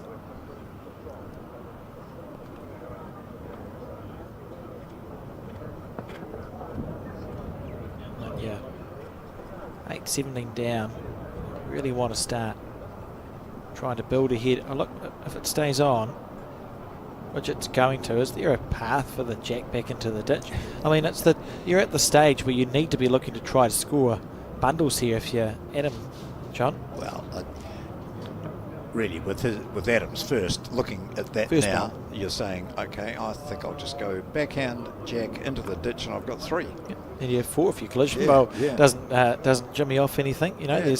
there's chances, and I know it's low risk, or high risk, sorry, but you're 17-8 down.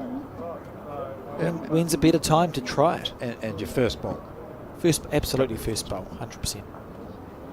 So Hamish will be aware that will be in his thought process, and he'll be wanting one close to the ditch, and he must be on, because we saw his playing partner back. Brilliant. Oh, look at that. That's brilliant. Well, now what you hope for, John, is Yeah. that your collision bowl on the follow-through Take that out. takes it out.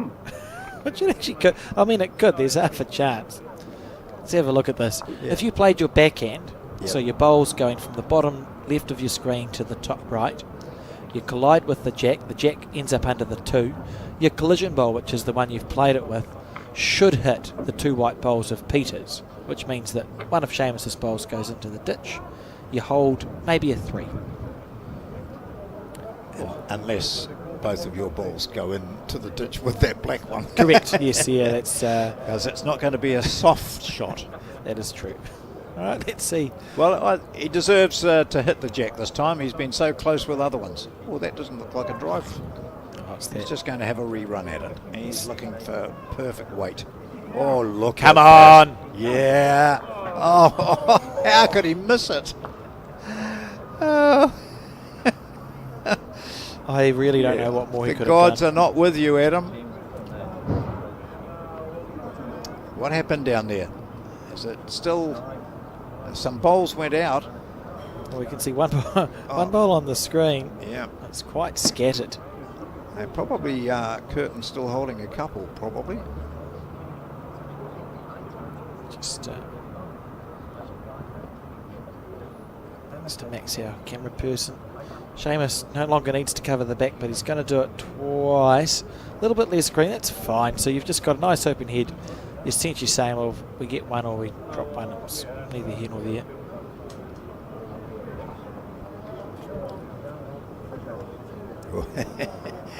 Well, we've seen what Peter wants him to do, and that is to beat that bowl there, beat those 2 there, or hit that one, and you'll take both out. Adam could have walked up to the other end, but he walked 2 rings Sideways. across. Yeah. Whatever works. Yeah. Oh, he's flipped it over. Yep.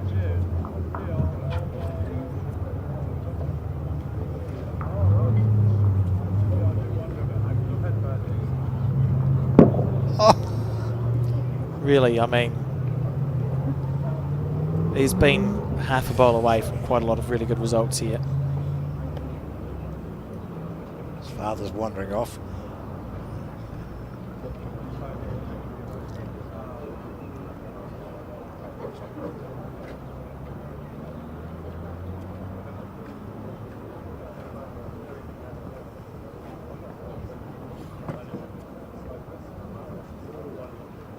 Just played another to the ditch. I mean, what other... Oh, it's in the count. They're probably 3 down now, I think. I would say so, and it becomes just an interesting conversation, isn't it? Because if you drive and you miss, you're essentially saying, well, we've lost the game. Yeah. Well, you could try and scrape a 1, 8 shots down with 3 ends to go. That's achievable. He'd back himself to draw this. Oh, I think he's going again, isn't he? What's going through his mind? Wide, long way wide. Oh, it's... There he goes. Now, that's not an Adam Blucher record. That's that you would expect. He has 3 shots at a jack. He'd get it twice out of the 3 times, you would think. 3 there. And I think they're going to play it back. Yeah. But we're very close to the end of this game. And look at this.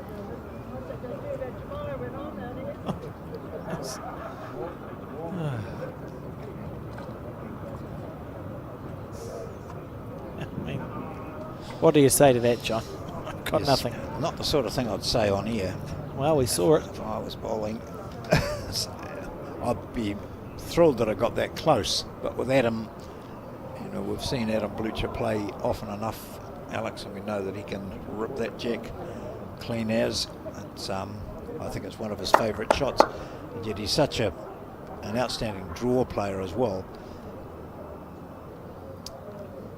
Yeah, we're sort of half expecting this to be the last end. The general convention is, John, you sort of, if you're in a dire situation and you think you might be wanting to shake hands, you may as well play the bowls back towards the clubhouse and where your bowls bags are, because you're going to have to get in there anyway, so it may as well be spent playing an end. Sometimes funny things can happen, but it's just hard to see that occurring on this occasion. They need to find a 5 or a 6, really. Well, Peter might be quite relaxed now, draws 3 here, and could happen. And then they get a 6. Oh, well, maybe a 5. This looks like it's going into the wrong place. Is it staying on? It's staying on.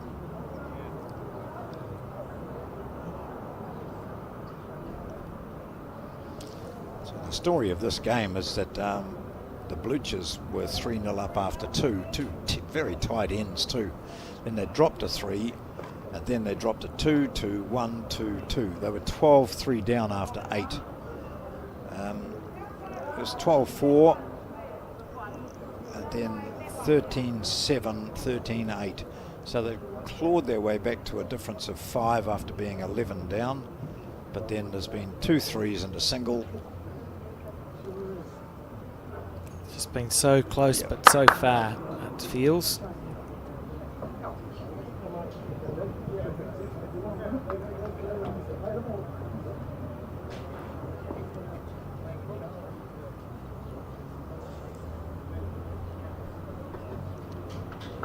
So we see this man here, Paul Pryor, who's been so consistent.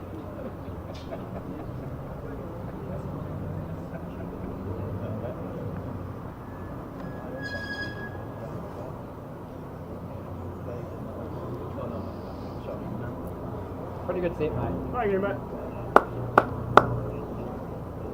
Right, another bowl from Peter Blucher. Realistically, yeah, you'd need a 5, I think, John. Yeah, puts you on 12, 8 shots to score on 2 ends. Anything less than that, we'll just see a shake of hands. Look at your scoreboard. There's been no more than 3 shots scored on any end.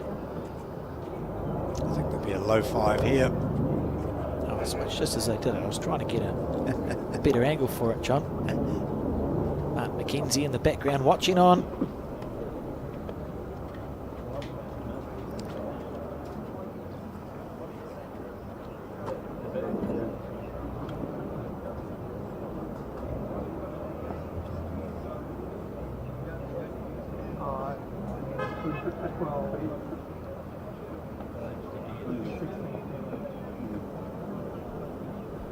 This ball here.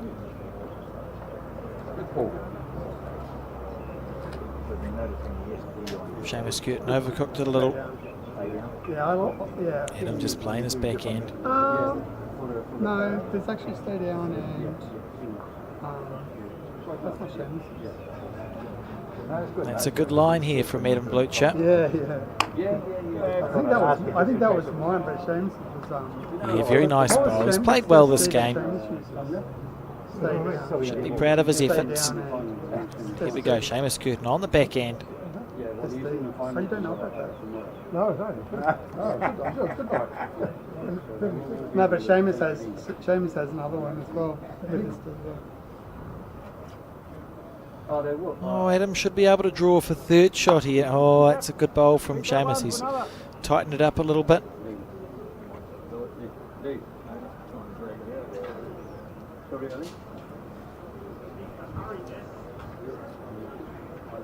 On the backhand. Stay down. That's what it is, the SD on his wrist. Oh, how good. I just went out and asked Paul Pryor, what's the SD for? Stay down. He said, Seamus has got something that he uses as well. What's that again? But he couldn't remember. So it's just possibly something he changes all the time for various matches. Oh, I mean, how well's that gone? That's good. Oh, you just take it and run. And this likely to be the last bowl of the game. Yeah.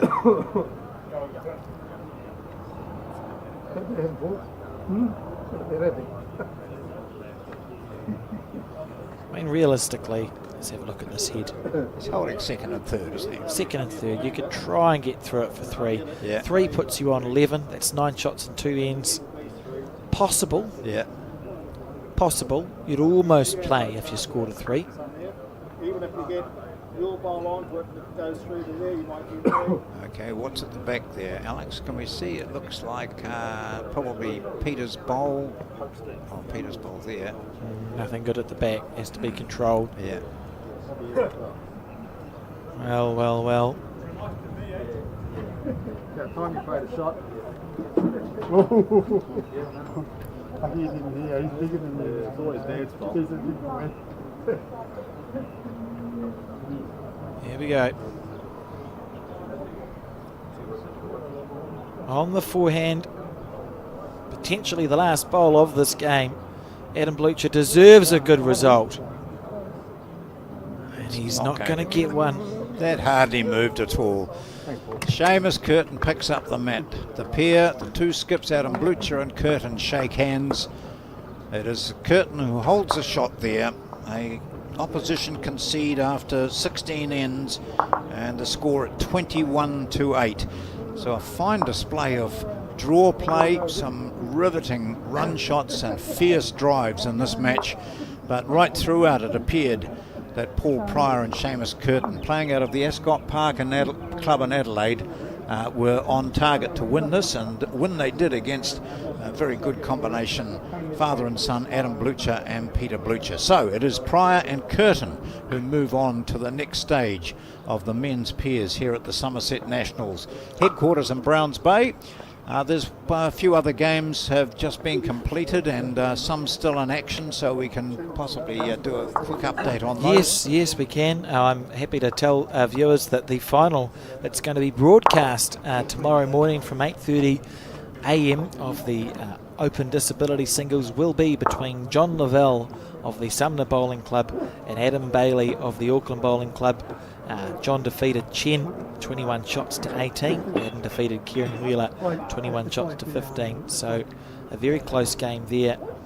Well, that'll be stunning too, because we've seen quite a bit of Adam Bailey on our coverage over this season and last season, so we know how capable he is. And John Lavelle, of course, to get through to the final of this means that he's in very fine form. And I can also tell you, John, the other quarter-finalists in the women's singles, Olivia Manser is currently playing Catherine Bien at Takapuna Bowling Club, and Wendy Jensen is playing Millie Nathan at Royal Oak Bowls, and the round of 16 has not been completed for that third quarter-final, so probably it'll be Taylor Bruce and Trish Croot, the winner of that, will take on the winner of Kirsty Hill and Sarah Childs in that quarter-final. So some fascinating bowls happening around the place this afternoon. Big names missing out of that those ones that you read too, and so that is really encouraging. That's going to be some stunning singles play from the women here tomorrow, and we do have, as Alex mentioned, that Open Disability Singles final coming for you at 8:30 tomorrow. the singles final for the women. Remember, the national champion, the defending champion, was knocked out earlier today. That was Leanne Polson. So the singles final, the finalists to be determined, of course, in the morning. And to round off our coverage tomorrow afternoon, around about 2:30, we'll have the final of the men's open pairs. So plenty more coverage for you here on Sky from the Summerset National Singles and Pairs at Browns Bay in Auckland. Well, last time they met, they were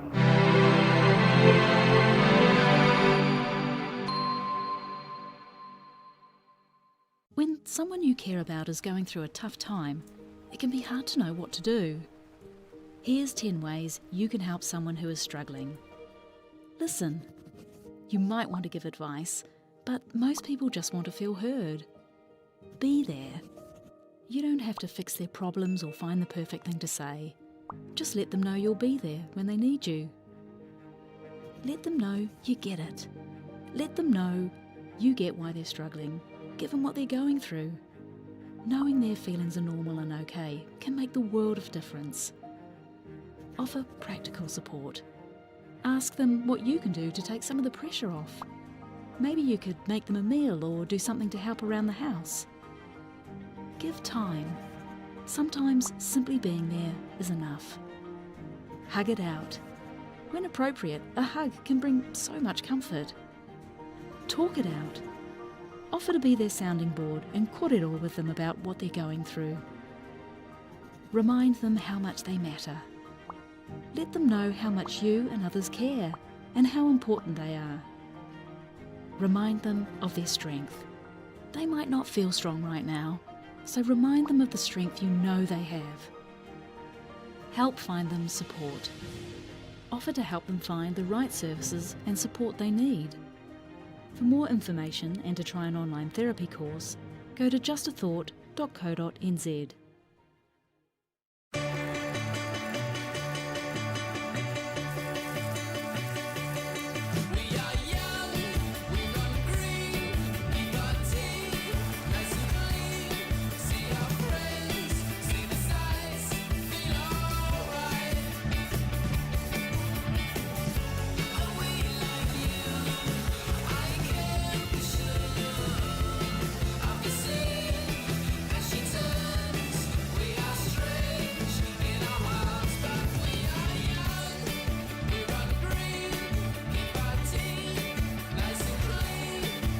Think age is just a number. Love the life you choose at Somerset Retirement Villages.